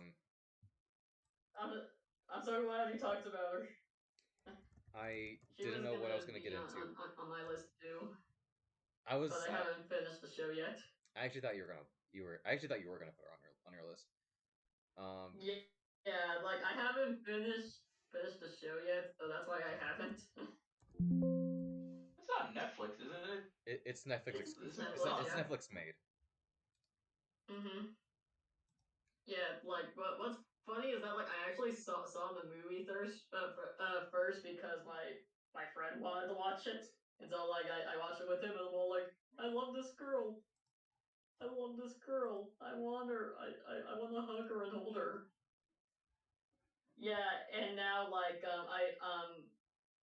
she's my icon for my current D&D character. Mm, My Asimar Celestial Angel Serenity. nice. Yes. So I didn't know what I was gonna get into when I started the show. I just kind of started it, and basically the premise is that she grew up as a soldier, and they looked down upon her as nothing but a soldier, as a weapon, because she was good at what she did. She had no personality, she had no parents, no friends, nothing. And eventually she was given to this military captain that took her in and actually saw her as a person, as a human, which she had never experienced before. And when they went on battles together, he eventually grew to like her and tried teaching her the ways of actually living. And when it came to the end, they their their troop got attacked and bombarded, leading to his death, where he kind of like similar to Metal Gear Solid 4, where he tells her he doesn't want her to live as a soldier. He doesn't want her to live as a weapon. He wants her to be free and live as an actual person, and says the words, "I love you." So the story starts after that. It starts when she gets out of the military, Mm-hmm. and she kind of has trouble fitting in. She doesn't really know how to act, how to feel around people, and because all she knows is fighting. And so she gets put into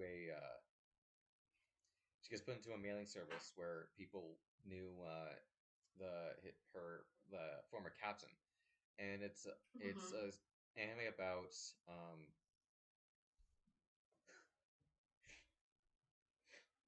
so Give me a second. Are you okay?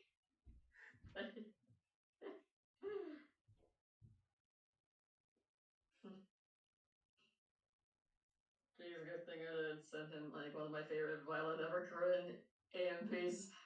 That would have made him cry. Now, everything I've seen about this show, and I've done my best to avoid major plot points because it's on my Netflix list. It is Yeah, a hard yeah, show to but watch. It's like a rough show to get through if you're not in a good yeah, place. it's definitely like a rough show to get through, but like yeah, like you basically see like this girl like become like a soldier who only knew how to fight into like a girl who is like human. Oh, absolutely.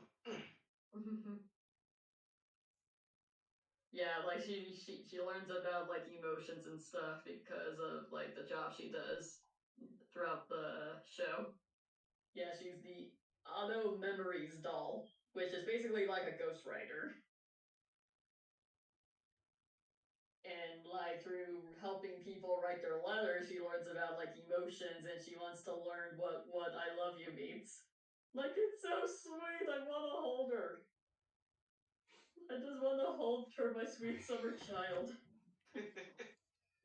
I kind of explained the rest, Yoshi. I'm sorry. Okay, I'm sorry. I had a similar sentiment playing stuff like Amori. It's why I told people you need to have a certain mental space to play that game. I imagine Yeah, Violet Evergarden is a lot like that.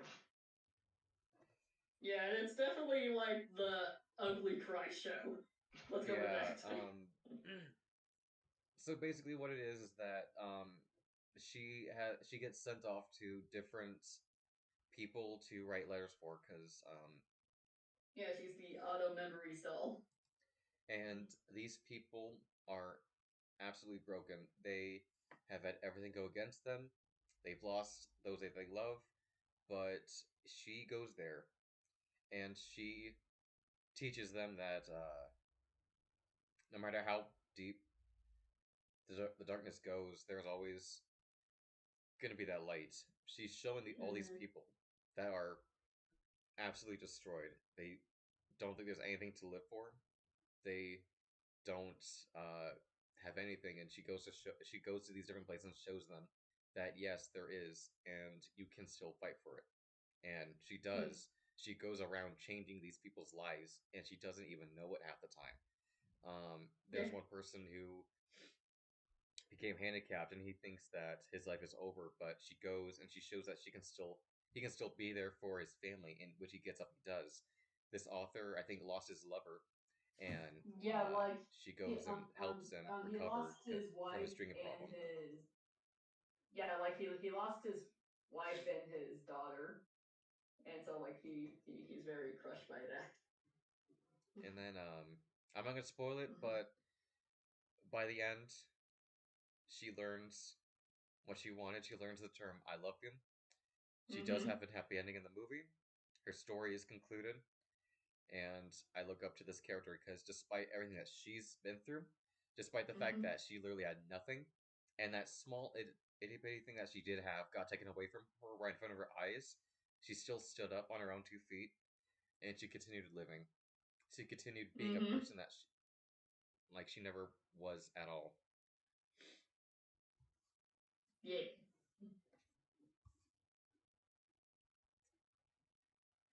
And then my number one, um, I I think you two know who it is. You guys already know me. Do you guys know who Mhm. it is? I have a feeling, but I'll let you say it. Brian, do you know who it is? No. Well, I don't want to get too into the conversation because if you know me at all, you should know, yes, my number one to this day is Shion. No doubt a question. Yep. 100% Yep. easily my favorite character of Still all time. Shion. Yes, it's still Shion. Mhm. Alright, so when I was a kid, Yeah. I Mhm. remember I was in martial arts and we were on a plane to a tournament. And actually yeah, it was it was a fall break from school and there was a big tournament going on. So we took a flight there, and on the flight my stepdad hands me my DS and says, "Here, I got you a new game," and it was 358. So I got to experience the story of Kingdom Hearts in between 1 and 2, and what I didn't expect was a third friend of between Roxas and Axel, which I already appreciate as a good friendship in gaming, and throughout the story, they learn that Shion isn't even meant to exist because they're organization members. They aren't supposed to have emotions. They aren't supposed to be Mhm. real people. And Yeah. Yeah, she's like a weird mix between like Sora and Kyrie, kind of. that's literally exactly what she is. Mhm. And Man, too bad the emotion thing was a huge lie though, and they all have a lot of emotions. exactly, Yeah. they basically Yeah, broke. really. They were like the only few that were able to break out of their shells. Them and Yeah, like Sigmar. to actually become people. Mhm. So it's like you already have a touching friendship, and eventually truths are let out, and Shion understands who she is, and if she continues to live and be what she is, then Sora isn't going to be, or Sora won't wake up from his coma.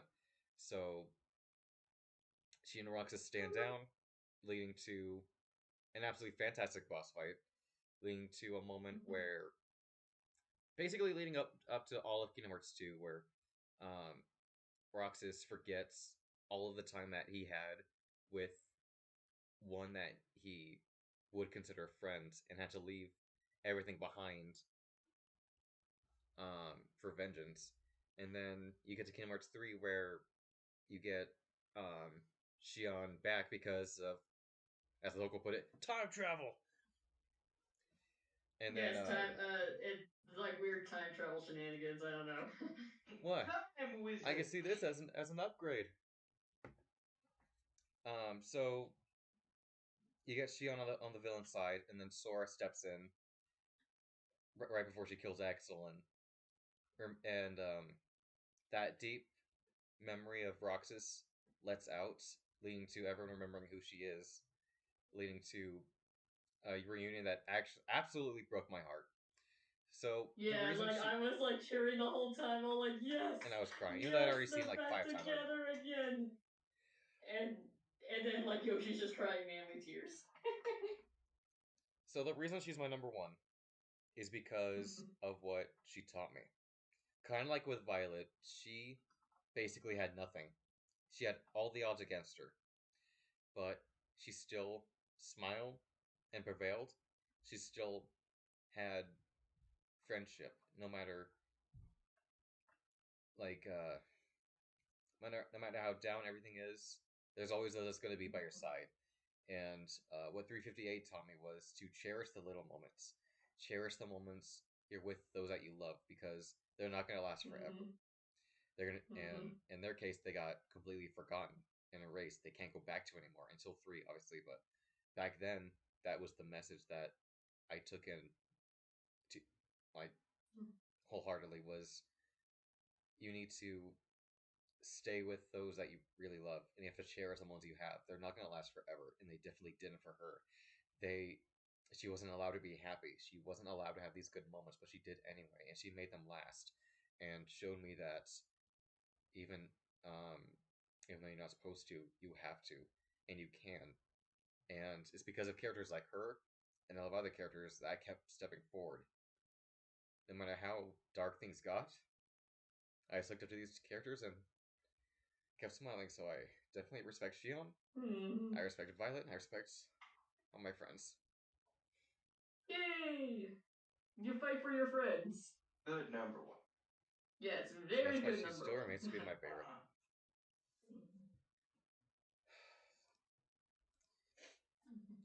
Alright, so, thoughts on the project? I say good list. I had a lot of fun. This is a stream I've been wanting to do for a long time. Hmm. Brian, thoughts? Thoughts on the... Took a lot of effort. Effort. By the time I get to 20 to 25 people, I just start thinking people I don't like, and that just kills the purpose. Yeah, Yeah. I think the same thing. So Brian, it's actually your turn for your stream, for the next stream. Did you have anything in mind right now, or do you want to think about it? Well, I don't know, man. I already got I already got boss themes out of the way. Which was basically battle themes too. That's my whole thing. I don't know how to figure something out. I texted Don't Brian. I was worry, like, we'll Brian, think of why something. couldn't you wait a boss? It's probably gonna be music, but so you get ready for that. I'm done with Like, music. maybe I like- like doing the music ones. Yeah, like maybe like overworld music or something. Oh, you have to remember about Claire and Hori because they don't play that. They haven't played that many games, so. What about Claire and Hoy? I have faith in them. Yeah, they can do it. Yeah. I remember I texted Brian not too long ago. I said, Brian, why couldn't you wait 1 year to do boss things? Now Sonic Frontiers would have destroyed my old list.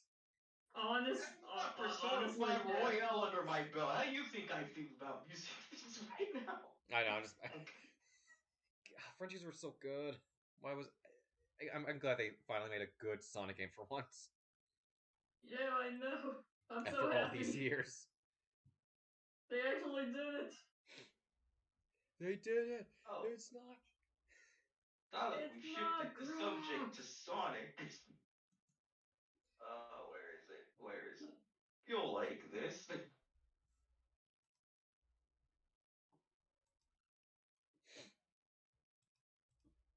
But yeah, whatever you decide, just let us know. And then Oh no. Something's wrong with my copy of Sonic Frontiers. Oh no. I'll watch that after the That's stream. weird. Yeah. Yeah, whatever you decide, let us know, and we'll discuss something. It could be a tier list. It doesn't even have to be a. I don't know. Just anything you want to do, just let us know, and we'll talk about it. Sure. Oh no! And then afterward is, I think Londy's after Brian. Yeah, Londy's after Brian. So after Brian, it's gonna be Londy. All right. Well, I had a good time. There was a bunch of surprises on your guys' list. I'm sad Claire and Hori didn't stick around. Well, I know Claire had plans. She told me a week ago she had plans. So, Yeah, I shouldn't be surprised at Brian's list, but I there's- kind of am at some of them. Londy had a great list too. I found these. Like I said, I love these characters. I really wanted to talk about them, and I really want to make a list about them. So, I had a good time with this one. So thank you guys for sticking around, and stick around for the raid because I will be raiding it real quick in a bit. Yay!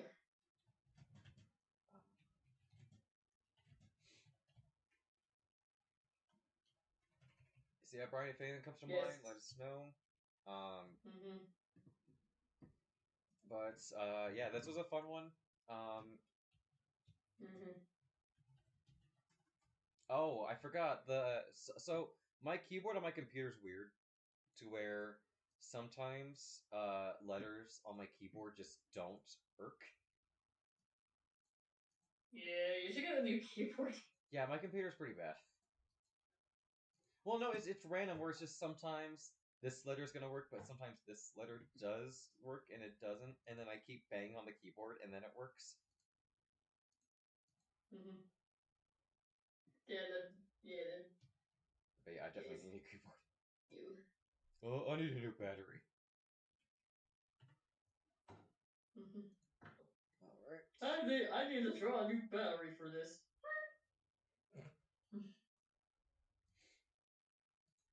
Alright, any last thoughts before I raid?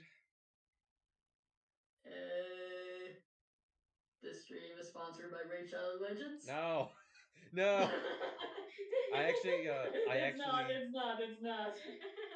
My It's not, friend don't did worry. was sponsored by Raid on his stream, and his goal was to get 25 people to sign up. So I signed up, and my tag was Neva gonna give you up, and he was like, "What is?" He's like, "What is that?" He's like, "Oh, come on." It was that, but I Okay, suppose that's it's weird. Okay, that's funny. All right. Well, for those watching the VOD, thank you for watching, and let us know your favorite characters in the comments below. And we will see you next time. All right, and the raid will begin now.